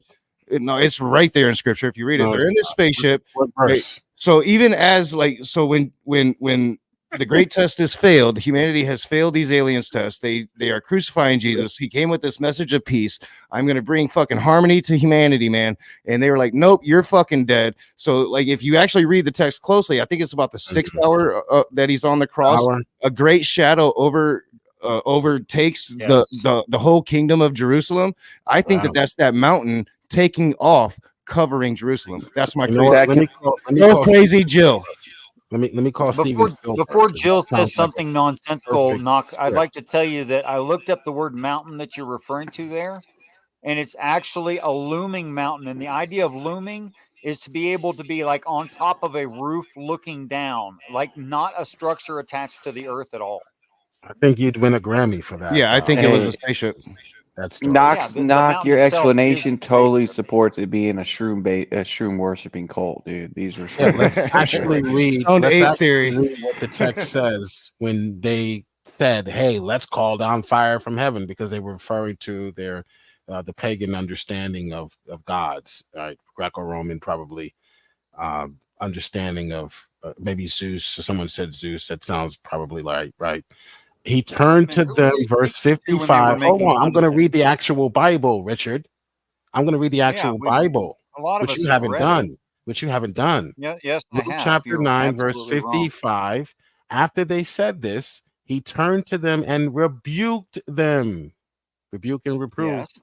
He rebuked them and said, "You do not know what spirit this is. You don't even know Right, because that you're Jesus ain't about getting speaking people about a killed. He's about spirit." getting them Okay, corrected. so no, Jesus rage did not claim that this was some sort of kindred spirit of his. Who they ask Never did he permission of? claim that. Never did The he Sons claim of that. Thunder. Who did they ask permission of to send fire down from heaven? Jesus Jill? rebuked them. Yes, he So they were talking the to disciples, Jesus. and James said, "Lord, will thou?" He asked them, Just or show me they one asked other him, place where they're that sarcastic toward should he Jesus. Go ahead. command fire to come down, and Jesus says, "No." He rebuked That's them. right, That is no. not his spirit. Yes, he You rebuked them. do That's not right. understand what But spirit your ye of. premise was they What were he was making saying fun was of it. that is a wicked spirit. That is not a spirit Yeah, of God. So Rage, we that all is understand wrong. that. That is not a We understand kindred why spirit. Jesus said That is no. not a spirit of God. We Jesus understand rebuked why them Jesus clearly. said no. So anyone But teaching this why was is he of making that fun same of wicked the spirit. Gentiles If where they anyone is couldn't teaching hear? this, like Richard Matson, this is why he can't let me speak, then they are of that same wicked spirit. No in my one can opinion. stop you from speaking, Jill. Stop saying that. But why were they making fun of someone that couldn't hear them? to Jesus and point out one other time anybody is sarcastic toward Jesus. Go ahead. The prostitute. The prostitute is not one of his disciples. Oh, I'm just saying. Shoot, I'm sorry. But he just wanted that was Jesus's real message. Is to See, it doesn't remind make us that sense for him to break hoes character are and be people too. sarcastic toward Jesus. That doesn't make sense. Yeah, that it doesn't really make sense, but you know, it's special rules, man.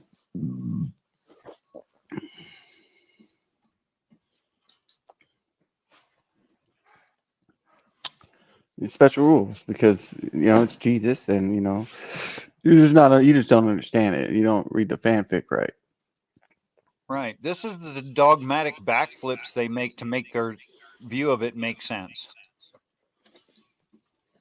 But the reason why I think everybody was going to the mountain, it was just the MGM, you know, Grand Garden of its time. And so that's where shit was at. It had the best acoustics. People knew to go there and shit. It was popular. They weren't jumping off with Madison Square Garden, you know, anymore. So Yeah, we've always had places like that, amphitheaters, whatever. I think it's just a spot everybody knew to mass at. If you had a soapbox, that was the place to get on it at. If your followers doing a lot of drugs, is the place to come out of the bushes, like out of a burning bush with some tablets. In an All right. eternal All critique. right, I'm back. I had to go refill my soda and fill up my coffee cup. So I just kind of wanted to back up my position here. All right. So my position here now is that, you know, Jesus is half an alien. I'm breaking Jill. Jesus is half an alien, and James and John were half an alien. There was this mountain that was spoken of that was, in my opinion, probably a spaceship. But there was definitely another spaceship that the Gospels talk about. And I'm talking Matthew 17, 1-8.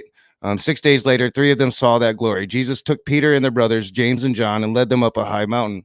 His appearance changed from the inside out, right before their eyes. Sunlight poured from his face. His clothes were filled with light. Then they realized that Moses and Elijah were also there in deep conversation with him. Peter broke in, "Master, this is a great moment. What would you think if I built 3 memorials here on the mountain? One for you, one for Moses, one for Elijah." While he was going on like this, babbling, a light, radiant cloud enveloped them, and surrounding from deep in the cloud a voice, "This is my son, marked by my love, focused of my delight. Listen to him." When the disciples heard it, they fell flat on their faces, scared to death. But Jesus came over and touched them. "Don't be afraid." When they opened their eyes and looked around, all they saw was Jesus and only Jesus. So what this is describing is Jesus taking them up on this mountain, transforming into this figure of light. They call it the transfiguration, I think. But he becomes this different thing, this alien creature. A cloud envelops them. So a cloud, they're inside the cloud, and they're talking to this thing that says, "This is my son." Clearly, I think, what else could this be but like some alien visitation story? No, you know what that sounds like? That sounds like they were smoking Datura. You notice Peter is always so quick. No, I'm to- serious. That sounds like a Datura trip, straight up, because Datura is it's not a hallucinogen, it's a delirium. You would know, right? Well, yeah, because I know a lot about different drugs. Yeah, Promise I knowing. study Yeah. them. Sure, yeah, right. So Peter is A delirium is a drug that it doesn't take you on a trip. It takes you on a nightmare. It lasts about 72 hours, and you don't get to get off the bus. Wow. Whoa. Wow, Crazy. must be a great experience. I'll tell you what, Knock. It sounds. You got a light. The light is like very impressive. You got people disappearing. You got people changing form. I don't know. That's in Star Trek talk. That's a transporter beam. Yeah, man. It's crazy shit. So, I mean, Jill, what do you think about that? Like, you know, you're saying Peter I'm was- crazy, but like the gospel says some crazy stuff. Have you ever read the gospels? Peter was a very, very zealous man. He was like your average Christian. Jill's not the average Christian. He was very, very superstitious. I mean, be it far from you, Lord. And he would always run his mouth, and say things about what God should be doing. And, he was like a lot of Christians today. I'm going to tell God what he's going to do. And build a memorial like Moses and Elijah. No. Jesus is like, you idiot. I'm greater than Moses and Elijah. I'm God. But yeah. Peter was really, really gung ho. He was like, did you just say that you were you are better than Peter was as a follower of Christ? Peter is like most Christians, very zealous, very, or I'll say nominal. Not a real Christian like you. I'll say. I don't know.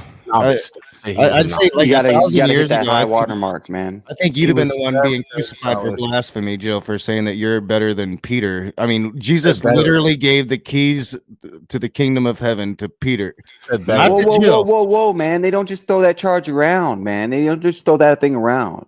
It's not something they just throw around, blasphemy. All right. Here comes the straw man. Who said better than?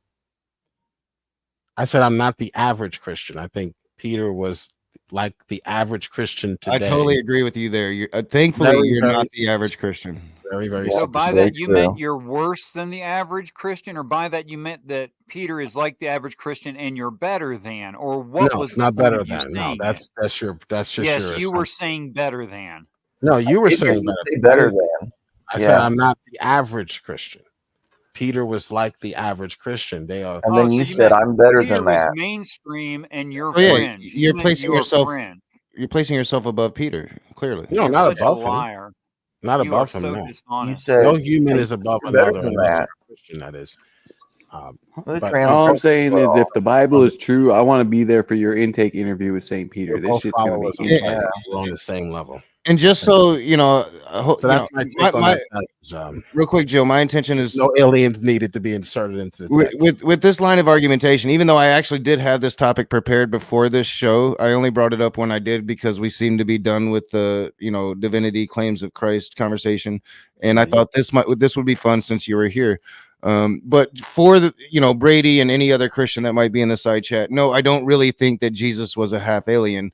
I am giving you an interpretation of what I have read in the text, and I have interpreted from the text and written papers about from the text. It does not mean that I believe it. I don't believe that Jesus was the Son of God. I don't believe that. I'm not even convinced that there was a Jesus, so I'm merely giving you an interpretation of the text from the text itself. It's up to Jill to tell me why that text doesn't mean what it explicitly says. What does it explicitly say? Aliens. It doesn't. They didn't have that term back then. The text they had the term cloud or skin of light. The text doesn't explicitly say that. Then. No, so it doesn't. It doesn't. Okay, it doesn't explicitly say that. It doesn't explicitly say that he's God either. Oh my goodness. Yeah, neither does John. Right. You already shot yourself in the foot on that one. Don't rehash. Don't bring that one back up again. You understand that my point is Jesus isn't God. Like the whole point of that conversation, when it comes down to it, my position is Jesus isn't God. The scripture doesn't say he's God. Your position was John. You understand that, right? Your position was, which you did back down, which I'm glad you did. No, my position was I dismissed John for reasons. John says he's an idiot. Here, Rach, let me give you some help. I'm going to help you out. You're right, but John makes divinity claims. You idiot. Okay. Are you going to listen? Are you going to listen so you can learn something? You idiot! Are you saying that John doesn't make divinity claims? Can you listen? Are you going to be that stupid? For a second and listen. I wouldn't use the I am statements because the I am statements are found in Matthew and Luke. I would use. No, they're not. You did not show that they were. I would use. Okay, that's fine. Everybody can go back and watch the tape for themselves. We schooled you for. I schooled you for 2.5 hours. I would use shit you lost. Right, and you'll just stay ignorant on it. I'll mute. You did not show I am statements anywhere. And if you're going to sit there and say that John doesn't make divinity claims, I mean, you're just being foolish.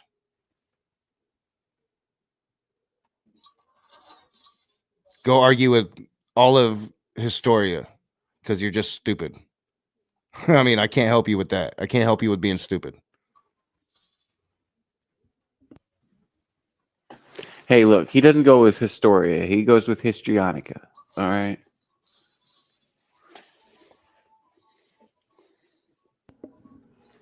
It's, Which I it's don't much see how easier. this has nothing to do with that anyway. We're talking about like, is God, is Jesus an alien? Who are the sons of thunder? That's where all this came from. I know I broke him with my whole theory shit, but that's ultimately where this came from. The sons of thunder, two apostles, two of his favorite apostles, had a dad named Zebedee, and they could call lightning. I'm just saying, man. The thing is, if he was an alien, right, it would make it more plausible to explain, him being able to do the stuff he did. Yeah. I mean, you might have Yeah. not even need technology. If you're sufficiently evolved, you might be able to release, stem cells like in a spore-like fashion that are ready to fix a man's blindness or whatever. Yeah, and I never understood why, Gabriel came from the heavens. I mean, if all right, so like if he came from the heavens, like we know what he is, right? Well, we call that a specific thing. Like that's like one of our spaceships coming back or something else coming from space, right? Especially back then when they didn't have all this flight. So why did Gabriel come from the heavens, and why not just appear before Mary, right? Like he specifically descends from the heavens in that passage. What is it? I mean, it's saying something there, right? Like Gabriel could have just appeared. Like shit, why do you even need Gabriel to get Mary pregnant if Gabriel ain't the one doing the deed? You know what I'm saying? Because that when the Von Neumann probe sufficiently studied the human race, it had to 3D print a envoy, that would be accepted by the public, but or by the race of whatever creature is dealing with. However, it did not account for the fact that the race of creature is dealing with, it was just horny bastards, and so its envoy would get it on at the first chance given. Yeah, and I think clearly, like Satan appeared human, like like Jesus. When it describes Jesus actually face to face with Satan, it doesn't really describe Jesus fearful of his image, right? Now, other times, people are afraid at the physical images of the quote unquote angels. They clearly, I mean, we've always depicted in our art angels to appear human, but if you actually read the gospels and the human reactions to angels when they appear, they clearly don't look human because everybody's they clearly said that they didn't have any genitalia, right? yeah, and everybody's afraid of them, like even in the crucifixion story when the empty tomb and the little quote unquote child is there, like those people were afraid of that creature, and Mary was afraid of Gabriel. She was afraid at the sight of him. So, but Jesus wasn't afraid at the sight of Satan. So I think we have two opposing alien factions. One is trying to perpetuate this, I don't know, God mythology, maybe use a God mythology that already existed before it. This other race, the Satan race, the more humanoid race, is approaching Jesus fairly calmly and like, dude, come on, like, look, you can see all the kingdoms of the world. This shit don't make no fucking sense. Like it clearly plays out as some cosmological, I don't know, confrontation going on here. But I'm totally down with the Babylon 5 theory, dude. Yeah. It works for me. There's some Stargate going on a little Am bit. I the only one hearing an echo? There is an echo. Yeah, I'm not sure where it's coming from though. I don't think it'd be me. I heard it earlier also. Red Fang. I don't know. I'll turn my camera off and we'll see if my thing lights up. Is it me? No, it's echoing through somebody else. Me? Maybe. I'm like, I was muted and it was echoing, so it shouldn't be me. If your audience can read, they'll be able to read the side chat and see how you were refuted, Rage. Simply put.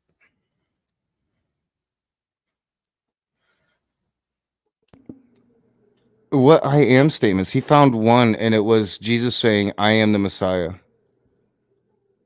It was like answering a question. Somebody asked him a direct question, and it was Jesus replying, "I am." That's not an I am statement. Which is the case in all of the I am statements in John. John was the specific one I pointed out. You had pointed out a couple other ones. Like there are I am statements that Christians say invokes divinity, but to me, like they don't. Like I am the bread of life, shit like that. Christians say that's like Jesus saying I'm God. To me, that's saying I'm the bread. Yeah. Right. So why would that be God? I mean, to me, like the Abraham one, I'll grant that. Like, yeah, that's him saying that in John. But like all the historians agree that John, in John, Jesus's ministry is claiming divinity, and the rest of the Gospels they are not. I mean, you have not explained that away. We can go back to that. I mean, you've been schooled thoroughly. You're clearly butthurt about it. You're still not able to tell us why the I am statement in John is a God statement. You're still not able to tell us why that is the case. But are we even sure that he said these things like when they said he said them, or he just doesn't have like really dope dirty talk game? He never said any of these things. It was written down later. Well, because like if you're like deep in the stroke game, right, that would be like some sick shit to say back in the day, like I am the bread of life. Yeah. You can also go to Daniel 7 and Zechariah 12, where Jesus is claiming that he's going to ride on the clouds. Those are not the first three Gospels. Those come after John. I would have even more reason to dismiss. Comes before John. What are you talking about? Isaiah. So you're given prophecy. So what? Yes. And in the New Testament, in the Synoptic Gospels, Jesus says he's going to come in the clouds. Isaiah 19, Daniel 7, Yahweh comes in the clouds. So he's claiming to be Yahweh. That's why they ripped their clothes. That's why the high priest. Now you're mixing New Testament, Old Testament together. Because they're right. Because the old priests, they are not right. Would have read the Old Testament. That's how they knew. Yeah, Jesus and write down what they think they should add to it. Yeah, and Puff, Game when it comes over, to dirty man. talk, I'm coming in the Yahweh, clouds. here, I'll read it for you. Isaiah 19. In the Old Testament, did it say Jesus? No, it said Yahweh. Rides on a swift cloud. I'm gonna come in the clouds. Behold, the Lord rides on a swift cloud. So when Jesus says in the New Testament, I'm going to come on the cloud of heaven, they knew exactly what he was claiming. So is this an I am statement? This is a statement. So this is I'm coming on a cloud statement. So this is a statement. I just got what he was saying. Sorry, Jesus is an alien. True. This does sound more and more like dirty talk. Yeah, part of it is exactly. the I am. Yeah, it sounds. What I was trying to say earlier, and notice how all of a sudden the chatter starts when I'm trying to speak. You notice that, right? Because you're a fucking idiot. The demons are manifesting. The demons are manifesting. That's why. So I'll just shut up until the demons shut up, and then I'll come back. You will not shut up. I'm stealing that one for the next time. You know, with the old lady. I came on a cloud. I'm using that shit. Baby, it's gonna feel like you're in the clouds when I come. Now it's quiet. Now, when I start talking, watch the demons manifest. Go ahead, Red Fang. Go ahead. Okay, so say some more stupid shit on. There you go. There you go. That's how I know I'm born again. Oh shit! There's a Dodge 170 outside the window right now. You want to know what the evidence is? You said my name, so I'm going to start right here. That's how we know we're born again, Richard. That doesn't happen. You're not born again. You are never born again. You're born, not born again. To you, Richard, then we'll believe you're safe. I'll be right back. He's right though, because right when he started talking, some more bullshit. Right when he started talking, a Dodge 170 drove by, and so he was right. The demons came out. Is that car nicknamed the Demon or something? And I mean, is it just me? So I figured like the alien thing would have It's a Dodge Demon 170. It's a Dodge special Dodge Charger, 1170 horsepower.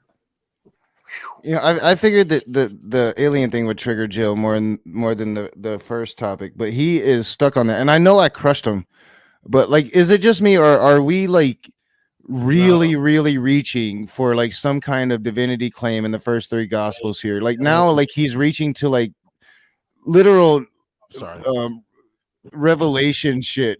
Jesus is gonna come back on a cloud, and when I don't even think Jesus talks that. Like, I need the verse where Jesus is saying he's coming back on a fucking cloud. Maybe he does, but I don't think so. Post it again in your side chat. Here, I'll post it again in your side chat. All right, hold on. I'll post Book it of again. Revelation has that. You can read, right? Rage? Yeah, Revelation, but that would be. I want to Rage. I want to give that'd you a be better way argument. after the first three Before gospels. the night is done, Yeah. I want to give you a better argument than the one that you provided for everyone, because there is a better argument to what you were trying to do tonight. I want to help you with that, if you allow me. I mean, Okay. my Let me know when you allow like that I to said, most of what I have said tonight comes from Dr. Bart Ehrman and other Christian or other historical scholars. And I mean, you probably get butthurt every time I say Dr. Bart Ehrman, but I don't think you can deny his scholarship. No. I love Bart Ehrman. I love when James Nah, White if you want is behind to, in if you want to debate. make I him love butthurt, lose debates. But if you want a better argument than the I ams are only in John, which they aren't, then I didn't make that. You said that, and I never said that. And whatever like I ams you gave me from any of the other gospels were not the same I am statement. It's this epi-emi. It's the same Greek statement, same Greek term. Answering I am to a direct question is not saying just out of nowhere before Abraham I am. That was a question that he was answering. They were asking him who gives him this authority, and he told them. No, they asked him, "Are you the Messiah?" He said, "I am." That's an answer to a direct question, genius. And I'm saying that that's not the same. And I am telling you, genius, that's not the same. That's answering a question. That's not the same as making a blanket statement. You just shot yourself in the foot again. No, I'm not. If you would shut up, you're just a direct question. You're like desperate at this point. You're just like so desperate. You're shooting yourself in the foot, man. You don't have any toes left. How? Like, you don't have explain any it to me. toes. I don't get it. You shot yourself in the foot like 10 times already, man. I mean, Just like give you up, are man. clearly hurt by this. I don't. Just let me help you. Show me Okay, on let the me- dial where my argument hurt you. and let me help this you, all right? this Let is me a help you pointless with a exercise better anyway. argument for instead of what you presented tonight. What you want to go to is John 17. John 17, Jesus is claiming to be eternally God, and there's no doubt about it. Okay, that's only in John. That's what you want to point to, not the I am statements. My claim is that in the first three gospels, Jesus does not claim to be God. You have not shown where I'm wrong. I did show you that. No, you have not. Okay, let me post it again in your chat because your audience can read. So let me post it again in your chat for you and your audience. Can you read that? Can you read Mark 14:61?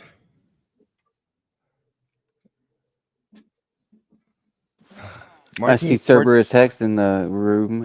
He must smell That's where blood in Jesus the water. claimed to be God in the Synoptic Gospels. I was manifested. Okay. Oh, Now, you don't have to believe I forgot. He did talk about the demons. So Oh, goodness. All right, let me go to it. Oh, why does it do that? I want the full verse. but no, if you really wanna trigger Jill, just cite Dr. Bowen because he's explained most of this to him before. And bringing up aliens and things that are remotely foreign or never found in the text, just utterly ridiculous, it's not going to trigger me. It's not. It's just not. I'm just gonna let you have your fun with that. That's the same as saying that. Then why bring it up? Why'd you just bring it up then? Well, you just said, "Oh, I'm triggering Joe by bringing up the alien." No, you're not. Not gonna trigger me by bringing up aliens. Then what you could have done is ignore it.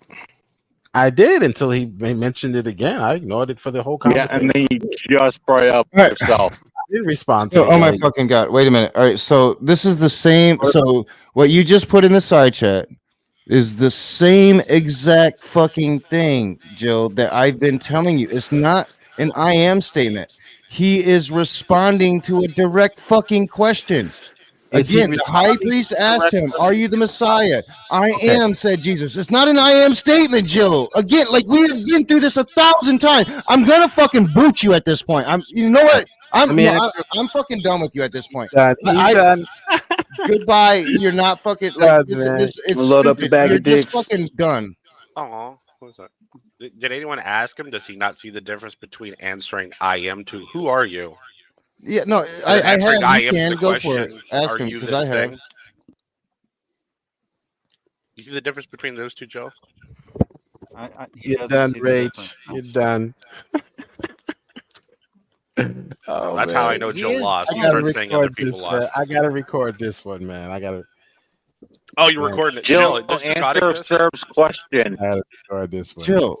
Oh my I God. answered the question already, man. No, you don't want to. You don't want to engage. So How just is it the talk same? something How else, is man. it the same? You Show me that you're being fucking genuine. We've covered this 100 Well, let times. me respond. How can I show you? Want to let me respond? So just talk about. You're something making else, my point for because me. You can't control yourself. There's no divinity claim. It's not an I am statement. Well, look, you can believe that. That's fine. But I just showed you otherwise. Hey, I Knox, got it Richie, right can in you front of my mute us fucking this eyes. time? You didn't show me shit. You showed me my Can I own point. respond? Can You I showed me my respond? own fucking point. Let me. Can I respond without you getting upset Can you and mute us kicking one at a time and until you muting? find the echo? Can I respond? Okay. Now, you said that this isn't an I am statement because Jesus is responding to a direct question. In the I am statement in John me? that you admit is an I am statement, is Jesus responding to a question, a direct question? Is he responding directly to a question? Jill, be honest. You're being dishonest right now. Let him You answer. know he Let him doesn't mean answer. are they responding to a question. Let him You answer. know Is he Jesus means responding is to a he direct question? confirming something specific from the Is question? Jesus responding to a direct question from the Pharisees when he says, I am in the book of John? Rage? Your body language, you're muted, Rage. I believe he's responding to an some kind of argument. Okay, so you can't use, well, he's responding to a No, question. I'm saying as your fucking you can't God. use that as your argument, dude. Don't My you see argument how is that that is? before Abraham, I am, according to Christian scholarship, is a divinity claim. What you're pulling up, hold on, that what wasn't you're your pulling up, and my claim is that the first three gospels does not make divinity claims. Jesus does not make divinity claims like he does in John. your answer, Rage. That In wasn't John, your, he makes a divinity claim. Now you're moving. Christian your scholarship response. says when before Abraham, I am is a divinity claim. He makes other ones in John as well. Now What he's you're citing pulling up scholarship. is not a divinity claim. You're not your argument. This has nothing to do with the argument. Did everyone hear his argument? Now he's saying scholars say it, but before He's you been said saying that he's the entire responding to time, a Jill. question. He's responding to a direct question in John. That was your argument. That he's responding to a direct question in Mark. Therefore, that's not a true I am statement. Then I asked you, is he responding It's to a not question a divinity in claim. John? And you said yes. So why is his response? He's saying I am the in Messiah. John? He's Hold not on, let me saying ask I my am question. God. Let me ask the question. Why is his response to the questions that are being asked in John and a God claim, but not when he's asked the question in Mark? Knock, he's being dumber than you think he is. He He's thinks being disingenuous. he thinks saying the words "I am" itself is the divinity claim. What's the distinction? Why is one? Not why that are he you says special that pleading to for Messiah, John? just that he says Why the are you words. special pleading for John? I'm not talking to you. Why are you special pleading I'm for talking John? to Knock, not Oh, we you. have proof in John the is side chat. he's Bond is actually responding God. in both instances. He's Bond just responding made an I am statement. to I the am Pharisees. So, answer, Rage. What's the difference between the two? Why is one a God claim and one is not? And Knock, I got that on share screen if you want to bring it up. Yeah, I didn't think so.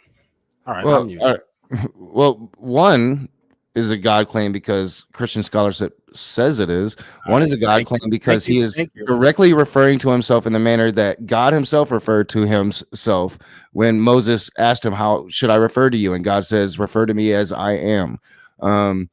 The other one is a direct claim. He is being asked a very specific question about, are you the Messiah? And I would argue sarcastically, because he's tired of being asked the same shit 1,000 fucking times, he says, I am. But answering I am to the Messiah is not a divinity claim. It is a claim to being the king of the Jews. That was pretty clear. Mhm.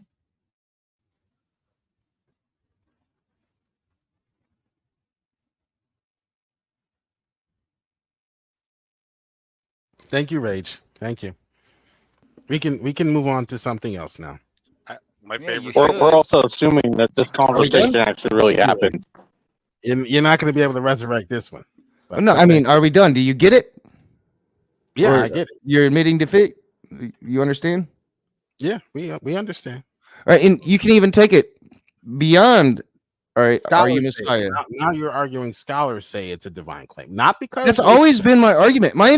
This entire argument I have said Right. is directly from the mouth of Bart Ehrman.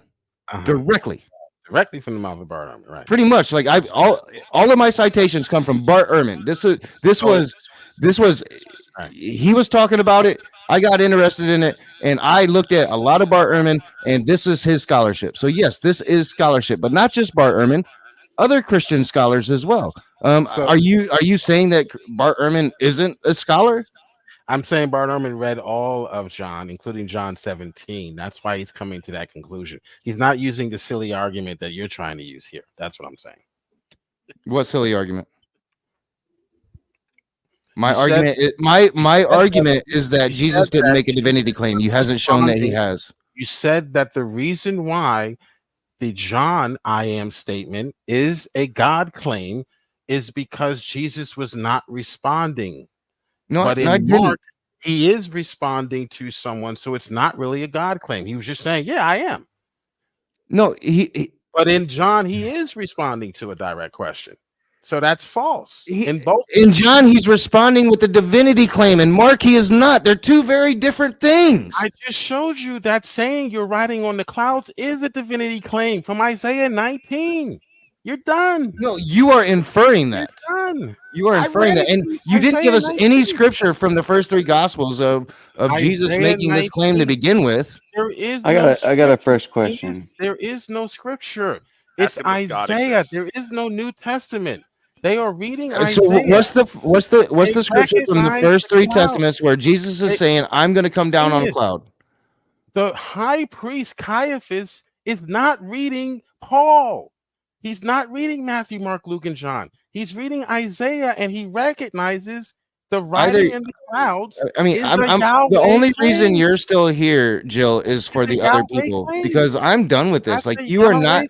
You're either the dumbest person in the history of the world, or you're just being disingenuous and Done. dishonest. It's called systematic theology. And That's I what am it's done with the called. headache. Everybody else, you can Nah, partake. nah. I've Two won things this can be conversation. true at the same I've won time. this conversation without a You're doubt. done. You're done. Yahweh rides on the clouds. Jesus claims to ride on the cloud. You're done. That's a Yahweh claim. That's a claim to be Yahweh. Period. No, that's not a claim to being Yahweh. That just mentions that Jesus is coming down on a cloud. That doesn't make him Yahweh. Who came down on the cloud in the Old Testament? The best you can do is he arrives with Yahweh. That's the best you can do from that. Yeah, and right. And Richard would say he arrives with Yahweh. Oh. I just did say he arrives with Yahweh. So Joe, Even though it doesn't say that, it says No, that's that. the best. That's the most you can get out of it. That's as far as you can stretch that verse. Uh-huh. And I will say, y'all continue, please, with Joe. I was going to kick him because my rule is, if you're not going to be honest, then you're going to be gone. But, that's not fair. I'm done. If any other theist in the side chat, or if it's getting out there and theists come in, please come in here and do a better job of explaining to me any divinity claim that Jesus might have made in the first three gospels. And because I just fucked Jill up, and that's all I'm going to say. But y'all have your fun. Any other theists, please come in and do better. I don't know about everyone else, but don't break your rule for me.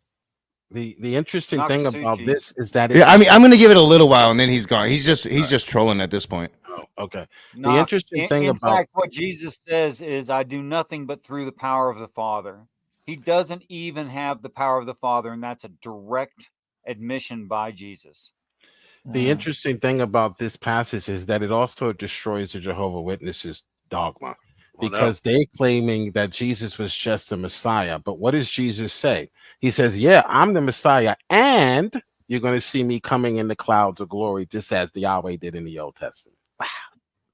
Game over. Yeah, So just Jesus as was Yahweh did. very, very succinct. He was very clear, and he destroys all false religions with that statement. But Jill, to be consistent, No, he doesn't, Jesus because he's have to just be a character Yahweh- from a just book. Just second, sir. Sorry, and your microphone's breaking up, and it sounds like crap anyway. It was a red But fang. Jill, to be consistent, I'm sorry, Red Fang. Jill, to be consistent, doesn't that mean that Jesus is Yahweh of the Old Testament? That's right. Yes, he is. Okay, so everything that Yahweh does in the Old Testament, Jesus did that. That's a non sequitur. No, it's not a non sequitur. I'm coming to a No, point. the answer is You no. have no- The answer is no. The answer is no. He he's was not him, but he Yahweh. wasn't him. So he was him, The but answer he is no. didn't do those He things. was, but wasn't. No, because he there are did- two didn't positions. do There what are two he did. positions on that. There's what we call the economical trinity, and then there's what we call the ontological trinity. So Okay, there which- are things that the Father does, for instance, Did in you really creation. mean Oh shit! I didn't realize, Jill, you're employing quantum Jesus, So the like Son. Jesus in superposition. Jill, Okay, I'll did you answer- really I'll mean, answer you in a minute. economical, or did Yeah. you mean This is what ecumenical? happens when you think in I'll be- thinking I'll Christian be- math. I think you're 3 to using 1. the wrong word. You got confused. Did And- you mean And economical? Cerberus Hex doesn't that qualify as like Jesus in superposition? Yes. No. And- it- and- well, It yeah. is and isn't. Well, I mean, you haven't asked if his God exists yet or not. That's always a fun question. So there is a sense in which they both are participating in the same accomplishment or goal, but each have different roles. So I may throw the ball, you may catch it, or I may be the quarterback, you may be the wide receiver, but we both have the same I'm goal pitching in your of kitchen. scoring the Go touchdown. ahead. So Do you know how So stupid know that that- sounds? so no, the You quarterback quite literally have doesn't to do say that the QB everything that threw the running ball to back the does, QB. but they all have the same goal of salvation. So Christ dies on the cross, the Father sends the Son dies, the Holy Spirit indwells. So they all have the same goal, salvation, but they have different roles. It's called the economical trinity. Praise talks about it on this channel all the time. You guys need to tune in sometime. So you're employing like an MPD scenario, like Fight Club. So no, Richard, that doesn't work on people who understand the Trinity. Try that on one of your family members, perhaps, who you can get away with that type of ruse. Yes, That doesn't believe it, work. they do. Okay, Jill, you believe the Trinity that one person has 3 personalities. So the QB would be throwing the ball to the QB, not to a wide receiver. All right. So and Well, Jesus is already in superposition, so this is possible. all right, and real quick, because now Jill's claim is that Jesus is referred, maybe even Jesus himself in the Old Testament or in Revelations, although I would definitely argue that Jesus in the in Revelations is definitely not the same Jesus in the first 3 Gospels, or even in John for that matter. Definitely a different character altogether.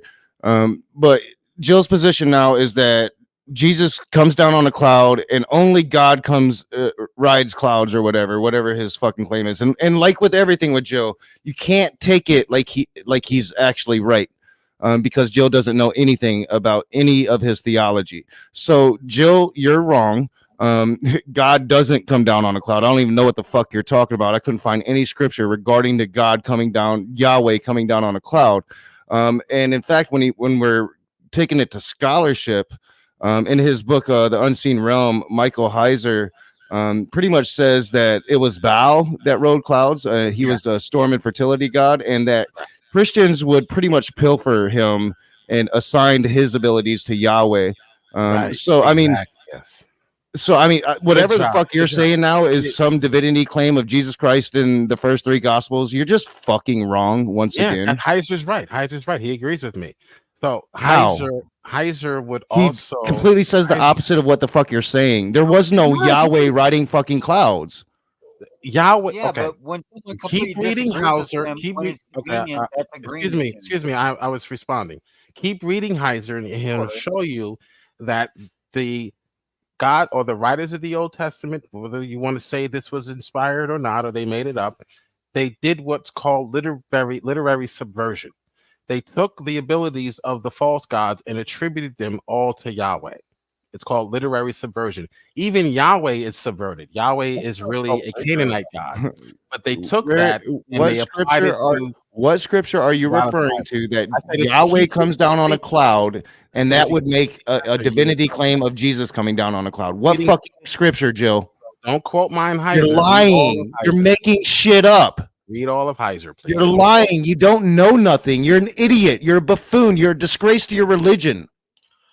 What he's leaving out about that practice is that means that Game when over. you take over those actions and attributes, right, in your literature, that means the God that you had, when you add those attributes to them, that's not actually attributes that God has. You're just taking the attributes and putting it in the literature. So if that's the case, if he's saying that they stole essentially coming on the clouds, that means no one comes on the clouds. That's bullshit that they added. So these were gods, these were false gods that they worshipped in Canaan. So they what added the God false of the Bible attributes to does God. is Great. what the God of the Bible does is he says, okay, you believe in Superman, you believe in Spider-Man. I created all of these beings. I have all of these abilities. I'm God. So don't Bill, call your them god don't started call out them as a volcano war god.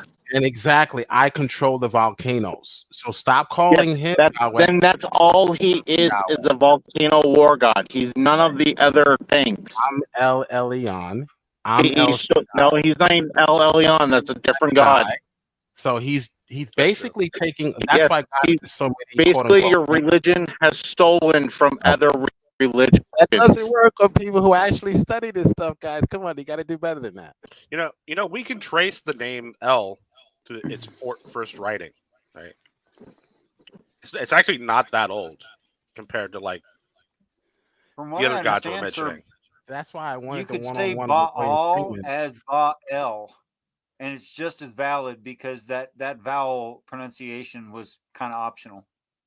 That's why I wanted the one-on-one with William Freeman on this issue, but he ran with his skirt between his Oh, legs. stop saying people run. You say I run from you. Man. Stop that.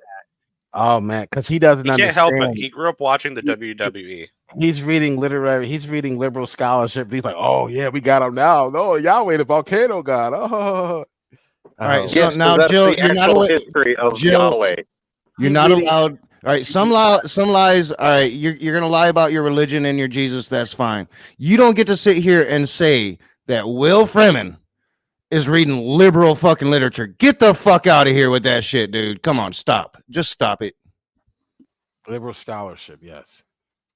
He appeals to liberal scholarship. Most of you do because you're fickle that way. No, we pay I attention Will to is not a history liberal. and we The look into fuck is you're nowhere talking near a about? Will liberal.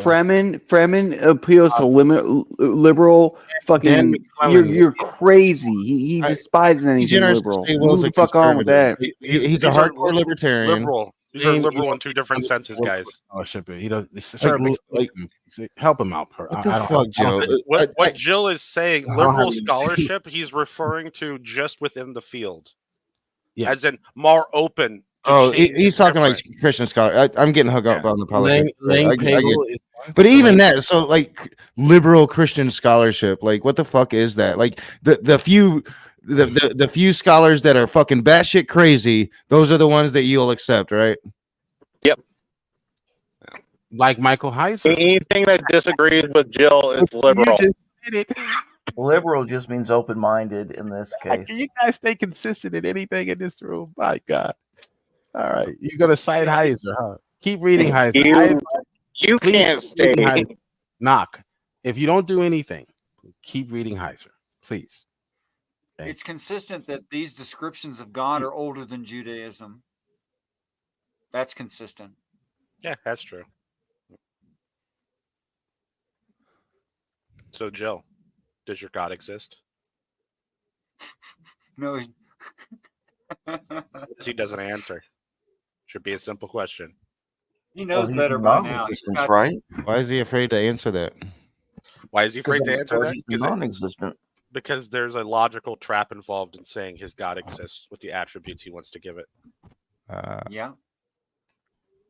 But Jesus At should least be you too dumb to know he's- that. Cerberus, at least you know he's able to learn things. Yeah. God, A this has dog on the been nose with a patient for frustrating. doing something doesn't do it a second time.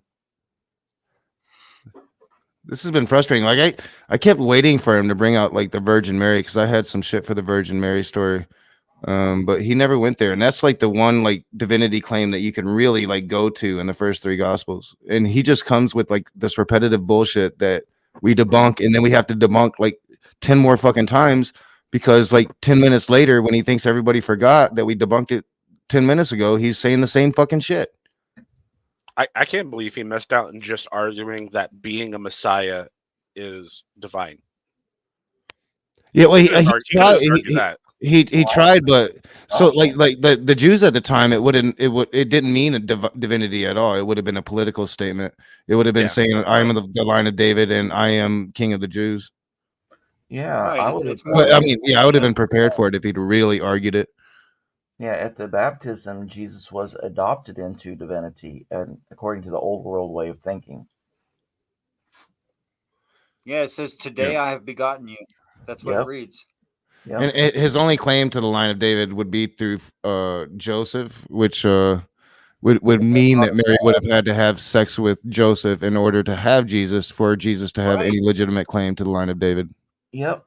And otherwise, the closest you can get is cousin Elizabeth, who's also of the lineage, but you don't know if that's cousin by blood or marriage. You just don't know. You can't say it definitively. Yep.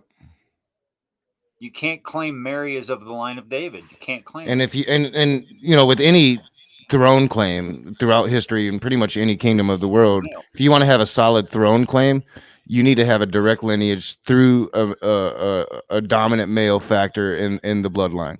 So, you know, even if there is some distant cousin, that's not going to be much of a throne claim. You want to become, and especially when you're talking about the prophecy of the Messiah, this person that's going to be the direct descendant of Adam, right? You know, like and that's where the Son of Man comes in. That's what Jesus is actually referring to, is that he is of the line of David. He is of the line of Adam, son of man. And it's clear in Jewish lore, like that's what he was referring to. And in Jewish lore, the Messiah was always a political statement. It was always King of the Jews, the last king that was going to lead them to political freedom, not Son of God. Right, a warlord is what they're expecting. That's why they're still waiting for him. Yes, to this day, they're still waiting for their Messiah to come and lead them to political freedom. I wonder if they think Benji is the guy. Some do. But I tell you what, I'm pretty sure I saw an earpiece in that guy's ear. Yeah.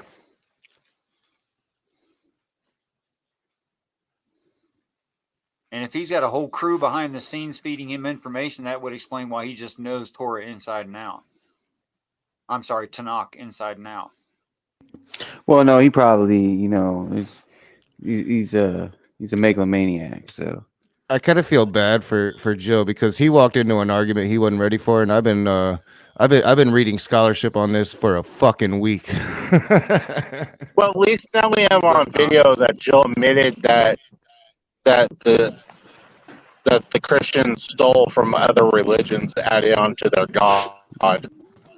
Yeah, that was a good moment. That was a good moment. See, that helps support my case. I mean, to me, only your pride would keep you from admitting that several iterations of the same information are not confirmation of the idea. Everything else where we find several iterations from different sources, we consider that confirmation, such as comparing eyewitness stories.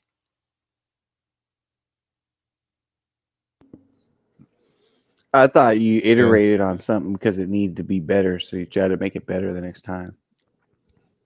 It was like not good enough the first time, so you iterated. I think of it as I think of it not as I don't think that Vanilla Ice stole Under Pressure. He did an homage to Under Pressure.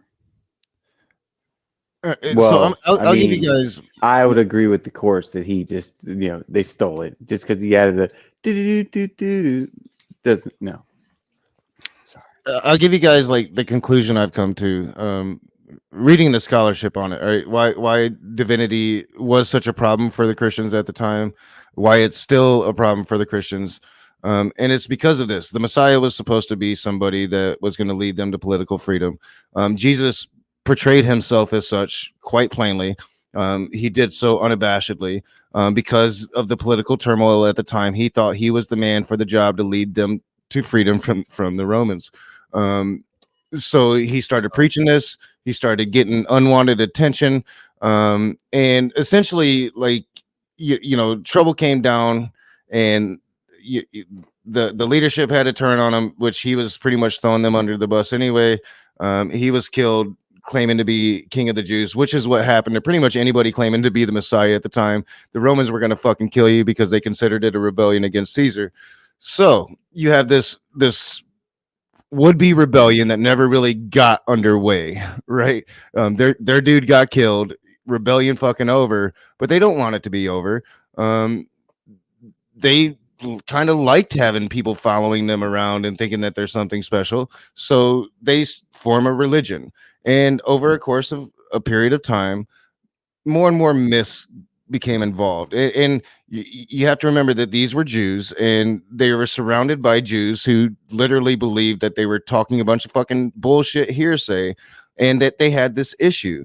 And that this issue was that their figure that was the leader of their movement was also a traitor to fucking Rome. They couldn't keep saying king of the Jews, like that. The Romans were coming down hard on them. Like, think of Nero's persecution, right? Like, literally skinning Christians fucking alive. So they had to come up with a solution. And instead of king of the Jews, son of God. Okay, I mean, that's that's kind of where I'm at when I've studied this shit. That's a whole bunch of airmen, but do I hear some Richard Carrier thrown in there? Or are they just over? No, I didn't get nothing from Richard, but if he says it, he's a smart man. I have listened to Richard Carrier in the past, so maybe something slipped through there. But no, I didn't get all of my stuff that for this was mainly Bart Ehrman, but that there was my personal shit. Like, it just seems pretty clear to me that 65, 70 years after Jesus's death would be about the right time for this issue of divinity. And like, it'd be around the time I would say probably Nero was like skinning people alive for being a Christian. And, they really needed to come up with a solution to appease the Romans. And instead of saying, king of the Jews, fuck Caesar, son of God, fuck the other Jews, I mean, it works if you accept the historicity view that's what it's trying to claim is it's historically accurate. It would be accepting a more historical Jesus, which would be a big leap for me, being, I've been a clear outspoken mythicist for about 5 years at least. I'm coming more to thought Jesus was a real person. I mean, I can grant, like, there was this rabbi that was preaching, a rebellious message that didn't go too well. Well, if you look at it, his birth makes no sense. It's two different time periods of his birth, and then his execution.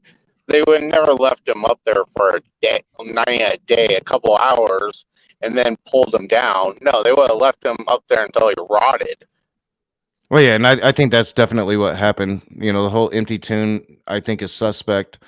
And I'm not the only one. Dr. Bart Ehrman does as well. He thinks the empty tomb is suspect for the sole reason that if you look at all historical data that we have on the Romans for that time period, the moment that he was crucified for being king of the Jews, for being an open rebellion against Rome, he would have never been taken down. They would have left his body there to be eaten by the crows.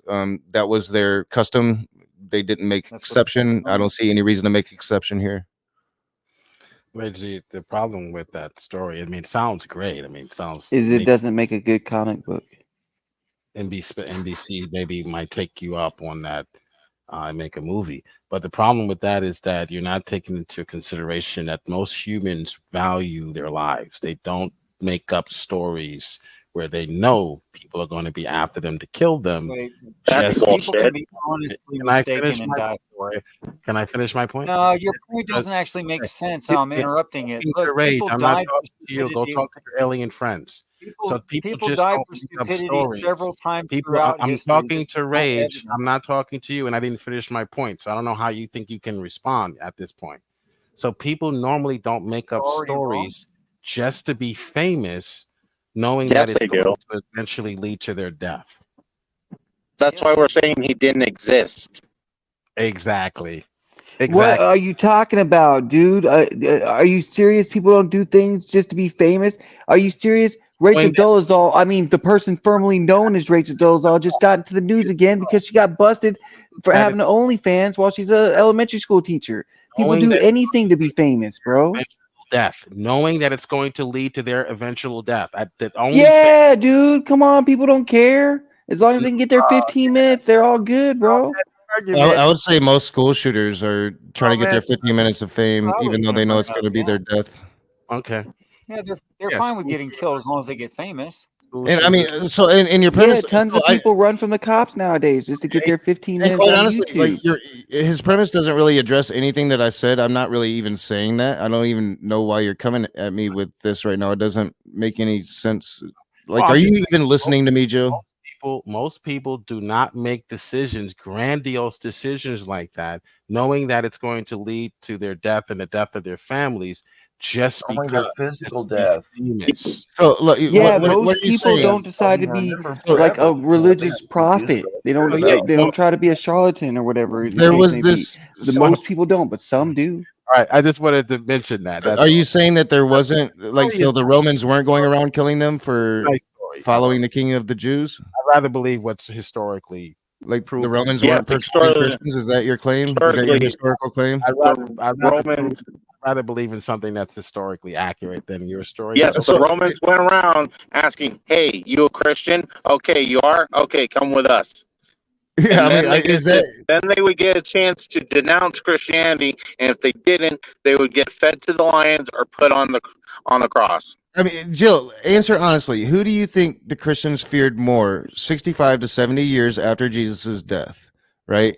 Did they fear the Jews who had no power, or did they fear the Romans who had all the power? Who do you think, who was their daddy, Joe?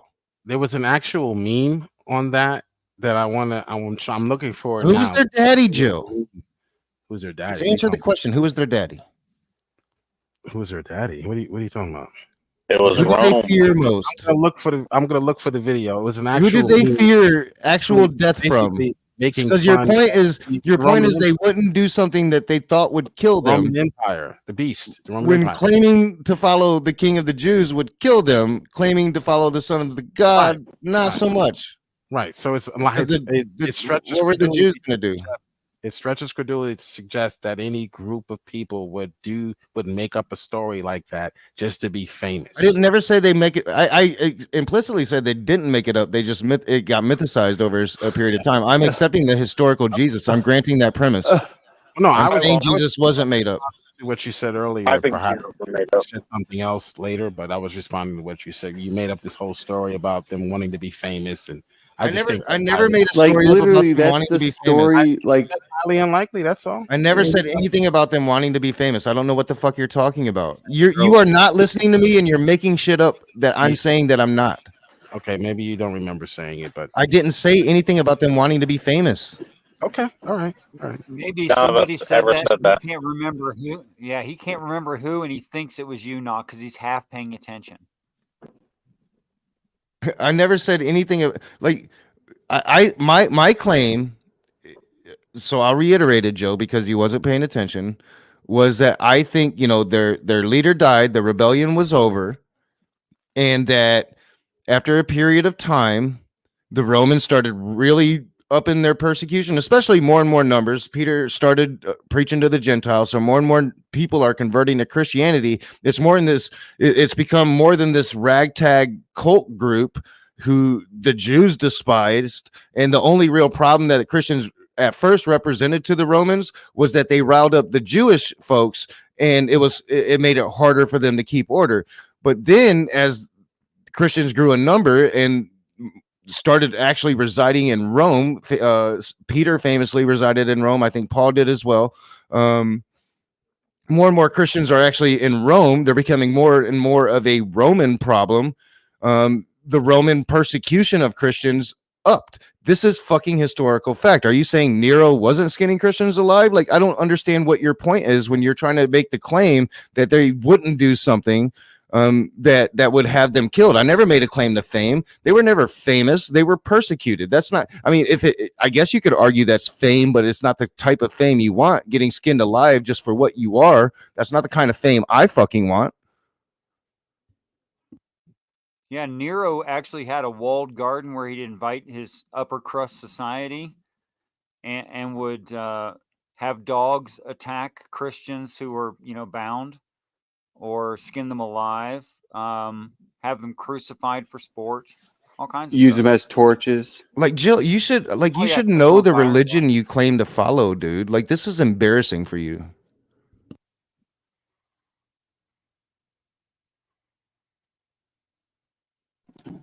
Joel doesn't like history because it goes against his Bible. Oh, it goes against his understanding of that Bible. Actually, it doesn't. But no, man, he said he just said though that the Bible isn't history adjacent. He did say that in this same conversation over and over again. Well, then why does he argue? Oh, because he's inconsistent. Yeah, because I told him, my argument is that most all the stuff that he claims or cites as, oh, this proves the Bible is real, is time, place, or person, time, place, or event adjacent. I read it all as using their surroundings, or basically animism, to tell a story. So yeah, there was a real people, and there were real people in that place, and there's real history, but they just used it for the biblical stories, not that it's talking about that time and place. I just think that it was a story that was written after the fact, and at that time they didn't have very good, super accurate record keeping, and they got their timelines fucked up, and they didn't know that later on down the line people would be able to, suss it out. That works pretty good. Because think about it, it's very, if you think about the Occam's razor approach, right? Why make ham a thing they don't want to eat, right? Well, the other tribe eats pork. That's evil. We don't do that. Evil people eat pork. Well, there must have been other commonalities they couldn't avoid. And then, pork is something that if you don't handle correctly, you have to be very careful, and you have to handle it properly, especially when you don't have modern refrigeration and stuff like that. So if you don't handle it correctly, a lot of people can get sick. A lot of people can die real easily. Yeah, it's easy to, pass off a spooky cause to that, and not just a driver steering or a seat steering wheel relationship. Well, they didn't have germ theory, so you have to forgive them that much. They didn't have viral theory. I forgive him that, but at the same time, it just opened the door for, religious confidence, man, to go, hey, this is the real cause. And it was hard to bust people out on their shit back then. Yeah. Because if you did, they'd be like, you're a fucking, you're a blasphemer. Yeah. Put him up on the cross. Don't you think that'd be a good memo? Like, you kick Adam and Eve out of the garden, and you don't say, oh yeah, by the way, boil your water, wash your hands, and cough into your elbow. Well, I mean, he figured that they picked it up when they took that bite of the apple. They got everything that they needed. He didn't need to tell them shit. That's a really good point. If Adam and Eve had knowledge of good and evil, why didn't they tell their firstborn son? They wanted it to be a surprise, man. You don't want to I take the guess spice of life that could be- away. I guess that could be, but it's terribly irresponsible. But also, Come on, there's no kind of excitement like the first time you get robbed by a roadside vagrant. All right. take Or the the first time you kill your brother. well, take the implication one more step, right? Disease is normally called natural evil. It comes into the problem of evil, all sorts of other stuff, right? And Christians usually explain it away as the fall of man. Man brought death and sin to the world, therefore disease. But That's what they say. if Adam and Eve gained the knowledge of good and evil, Adam and Eve would know about germs. You think that'd be something that would be passed down somehow? Well, they created the orbital space-based laser system, so they're ahead of the game, man. But only 2 guys knew about it. I think it was like the beginning of Darwinian evolution. Only the strong survives. Let's go inside, girls. Adam had ED, so only the strongest son could have relations with mom. That's my theory. God, I said I wasn't going to be raging anymore. Now I'm just like, that was like one of the most disrespectful things I think I've ever said. I apologize. So you're saying they combined voyeurism and I went too far. I'm going to and hell for that one, incest? Puff. I'm going to hell for that one. No, you're not. You're not going to hell for that. Hey, whoever Yeah, wrote no, the no. Bible was really into incest. They kept slipping it in there like over and over and over again. They're like, no, it's needed. Don't worry, it's needed. It's necessary. I mean, arranged marriages to cousins, second cousins, and third cousins were really, really common in the Middle East, going like all the way back. Well, no, I'm talking about like the Hop on Pop story and Yeah. other stories like that. It's like, no, it's necessary. Don't worry, guys. Well, Eve had to have sex with Cain to populate the world. I mean, it was No, necessary. The land of Nod pre-existed Cain's leaving. Yeah, I was gonna go there, and not just the land of Nod. There was other kingdoms as well. It's a funny thing that Christians misread their Bible book, because it's fairly clear that God created the nations of man on the 3rd day, came back at the day of rest, and created Adam and Eve to be as special gardeners in a special garden. But they misread it. At least the fundamentalist ones did, and the memers are always good at getting the word out, so the memers won the day. Because clearly, like, there were already nations of man. There were plenty of women for the boys to choose from. Oh boy killed his younger brother. Basically, I think the dispute was over meat.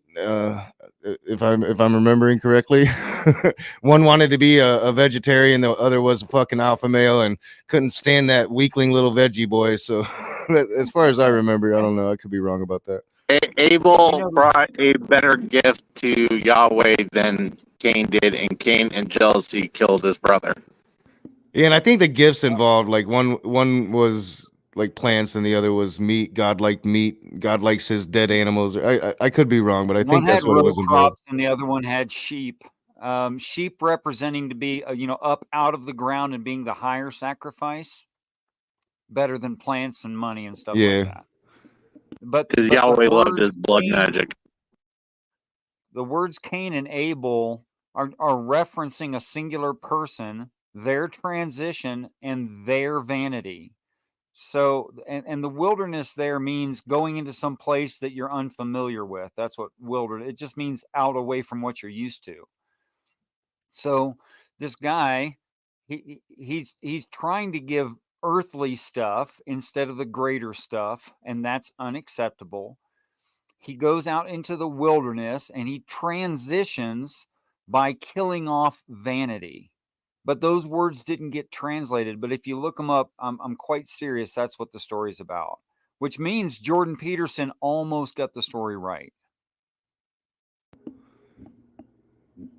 Yeah, I definitely think it was, pretty much, I don't know, allegory. It's trying to give you some kind of meaning. Unfortunately, I I think it gives the opposite meaning of what like most Christians take from it. It would be interesting to find out how Jewish folk think about the Garden of Eden. It'd even be interesting to really get a Muslim opinion on it, how the different versions of the Abrahamic religion view the story. Because, you know, like my take is, you know, God lies to Adam and Eve, pretty much wants to keep them very primitive, keep them the gardeners of the Garden of Eden. And Satan is very honest, or the serpent. It doesn't ever really refer to the serpent as Satan. That's another, I don't know. I think religion puts Satan there when Satan's never really referred to. But the serpent convinces, is pretty honest and tells them, surely you're not going to die.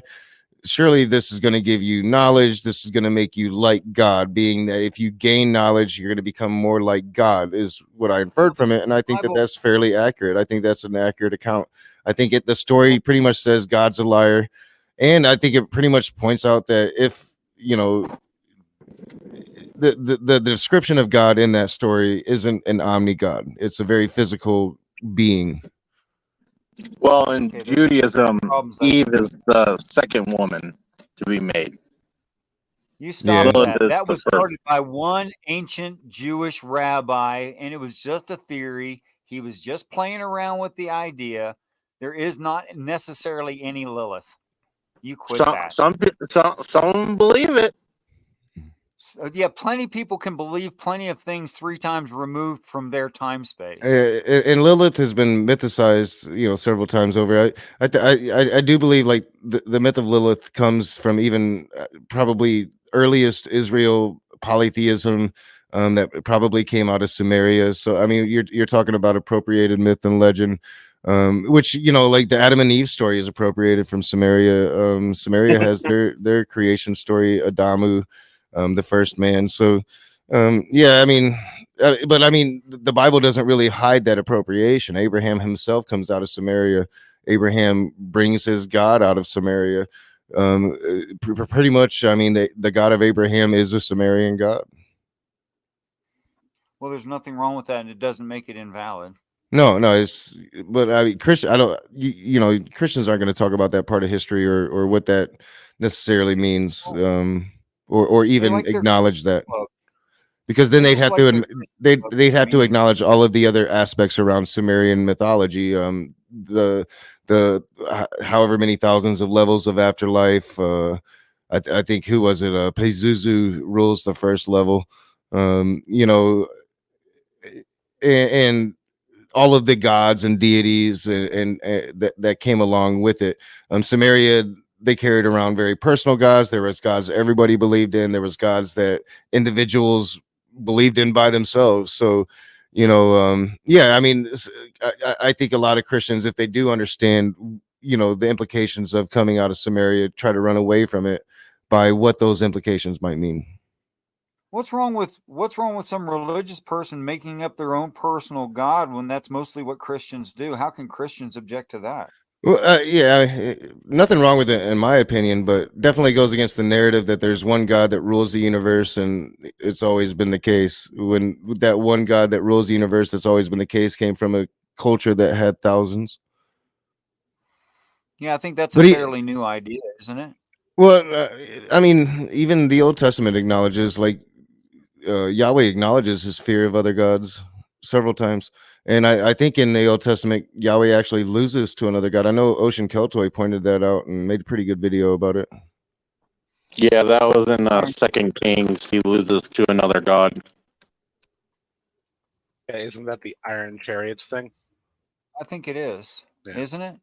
Yeah. Oh my God, they had iron. No, it was the king killed his son to give his god more power.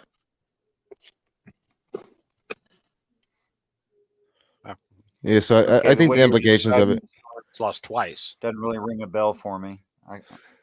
And I don't think it necessarily actually does ruin the implications for you, because I mean, as far as I understand, the legend is, and I don't believe any of this because I don't think Abraham really existed, but Abraham actually brought his personal God out of Samaria. So that personal God lived in the Ark of the Covenant, always did. Abraham brought the ark out with him, and this little alien creature lived inside this little box. That they give you like the specific dimensions of the box. It's not very big. A couple people can carry this God house. You know? They also give a conversion factor for those measurements, Knock, if you care. Yeah, I'm not sure about all of that, but it's famous. Like the Exodus out of Egypt, they're carrying the ark, and God Himself is a tornado that's either in front of the army or behind. Which historians and military scholars pretty much figured out what they're saying. It wasn't actually God. It was an actual like brilliant military tactic that Moses did, because back then armies, in order to see as they moved, would have people in front or behind the army, with lights, with torches. So it wasn't a tornado or anything. It was just he put that faction on the opposite side of the army. I don't know. They described it way better than I am now. But they were giving credit to Moses for the military maneuver. That's pretty generous. Yeah. I wish I could explain that better. I don't know. I think I broke Jill. Or do you think that he's like he realized that I defeated him and it slowly made him sad, or is he chugging Jack Daniels out of a beer bong? I don't know, let him do it, because Goes for a that's how couple Jill minutes, finds then victory. chirps up and runs off. I like It's this. one of Someone his WWE's tactics to back. get attention is by being in the show and walking away and being AFK for as long as possible, just so we talk about him. Yeah. I was looking at my topics. I was like, there's a couple political topics. I'm like, I can't bring those up with Jill in here, because then it devolves into a shit show. What Satan says, and you quoted it earlier. Following them around and thinking that there's something special. So they form a religion. And over a course of a period of time, more and more myths became involved. And you have to remember that these were Jews, and they were surrounded by Jews who literally believed that they were talking a bunch of fucking bullshit hearsay, and that they had this issue. And this issue was that their figure that was the leader of their movement was also a traitor to fucking Rome. They couldn't keep saying King of the Jews. He's watching your old The videos. Romans were coming down hard on I them. guess so. Like, think of Nero's Well, persecution. no, that's like from here Literally previously. skinning fucking alive. Yeah, that's from like a half hour ago. I don't know. I say just. And it's not contradicting me at all. It's actually what I said. Okay, that's my fucking. That's kind of where I'm Just at. When need him. We don't need to hear it twice. Yeah, I mean, that's exactly what I said. That's what I said the second time and the first time. Oh, that was today's show. I had to clip that one. But that's exactly what I said. What was different in there? That's a great story. Where did I say that they did it to become famous? I don't think that's what he was doing. I think he was just implying you're stupid, and then I don't get it. Like, from what though? Because he believes different than you, so That's therefore a you're great wrong. story. I'm gonna send that off to CBS or MSNBC. Maybe they'll do a special, one of those. What really happened? What really happened? Well, tell me what really happened, because you haven't offered anything. What really happened? What really happened? What really happened, Joe? The historical records that have stood this test of time, the ultimate test. All right, so you've been quiet all that time as you went through the old stream to find exactly what I said all along. All right, so what you said? Inform me what really happened. Yeah, what you? Yeah, Well, I never you all said they have did your- it to get I'm gonna famous. get- I clearly I'm gonna said that they were afraid of the Romans. Well, maybe it wasn't you, but it was someone. I'm gonna get all of your stories. So you went through all of that and you didn't even remember what you was trying to find me say. No, I wasn't trying to find you say anything. It might have been Red Fang. I don't know who You it just was. played me only. And it was exactly what I said. But did you hear anything in that clip that was different from what I've been saying? No. I addressed you. I addressed you, but that doesn't necessarily mean that you came up with the story. You have your own story, I understand. But I'm going to take So all what of was the your point stories. of that clip there? What are you I'm gonna trying to take show all- there? I'm going to take all of your stories and I'm going to send them off to ABC so they can create some sort of movie, a sensational, more innuendo, more sensationalism, sophistry, because that's all your scholarship is made up of anyway. Man, if you do that, Jill, you're gonna blow my channel up because that's gonna bring like 100,000 people here, and they're gonna see this ass whooping you just took. Oh gosh! Oh boy! Like people will actually see it, and for a You're gonna minute, see the it, raging dog. atheist will be like, "Who the fuck is this raging atheist guy?" And then I'll blow it. But you And know, the- for a minute, I'll have my moment. And the sad part is that people, instead of the historical records that we have confirmed to be historical, they're going to take your story and say that that's the actual story. That's what liberal scholarship does. That's why no No, one. I'm not even saying that's my story. That's why no one trusts you. I'm saying That's I why think no one, based that's why on no what one I've trusts studied your this last PhD. week, that's the conclusion one I've come trusts to. If I grant a anything you have to historical say about Jesus, I'm not even sure if I grant a historical Jesus. I'm granting that for your benefit of the argument. Anything you say. That's why no one trusts You are just dense, or you're Jill, just Jill, you disingenuous. have no Even if you have no proof that Jesus really existed. Believe you, this is why. Because when we have the historical records that are the most Of what? reliable, you still lean towards your own made-up fantasies. You don't have any historical records. What Jill. have you? All right, Jill, it is your responsibility to prove me otherwise. Change my mind. Give me. All right, so I have offered scholarship. I have offered argument. I have offered personal your theory. manuscripts, sir? What have you given me to change my mind? Manuscripts. Where are your manuscripts? What About this manuscripts? Which story? ones? Where are your manuscripts with this story in it? What story? Compared to mine. Your explanation, your story, theory your of made-up that makes story. this make sense. Your innuendo. Your made up he's story. My manuscripts would be Provisional- your Bible. Where are your manuscripts, sir? He's It's- angry it's that you called made up Bible. an explanation that isn't Did in a, someone not isn't write in a the paper. story down? Or you It's just making it up?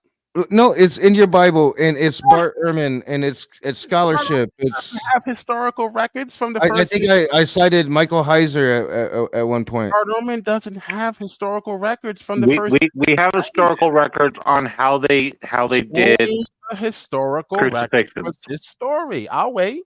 I'll We, mute we, it. we have plenty of historical record how they did convictions and how Only they the treated historical records for the story I crucifixions. just played, sir. Are you Show me fucking the kidding me? historical record for the story I just played to you. Show What me story? the historical records. The story I just played. Your made up fantasy about the Jews and what they My did. personal theory. There's no historical records for my personal theory. I was being a little bit raged. I think I even admitted it. Thank you for being honest. Okay. What, my personal you got theory, him, the one Bill. that I made up, that I said I made up, my personal theory.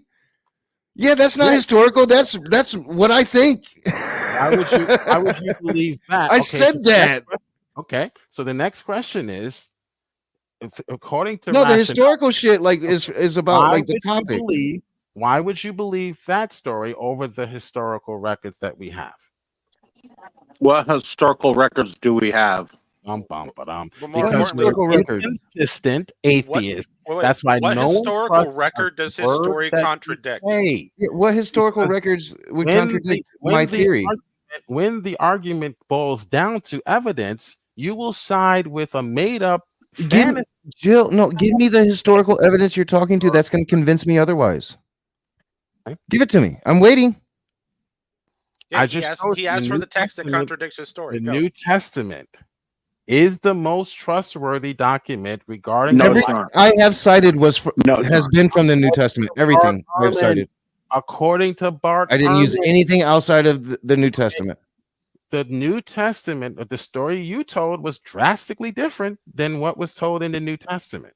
So Which one are you referring to? The alien ones that I had fun with? Or are all you of them, referring to my latest I have theory? all of them clipped, and I'm going to show how dishonest the atheist community is when it comes to Wait a minute. science. How honest the atheist community is, or how dishonest I rely on- am? Because I'm not the atheist community. I'm the raging atheist. I'm a solo You and- atheist. You and Joe I don't Biden. represent the atheist community. You and Like, Joe so, Biden. like, all right, Joe, just for a second, just chill And out. it- Listen to me. Just listen to me. All right, I'm gonna. All right, God, you don't fucking listen to me. All right, so Jill, this is very simple to understand, right? I'm the raging atheist. In fact, I'm a much softer atheist than I've been in a really long time. Like I'm like thinking about like consciousness, man. Like being a stoner and like, man, is the universe conscious, dude? I don't know. But all right, so like I'm a soft atheist at this moment, right? Softer than I've ever been, dog. Right. But I'm simply me. I'm simply Knock, Ronnie, Rage, one dude, man. That theory, I proclaimed it before I even went there, knowing that you'd be a disingenuous little fucking fuckbag. But I grant that you're going to be a disingenuous fuckbag. Fine, but I granted it. Like, this is a theory, dude. All right, this is like my theory, man. Right, like during that. So fuck you. Be more genuine. Now, everything that I've in this argument about the divinity of Christ in the first three gospels, I pulled from the first three gospels. Every scripture I have went through, every scripture that you have put and offered and have crushed you and shown how you misrepresent these scriptures, how you've tried to fly through them and not represent them accurately. And then when I represent them accurately, they actually back up my argument. Jill, whatever you're on about right now, I know I hurt your feelings tonight. I understand it. I've been kind of rude about it. Like, you need to know your religion. You should, you look silly. I need to be a better human in that regard, but you are, Jill. It's very hard. Just be a better interlocutor, dude. Like I totally kicked Cat out for less than this bullshit at this point. Like, I did not give Cat this many fucking opportunities. I'm not being very equal here. I'm trying to give you a chance to do better, but you just keep with the butt hurt. So I'm going to bring you back in, but just fucking be a better human being, and I'll try to be a better human being, although it's hard with trolls. I can't even call Jill a troll. Like, Cerberus is the king troll. Jill is just a fucking stupid person. I want to know what historical documents he's talking about outside of the Bible that's trying to prove his point, because all he's saying is the Bible, and the Bible is nothing to be proven as historic. He's offered no except for except for the locations, but the times do not match. You're still too basic, Red Fang. He's asking for Knock to derive any possible hypothesis he could put forth directly from a scholar or from an old text. This is all just, how dare you, Knock, and try to explain something that isn't explained yet so it makes sense to you. Yeah, it's fucking crazy. But I'm going to bring him back in. I'm surprised he didn't leave. Sometimes, like, usually when I put him in the back room like that, he says that I'm running away from him and he leaves before I can bring him back in. But he's hanging around tonight, so well, he did say he's never doing live streams until after Biden's out of office, so he's got nowhere else to go. Man, he's gonna have. I have heard him. Looking bad for him. Oh, go ahead, Richard. I'm gonna bring him back in, but it's looking bad for Joe doing live streams. Red Fang, you asked what Jill would quote, and I'm not even sure if he's actually here or AFK, but I have in the past heard him quote Josephus, who was recording what other people believe, and Jill was saying it as if that meant that Josephus believed it. Right. And no one really believes Josephus was actually knew what was actually really going on. He was just taking people's word. Well, and it's funny because Josephus, is also one of the ones who actually describes Roman accounts of crucifixions to us. So he's one of the historical scholars that we actually get some historical data on how Romans go about their crucifixion. So that was another point that Jill had made. And so while he'd like to prop up Josephus for pretty much an argument, Josephus doesn't really make any argument to the existence of Jesus Christ. He makes an argument to the existence of followers of Jesus Christ after the man's death. Josephus himself is one of many scholarships that we have when it actually comes to Roman crucifixion practices, but not only that, Roman judiciary systems and how they went about their law and carrying out their law. Right on.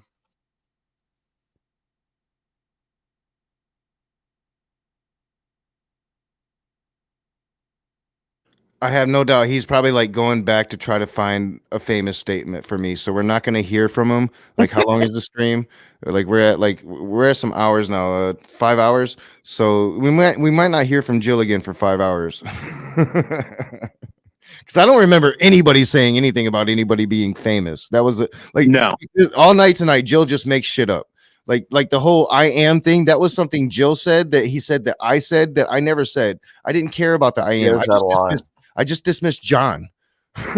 And then I brought up the one divinity claim from John, which is before Abraham, I am. All scholarship concedes that is Jesus making a divinity claim. And it's something that sets John apart. And it's one of the reasons why you can't trust John. I just said Jesus wasn't real, and all the stories don't add up to what would really happen. So I don't know where Jill's getting the part where people think that they're going to be famous because they're dying. Well, yeah, and I definitely don't think like the Jesus that Jill believed in was real. If there was a Jesus at all, it was like the historical Yeshua ben Joseph, a Jewish rabbi who was probably kind of an extremist, more likely an Esseni, just like his cousin John the Baptist. And he was a doom preacher. Yeah, he was probably an extremist. He probably thought that the leadership was shit and full of corruption. Jews didn't really believe in the devil, so there wasn't this devil moment. His devil was the leadership who was basically bending over and letting Rome do whatever the fuck they wanted to him. So yeah, I mean, if there was a Jesus, it was this man dude that pretty much failed in his quest to lead them to freedom from their conquerors. Do you ever think? Do you have a feeling that maybe while Jesus was being whipped, he was calling everyone liberal? Bunch of liberal scholarship. I'm being accused on liberal scholarship. Fucking Jill.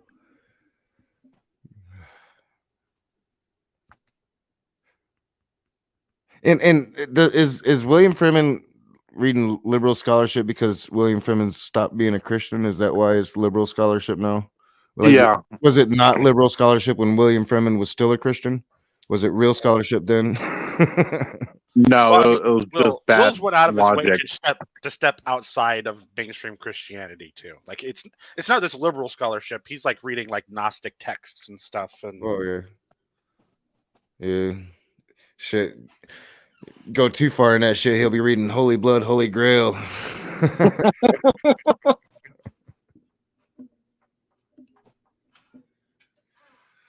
Oh man, so I don't know if y'all saw this shit earlier. I don't know where it's gonna go, and I'm probably gonna end up covering it again, or at least watching the rest of it to see if it gets crazy. But last night Brett Keane had on a Satanist, and the Satanist just comes out about 9 minutes after the show starts and says, "Yeah, I'm not just a Satanist, but I'm a National Socialist." And you know, we got a bad name. We put the hate behind us, and we're gonna talk about it, right? And Brett never says nothing. Like no, like what did you just say? You was what? Wait. What did you just? Nothing. So then, like 20 minutes later, Kent Hovind comes on. No mention of like to Kent, like, hey, dude, yeah, not just a Satanist, but a fucking Nazi. You know, like. And Serb, you're here. Like you can reiterate to the chat. Hopefully they're still here because somebody was asking, like, does the National Socialist really mean like Nazi? And I'm like, yeah, it literally means Nazi. yeah, that's what Nazi meant. Well, yeah, I think it includes. I'm trying to remember the exact words that the word stands for, but it's like the National Socialists of Germany or something. German Workers' Party. Yeah. So it's like NSDAP. So Kent Hovind, you know, and Kent Hovind is like freaked out about the Satanist thing and trying to address the elephant in the room like Satanist, right? And Brett's like not really even letting that happen from what I watched of it so far, but has no idea that the dude's a fucking Nazi too. Like Satanist is probably not the worst of it, but then like I'm interested in the reaction. Like, you know, Brett didn't really seem to really mind or care. So like, is Kent gonna really mind or care? You know? Man, oh man. So what's man oh man about that? Jesus is Lord. You like fascist? Oh, we already know you like fascist. Right. Yeah. You admitted to Well, being one. Jill admit he was a Nazi, so Yeah, you admitted to being a Nazi. No, but he might actually be a fascist. Jill, What is a fascist? Would Bum, you bum, like? bum. Listen through it. Would Never you trust like a the liberal. country to be just strictly a Christian Never nation? trust a liberal. What is a fascist? Knock. Yeah, asking Knock. Knock. What is a fascist? Knock. Never trust a liberal. When they accuse you of something, it's probably because they are that thing, or they don't know what that have thing is. you on video What is- admitting it. What is a fascist? Knock. Silence. Okay. Do I get the answer? I'll go back to playing Red Dead. Like I Redemption. won't even pull up the definition. I'll just try to remember from like memory. Jill, and we shit. have you I'll go on back to video playing saying Red you're a Dead Nazi. Redemption now. Do I I'll go I mean, back to playing Red Dead because this is what you do. Redemption You ask me, and then as soon as I start Redemption answering, you start talking. Go ahead. What's a fascist? I'm not even gonna pull up the definition. You've got to have like deep nationalism. Usually it involves Deep an nationalism? autocracy. Yes, nationalism Where is you- a deep where rooted you- part of it. It usually involves an autocracy. It usually involves What's your citation um, on deep are you- nationalism? Go stay there. What's your citation on deep nationalism? And what the hell is deep nationalism? What does that even mean? it's literally in the name. Proud of the country? What does that mean? Literally in the name.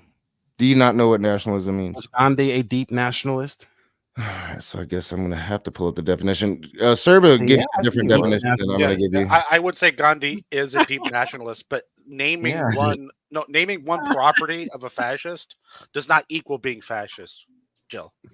Naming one, So right? pointing out that He pointing has out to that prove- Gandhi is a he has deep to nationalist prove doesn't mean he has to anything. prove that deep nationalism is a property of fascism historically. Can you do that, Rage? Yeah, Mussolini. Yeah, Mussolini and Every Gentile. country is a deep nationalist.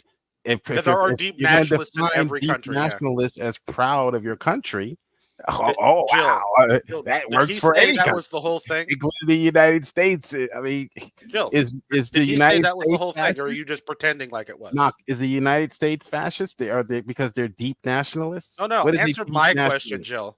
I'll wait for Knock. What- Be. Oh yeah.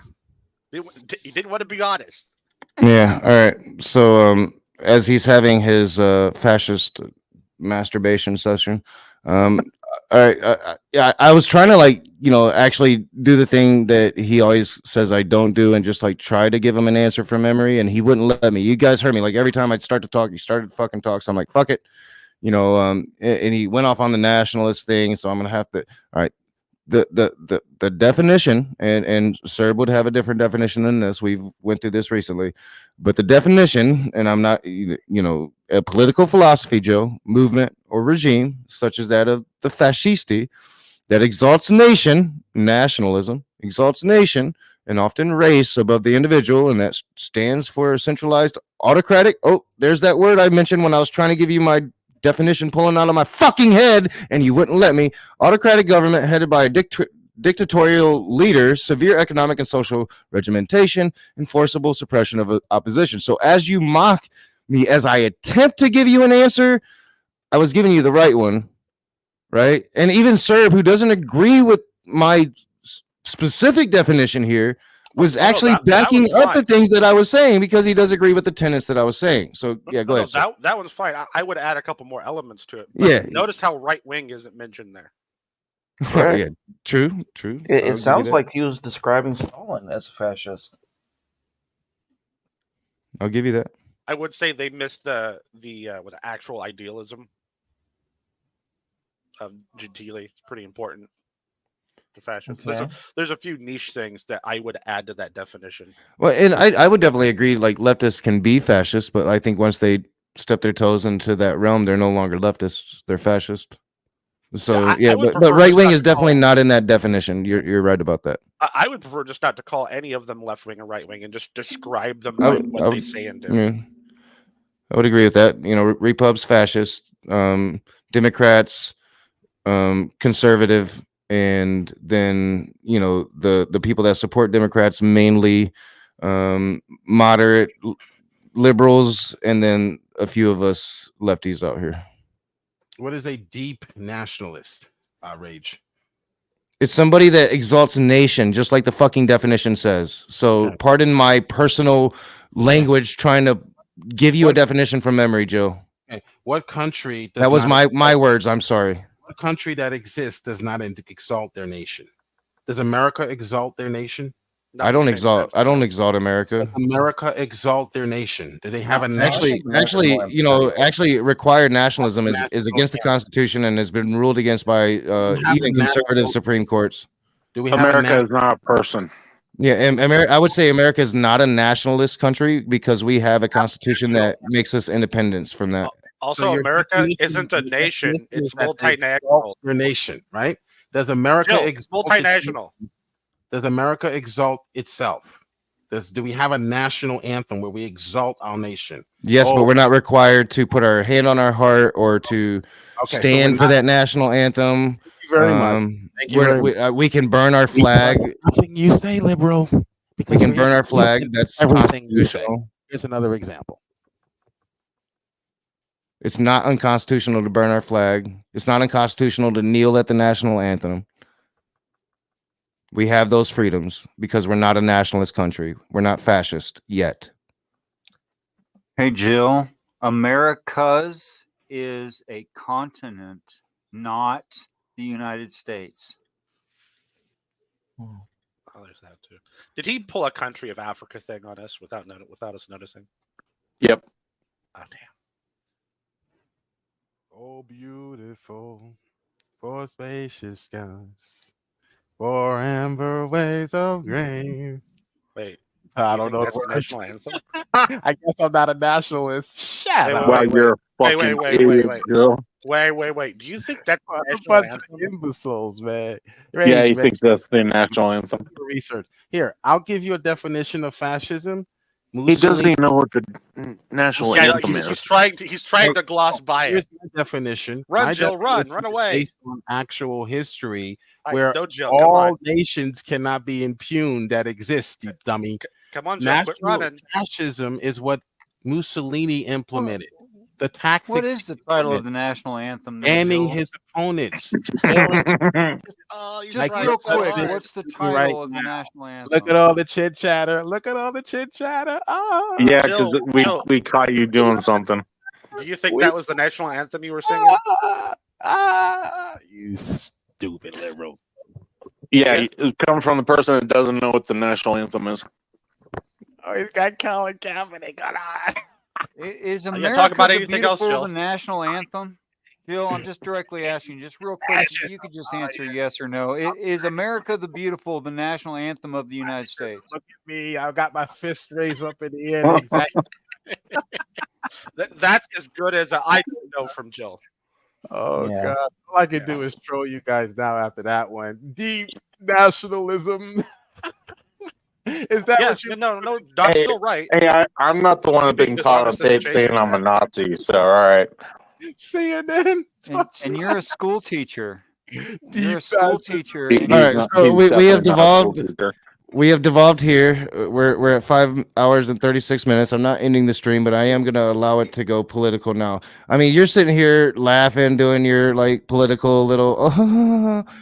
So what do you think about your boy and the $350 million guilty verdict in the New York fraud case? 365 million. That's your 365 million. Now, it's like $500 million if you add on like lying about the woman he raped. Now that is fascism. Thank you for defining So, fascism. how do you feel about your boy? Is that good Christian values? Defrauding the state of New York and raping a woman and then defaming her. What? Is that good Christian values, Jesus? Somebody raped who raped a woman? Trump, Biden? He was abjugated literally for raping a woman. He was found guilty in the civil court. Oh, sir, stop watching fake news. And then when It's he not fake news. defamed her after he was found guilty, Raping a woman awarded another $85 million. is to You're this right. rape. That's winning technical. bigly, right? Let's Yeah, be that's technical. fascism. He wasn't found Now guilty that's of rape. He was found guilty of sexual assault.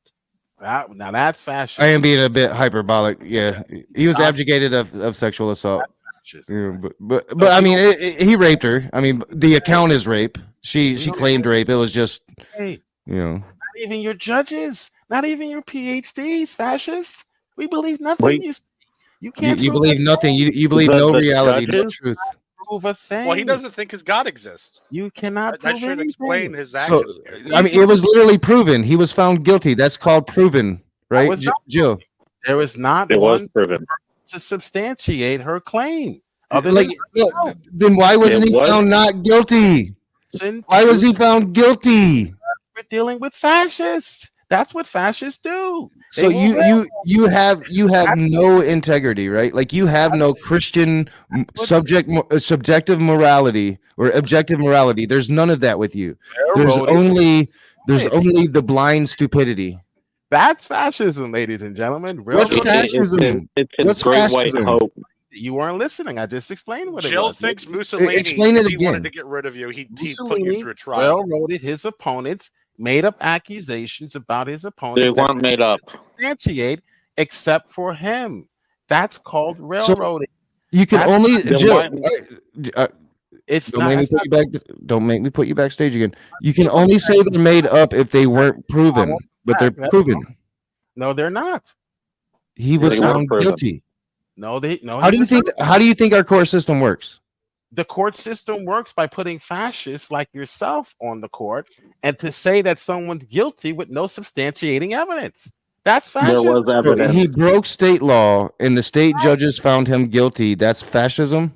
That's fascism. Yes, he's not guilty of it. So give us the He definition of committed fascism. fraud, Jill. No, this fraud requires someone to be injured. There is no Give us No, Jill. that is not how fraud works.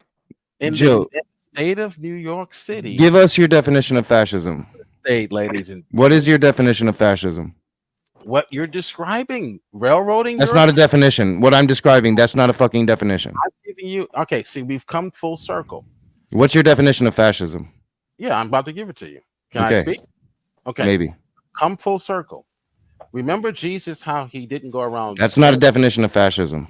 Yeah, I was talking. Excuse me. That's not a definition. You're not answering my question. All right, then I'll leave. Then Bye. please do, because you're well beyond being So, genuine. are you gonna listen to my answer? No, bye. You said you're leaving. You gonna listen to my answer? You said you're leaving. No, Are you you're going not to answer stay my on topic. question? I am. Are you gonna listen to it? Are you going to give us a Coward. definition for fascism? Because you're saying like a court's finding a criminal guilty is fascism. That's not fucking fascism. Yes, it is. Yes, it is. When you're No, doing it's not. political means to, in order so that your opponent, your political opponent, cannot run against you.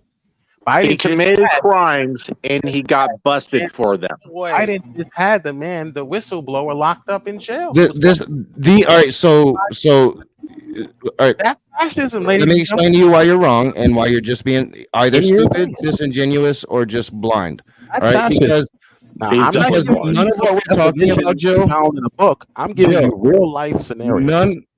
none of what we're talking about. Jesus did. You've come Jill, full God damn it, Bill, do you believe it's fascism he gives me to no choice. poison your political opponent? He gives me no choice. So my point was going to be, Joe, if you would just listen to me, none of the cases that we're talking about right now would keep him off the ballot. None of them are going to put him in prison. None of them are going to keep him from being president of the United States. None of these trials that we're talking about at this moment has anything to do with the presidential election.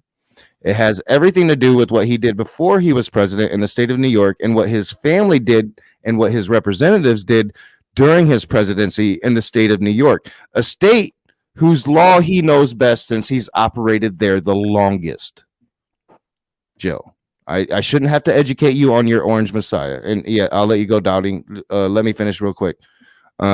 Outside of that, the trials that would keep him from being on the ballot, there's one that's going to go to trial before the presidency. And it's because he started an insurgency, like literally started an insurgency. Biden isn't controlling that. A special counsel is controlling that. And there's still questions on whether or not that's actually going to go to trial.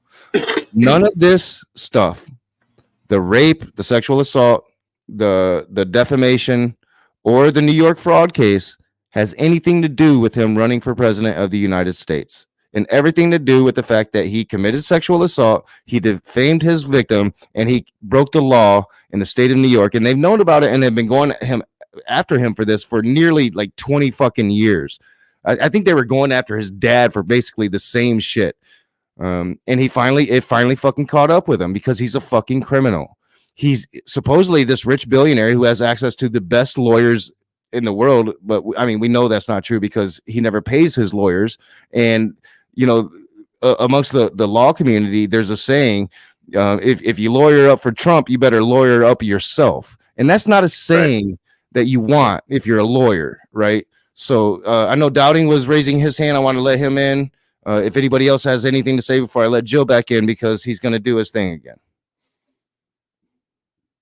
I just wanted to say, one, he doesn't know the national anthem, and two, the reason I joined is right a little bit before you cut him off, you got done, whatever. Anyway, he said, and you can rewind it. He said, "In the state of New York City." Yeah. Well, I also want to ask him: is it fascism to poison your political opponent? I want to hear his answer to that. Yeah, I mean, it would be fascist. It would be fascism if, like, I don't know, you were trying to degrade the institutions of democracy and I don't know, overturn the peaceful transition of power from a fairly from a fair and free election. I don't know, that you can start to argue maybe not necessarily fascism, but definite authoritarian red flags there, to say the least. And then once you mention, like, you know, some there are some Goebbels similarities you can make. His comments about vermin, pretty much singling out leftist and the socialist and how he's going to imprison all of us. Those are definite fascist statements from President Trump. So, I mean, without a doubt, Jill, those are definite fascist statements. But, you know, I was trying to get Jill to explain to me what fascism is, because I gave him not only a definition that I was trying to give him from my memory. Cerberus backed me up and gave him a little bit of his, and then now he's trying to say, like, somebody being convicted in a court of law is fascism. I want to know what your definition of fascism is, not what Jesus did. That's not a definition. I want to know what your definition of fascism is, Jill. I'm gonna let you back in, but it's like a lost cause. The only reason I'm letting you back in, because, like, you know, you're the only troll really willing to come in. I wish another theist would come in and really talk about, like, God's Christ's divinity with me, because you wasn't that theist to do it. All right, Can I make a you're back. suggestion? Yeah, go ahead, sir. Force him to answer your question before you let him say anything else. If he doesn't answer it, just put him back in backstage. I should. Yeah, like, are you gonna answer my question, Jesus? Are you gonna give me a definition of fascist in 20 minutes when you get back from chugging Jack Daniels? And I shouldn't make the alcoholic jokes, but I think maybe I should be the one to make the alcoholic jokes, seeing as how my alcoholism played out live on YouTube. So that's Hey, your Knock, word. You know, that's yeah. that's a catch-22. If you'd never been an alcoholic, you'd have no room to talk, and Yeah. if you were an alcoholic, you'd have no room to talk. Yeah, true. It's only in this little so period just talk, time. bro. You have Okay. more experience than most people. He kind of answered your question in the side chat. Fascism, according to history, is what Knock is doing currently, which is not letting his opponent speak. That's not fascism. It's also not being found guilty in court. Yeah. What? So, I mean, that would be like, you know, not having a freedom of speech, I guess. But I mean, that's even like It's something freedom a of speech fascist isn't do. necessarily like a freedom to speak. It's something a fascist might do, but it's not Yeah. specifically fascist. Yeah, I could clearly think of like plenty of people. Fuck Democrats. I don't consider Democrats fascist, but I would concede that they definitely do the thought policing a bit too much.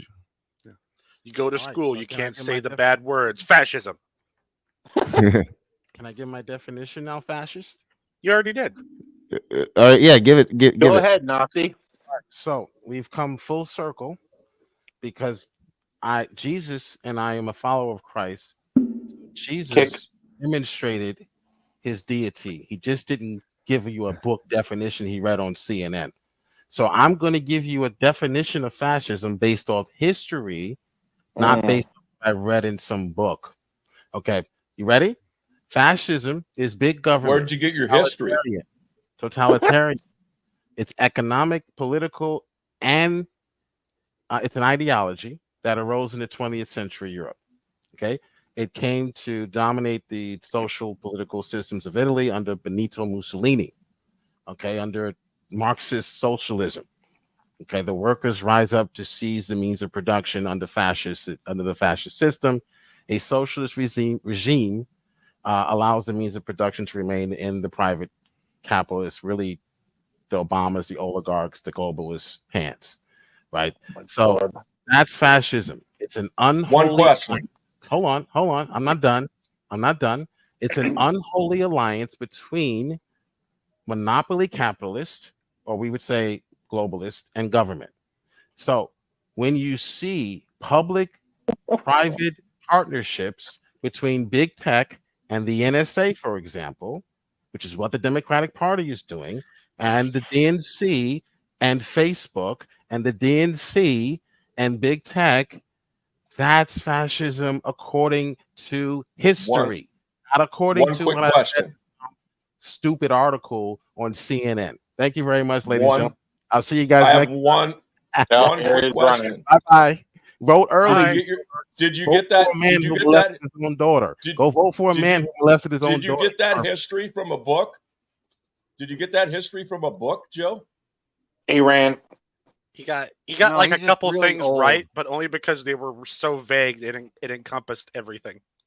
But how could he trust his history? How could he trust everything he just read? Yeah, It came from a book. and he ran away from that, like thinking he killed it, and that was awful. It was. I mean, yeah, like Serb said, he got a couple things right, but it's because they were vague. They really couldn't be wrong. But everything else, like it's kind of icky, and I think he knows better. I really do. I think that he's desperate to make it socialist. Which, and I don't even deny. I'm trying to remember Mussolini. I know you know him better than I do, sir, but I'm pretty It's sure based like on syndicalism, which is under the umbrella, but it's like a side shoot. Yeah, and he definitely like flipped at some point. Well, he didn't flip. He started adding a bunch of stuff on top of it. So they went from he was a socialist to start with. Yeah, that's what I was remembering. Like he started a socialist, and There was the changed. syndicalist movement. There was the syndicalist movement in Italy, and when essentially when fascist ideology was forming, and they were reshaping the state, they took the workers' unions, which were the syndicates, right, in syndicalism, and they called them fasci in Italian. They were fascis, and they turned them into corporates, which at the time meant organ of the state. So there are all these little corporations that were workers' unions that were under the direct control of the government. And that's essentially how the economy functioned fascist Italy. Yeah, and you know he said something anti-capitalist merged with government, or not anti-capitalist. What did he say? Capitalist. Yeah, capitalist, and then he said globalist. So capitalists are globalists now. I thought. You said monopolistic capitalist. Yeah, some kind of special capitalist. Then he referred to him as globalist, and it's like nothing about like he really got offended with the word nationalism, and it's because like he identifies as a nationalist because Trump identifies as a nationalist, but like Jill's already admitted to being a Nazi. Like I understand, like Vosh was just smarter than him and got him to say a thing that Jill didn't understand what he was saying, but you know, like he doesn't run away from like being a nationalist, and so he had to try to separate fascism from that aspect, which is a very fucking, even in Mussolini's Italy, nationalism was a very important aspect of his fascism. Yeah, the difference is there's nothing wrong with being a nationalist. That's just thinking the nation of people you belong to are great. Being ultra nationalist is a problem. That's when you think your nation is better than everyone else's. Well, yeah, and the problem is, you know, like the extremists have pretty much taken over the term. So, you know, if you describe yourself as a nationalist and you don't put the nuance in there, well, I'm not that kind of a nationalist, you know, then people are going to raise their eyebrows.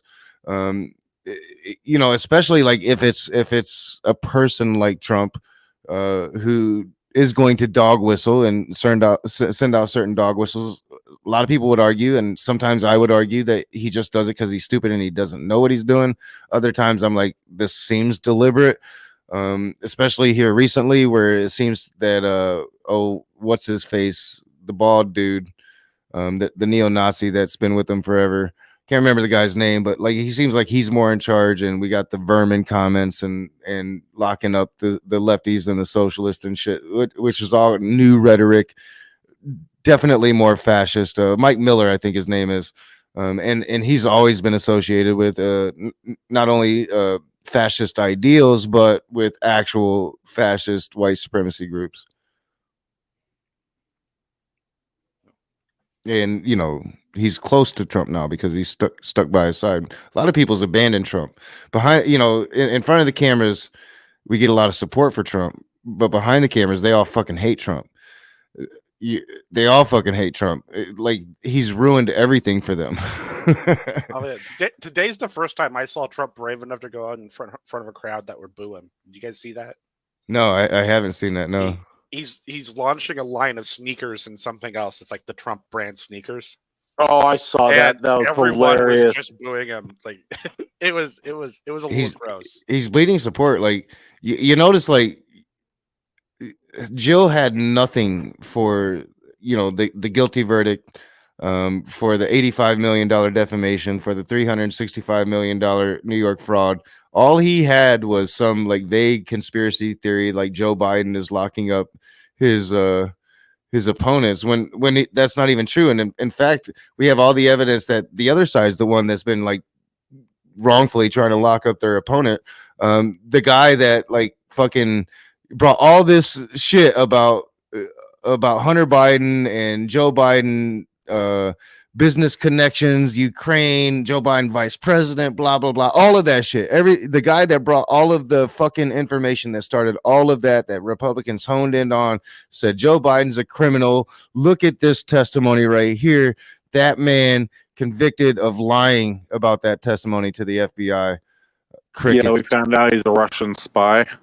Yeah, he's a Russian fucking spy. Imagine that. Russian gate right back again.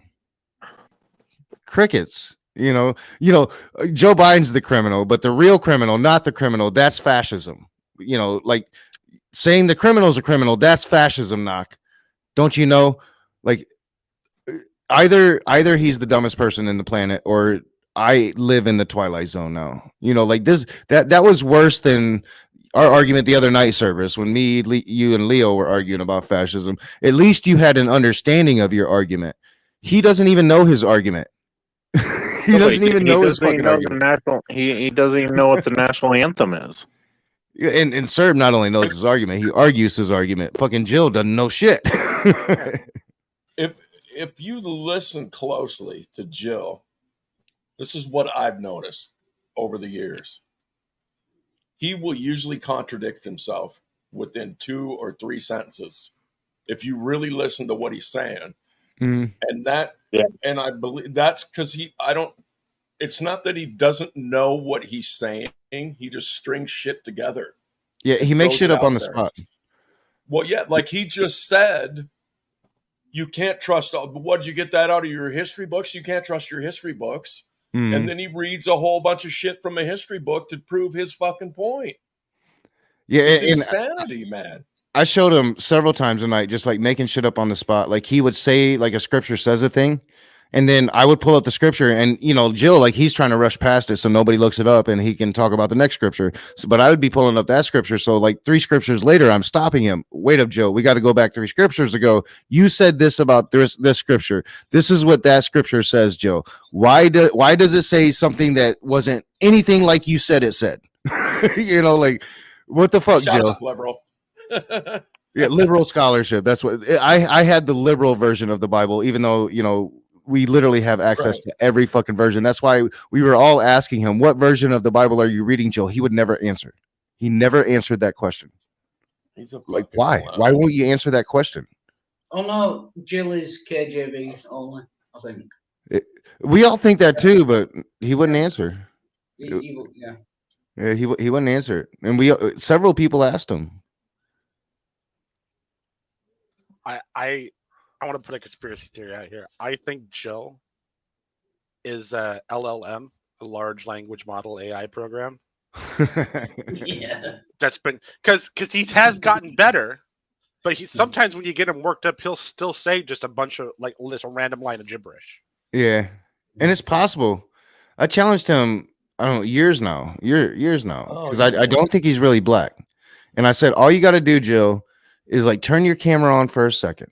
You got a camera, even if it's on your phone, just turn it on for a second. Don't got to show us your face. Don't got to show us nothing. Just show us your arm, right? And if it's a black arm, I'm going to accept that it's your arm. Like this dude won't even go out and steal a black man off the street to show me that black man's arm, right? Like years later. So like a chat, I'm not beyond that realm of possibility here, because like you think by now just to shut me up, like if I was a black man and some white dude is saying you ain't a black man, I'd be like pissed and I'd be proving that I'm a fucking black man. Yeah, but I said it for years. I know you've heard me, sir. I got this theory though, because just a couple days or a couple weeks after my birthday last year, I got Jill all worked up, and he said this line. This is a direct quote. I have it written down. I'm reading it right now. Thinking of God's wrath verse, I will cite Thanksgiving for my so-called Christian Biden voters. What? Right? What the hell was that? If you've ever messed with like those chat programs, you might be onto something, sir. If you talk to them long enough, they'll eventually say something that's just, they call it hallucinating, where they just say some random gibberish that doesn't make sense. Yeah. Thanksgiving, which has nothing to do with Christianity whatsoever. Knock, if he actually takes me up on the fight, you'll get to see him because I'm going to broadcast it. Oh, there's no way. That's like Will Kincaid challenging me to fight. Like I said from the very get, all that fucking drama about that. I'm like, Will Kincaid is never going to be here in August to fight me. I'm like, even if he's 6 foot, he still looks like a runt. Like he's not going to be here. He never was. It's all a publicity stunt. So yeah, he'll never show up. Man, I'd love to see it. Have you seen Jill's new icon though? I think it's Red Fang with the black eye, saying this is what. Yeah, he popped up when I showed up. If I was Jill, I'd fuck with you. I'd go hire some skinny white dude to show up for that boxing match. Oh, it's not going to be a boxing match. It's going to be a UFC fight. A UFC fight, whatever it is. And I find like some skinny white dude that has a similar voice. It doesn't have to be perfect. Just a similar enough voice that in real life you're like, yeah, it might be him. Just to fuck with you. And that'd be great, man. I'd love that shit. But how would we ever know that the skinny white dude wasn't Jill without Jill like actually showing us his real self? I think Jill might be Midnight. Jill is an albino. Wow. That would be amazing. People can say I'm prejudiced, but I think there's a certain voice quality in that ethnic group, not because their heritage, just because it's a tradition, and that's how they learn to speak. And he definitely has that black quality of voice. Yeah. You racist fucker. No, if you just ask him to say the word ask, if he says it acts, then he's black. No, and I would agree with that. I think he sounds like a black man, but after the whole Vosh thing of him admitting to be a Nazi, I'm like, he's got to be white. He's got to be a white supremacist, just pretending to be a black dude, like pretending to be a black Trump, because there's got to be those trolls out there, and that's always, Jesus is Lord. His thing has always been, even before Trump, is fake conservative. Like, I am uber conservative, I'm black, and I'm more conservative than the whitest whitey in the world. That's always been Jill's thing. Maybe it's just self-hate. Ruckus. Yeah, we were talking about. Yeah, so we're talking about this before. What is it? Lee Patterson, like black people who hate black people. Racist against Jesse Lee Peterson. Yeah, Jesse Lee Peterson. Yeah, the original he's Uncle that Ruckus. yeah, he might be black, but he hates black people. Do you know what I mean? Amazing. Yeah, it's kind of like Candace Owens. She's pretty much the same way. You know, she would probably argue at this point that it's well deserved because she was attacked by the black community for becoming conservative. But I think she's attacked by the black community because she sold them out and she got racist as fuck.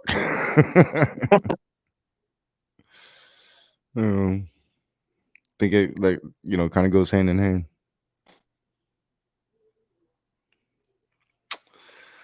All right. It is getting late, and I do need to end this. So we'll do finishing thoughts. I won't end it immediately, but we're gonna end it soon. So we'll wrap her up. I need to go to bed. It's past my bedtime. I want to answer to your question. The name of this stream. No. There you go. Yeah, and I don't know why that's so hard for Joe, especially, you know.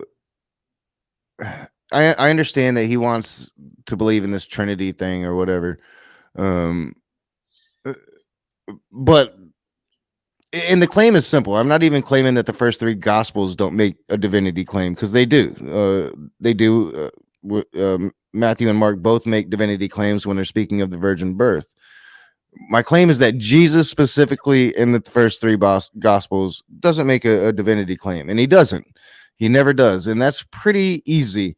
Now, you can make the argument like he was making it badly, like he demonstrates divinity, but then you would have to go about showing how these specific acts are demonstrating divinity, and I think he did that really bad. And then it was one of the examples I was able to show that he was actually just making shit up on the spot. The whole thing about Yahweh being on a cloud, there's no scripture that refers to Yahweh being on a cloud.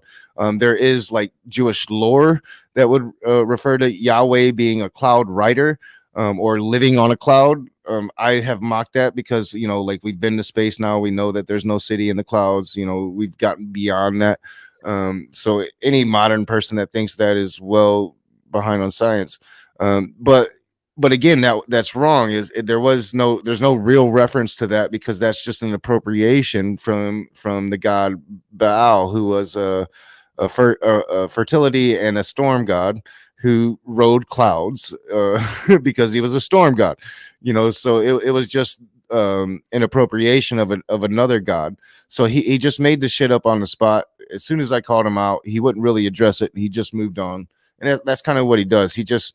He defends his point ad nauseum, even when he has no real reason to defend his point or any knowledge to defend his point.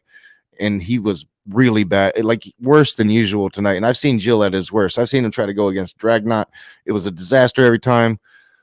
He still claims victory somehow for those, and I don't get it. But like, this was like worse than that. It was just bad. It's like, he should know better. Like, if Smokey was still around, there'd be another Smokey stream where he's yelling at Jill about how could you let Knock fuck you up so bad like that, because that happened in the past. Well, you know, there's obvious denial of divinity by Christ in the text, and it's not even all that. It's not that difficult. It's not that disputable, I think, when he says things like, "I do nothing through my own power." Yeah. Well, I mean, he says that directly. I do nothing through my own power. What are you going to do? It doesn't take special reading. Yeah, like, and I brought up the passage, and he kept bringing it up over and over again, even though it proves my point. And I kept telling him, dude, this passage proves my point. The passage about fucking Jesus, what was it? I still got it here somewhere. You know, the man in the pallet, and he tells the man to take up his pallet and stand, and he keeps bringing this up, and how, or no, it was the passage of Jesus forgiving sin. And how the Pharisees accused him, only God forgives sin. You're saying that you are God. And he clearly says, no, I'm not. You know, like, no, I'm not saying that. This is what I'm saying. And he goes and lays it out for them. And then he heals the man of whatever ailment. Again, you know, we see that play out in the modern day with common modern day faith healers. Like, it's not too hard to set something like that up. Doesn't prove anything outside that he was a fairly good charlatan for his time. I'm not saying he was a charlatan for his time, but modern day faith healers tend to be proven to be charlatans. But he kept bringing that up as if like this is somehow evidence of him demonstrating that he is God, when it's actual evidence of him literally saying that he's not. And I'm like, Jill, you're just making my point over and over again. Right. It was just bad on his part. I think it's just like the America the Beautiful song. And I asked him, you know, what's the name of our national anthem? His brain gets locked. I think he can't get out of it. But I think John is mainly to blame. Like you're saying, in the first three Gospels, there's like mentions of Jesus possibly being God, but John like really lays it on thick. You know what I mean? Like he could put it on a T-shirt or something like Jesus is God. I think that's where we get it from. Yeah, and him like questioning my claim about, you know, the John reference to, you know, before Abraham, I am being a divinity claim. Like, I'm not even necessarily saying that that's a divinity claim. I'm saying that your Christian theology, your Christian scholarship, your Christian history says it's a divinity claim. I don't. That does. And you're fucking refuting that, Jill. Like, who the fuck are you? Like, that's, you know, you're doing nothing more than the raging atheist refuting Christian scholarship when I say Jesus doesn't exist. You're on the same level when I do that. And he didn't even get that, right? And I'm trying to correct that. Like, I still don't know if Jesus existed, but I'm trying to at least grant maybe there was this historical Jesus, because the historians seem to insist on it. At least most of them do anyway. The effectiveness of Jesus would not be affected by his physical presence in the ancient Near East or his absence. It could be the same thing. Yeah, and it is I think a paradox within the Trinity, right? Like, you have to accept the fact that Jesus is God and man, right? And that's a really hard thing to try to argue away with any kind of philosophy, any kind of logic, any kind of reason. Because I find it easy. Well, yeah, you might, but somebody like Jill's definitely not going to. But like to say that he is in this form a man in totality, so that means he's prone to make mistakes. That means that he's a human being. He's separate in this form. He is a man, so he is separate from that thing that is God, that being that is God, even if he still is somehow in essence God. And it's really hard to understand why a community might need to change a narrative based on political circumstances. I'm not even saying that that's the case. I don't think, I'm not making any claim that scholarship claims that that's the case, that there was this narrative that changed. But there is this narrative in John that is really hard to accept because it doesn't line up or doesn't match any of the other fucking what Christians would say are these historical texts that lay out why we should believe in this man Jesus. It doesn't line up with those other historical texts, and I only put quotes on that because they're not historical documents in the way most Christians say, like history. Like, they're not describing a real history, but they are historical documents in the fact that they are historical and they are describing. They are one of the few documents we have that actually describe this man Jesus if he did exist. So you have to find the things that line up in all of them to get your nuggets of truth, since they all came so long after he died. Even Mark was at least 2 decades after he died. That's a good length of time after death before first fucking literature about this man is coming out. A lot of time for the telephone game in between there. And that's if you don't accept that they're plainly different, because they're different accounts of different events, which seems evident to me. They're just different accounts of different events. Well, I tried to grant even a more, like what I would consider a common sense approach to that is that clearly, Mark was the first gospel. Clearly, Matthew and Luke had access to that, to the Greek, especially Matthew had access to the Greek version of that gospel when they created their own. They were trying to solve problems from that first gospel. I pointed out an inconsistency in the Virgin Mary story in Matthew, where he's literally reading the Greek and the Hebrew means something slightly different, young virgin woman as opposed to young woman, a very big difference, even though just a slight difference in words in different languages.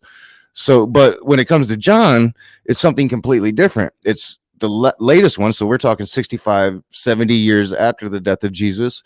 We're talking about an area we know pretty much the area that this gospel came from, and this area was known to believe in a divine Jesus, to where other areas not so much. The Gnostics definitely didn't believe in a divine Jesus. They believed in a man Jesus. There were others that fit within that spectrum, with all throughout Israel, and they were trying to this new sect was trying to figure itself out. So John clearly comes from a place where he wouldn't really have access to either the Hebrew or the Greek, other gospels. It was all passed down word of mouth. It had been changed. He had been deified at that point when John writes his gospel. It's pretty easy to say that John is writing the gospel truthfully, the gospel that he knows. It just doesn't match up with the earlier versions because of that quote unquote telephone game throughout generations. Things are going to change unless you're writing them down and keeping the record. That would work as an explanation to the differences. I got that from Bart Ehrman, so that's not me. That's scholarship. That's Bart Ehrman scholarship. You did a good job representing it. Thank you. I can't claim to be that smart, but I told him pretty much the whole time. I gave him several, like, dude, I'm well prepared for this conversation. This just in me talking out my ass. This is scholarship, and this is Bart Ehrman, and not just Bart Ehrman, other ones, but he was the main one I was drawn from for this conversation, because he had a conversation with Cosmic Skeptic about this very topic, and it was fascinating. So I wanted to talk about it, because this is what I've always felt. Like I've always focused on the Son of Man. Like the Son of Man is very different than the Son of God. And for most of the Gospels, you get Son of Man. And then in John, you get Son of God. There's a difference there. Why? Why is there a difference? There is some evidence, and it's minor evidence, that Marcion's Gospel is actually the first one. You said Mark? Marcion. Oh, Marcion. As in Marcionism. Yeah, well, there was other gospels. A lot of gospels were burned. A lot of gospels considered heretical. We found the Gnostic gospels, although there is some debate on when they were written. I think most scholars agree they were actually written probably a couple hundred years after Christ, so far longer after even John. I haven't heard of Marcion. I'd have to look that up. Yeah, I kind of side with that interpretation of the evidence, because Marcionism was the largest sect of Christianity for a really long time. Basically until the early Catholics got picked by the Roman Empire.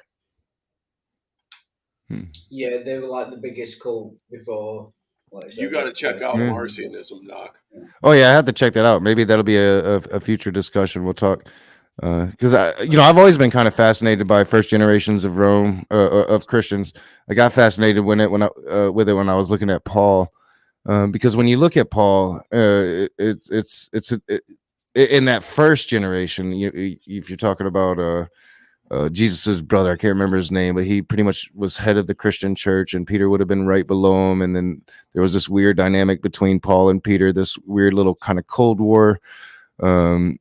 Paul starts preaching to the Gentiles. Peter's against it until he's not, because Paul's being successful. So I've always been kind of fascinated with, the first few generations of Christianity. And I think the main fascination draws from it's so utterly different than what we have now. They did not see Jesus in the same, even the ones that thought he was divine did not see him the way Christians see him now. It is very different.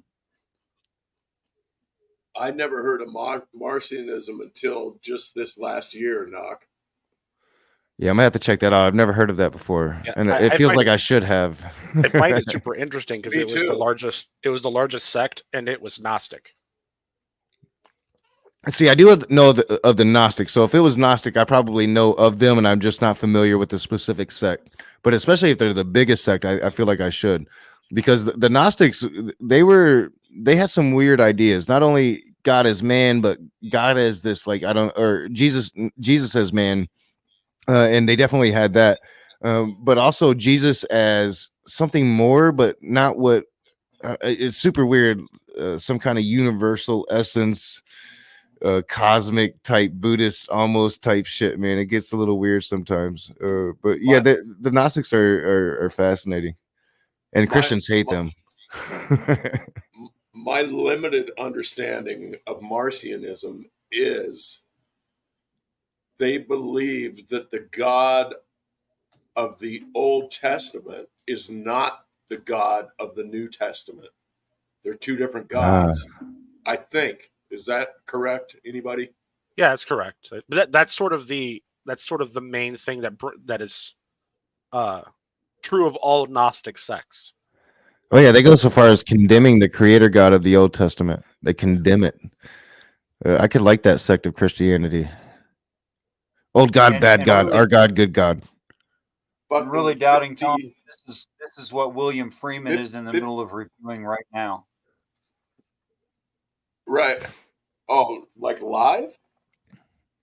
No. I didn't know in his life. Oh yeah. I can't believe, like, I'm in my mid fucking 50s and grew up with, well, I went to Catholic school. That'll tell you something. Never fucking heard of two different gods, like the Old Testament God and the New Testament God, two different gods. Blew me away. Yeah. Yeah, although modern Christians do say kind of the same thing. You know, when they say, yeah, but that was the Old Testament. You know what I mean? But the New Testament came along, Jesus came along and changed it all. So they're basically saying the same thing. Like the Old Testament God is bad, New Testament God is good. So they're kind of saying the same thing in a kind of roundabout way. Do you know what I mean? That's a really good point, because I've heard Christians say something like Jesus softened God. Yeah. It would be the only real thing that would explain the new covenant, right? Like, because the new covenant is really illogical. The very same Christians that are going to talk new covenant will in the same breath tell you that God is unable to change. All right. So it literally, the God of the New Testament, or at least the God that they want the God of the New Testament to be, cannot be the same God of the Old Testament. The God of the Old Testament is unchanging. There is no changing with that God. So there really is no way for the God of the New Testament to be the same. Yeah, I mean, it's fascinating. I really need to kind of look at this more. I kind of Googled it, and yeah, I definitely want to do some research and maybe have a talk on this. It'd be nice to get some real Christians in, and I mean real. Not saying that Jill isn't real, but he's not. Like some real Christians that can come in and really have a conversation about this and not just try to, I don't know, be stupid. You know, like, I don't know. I can't even think of any names off the top of my head, but anybody besides Jill would probably work. Hey, Knock, I'm curious, if you had a group of, say, 10 the number doesn't matter, a fairly decent sized group of witches, there's a word, Coven. How do you pronounce that? Coven. Oh, so you do say it the same way consistently. I was just wondering why you say covenant instead of covenant. Yeah, I don't know. Where you're from? That's how I've always said it. Covenant, Coven. I have heard it pronounced. I've heard coven pronounced that way, not Coven, but I've never heard covenant. It actually means the same thing. Yeah. I don't know. I've always said I've got a weird, you know, like I'm a little bit Yankee, a little bit hillbilly, and a little bit asshole all mixed together. So I got this weird slang. I'm a little bit country and a little bit rock and roll, so that's okay. Yeah, it was good. All right, well, man, I've been going 6.5 hours. It's 11:30. It is bedtime, guys. I'm going to close this thing down. I want to thank you all for coming in, participating. It was a good conversation, if not frustrating. I own Jill once again. Yeah, Jill, thanks a lot. So yeah, I appreciate it. It's always good when Cerberus can come in and we agree and we don't have a single disagreement the whole time. That never happens. Wow. I want to thank everybody for watching. Oh, thank you. And I'm feeling good, and it feels good to be doing this again. You know, I want to try to avoid the drama and do this right. Let's you know, these kind of conversations tonight, the one that we had last weekend, you know, I like that. I missed it. So Yeah, yeah, I it feels look good to forward be back. to know the new knock. I mean, I Yeah. liked the old knock just fine, but I think the new knock might be even better. Oh, thank you. Yeah, I'm looking forward to like See ya. going about this thing sober, man. It's gonna be different. So yeah, I'm gonna take that cue and follow suit. So I appreciate all of you guys, everybody. I do believe, except for I don't know if you have a channel service. I don't think you do. Service and Red Fang. I know Wildheart. You used to have a channel. If you still do, I know Richard. You have a channel. Check everybody out. I appreciate everybody coming on. Jill has a channel. It's good to check out if you need gutter trash content. So. And I don't mean to speak bad about Jay Pasick like that. I kid Jay Pasick. I kid. gutter trash content that Jay Pasick gives us with his Jill content. But I kid. I enjoy Jill content. It's funny. It's fun to me.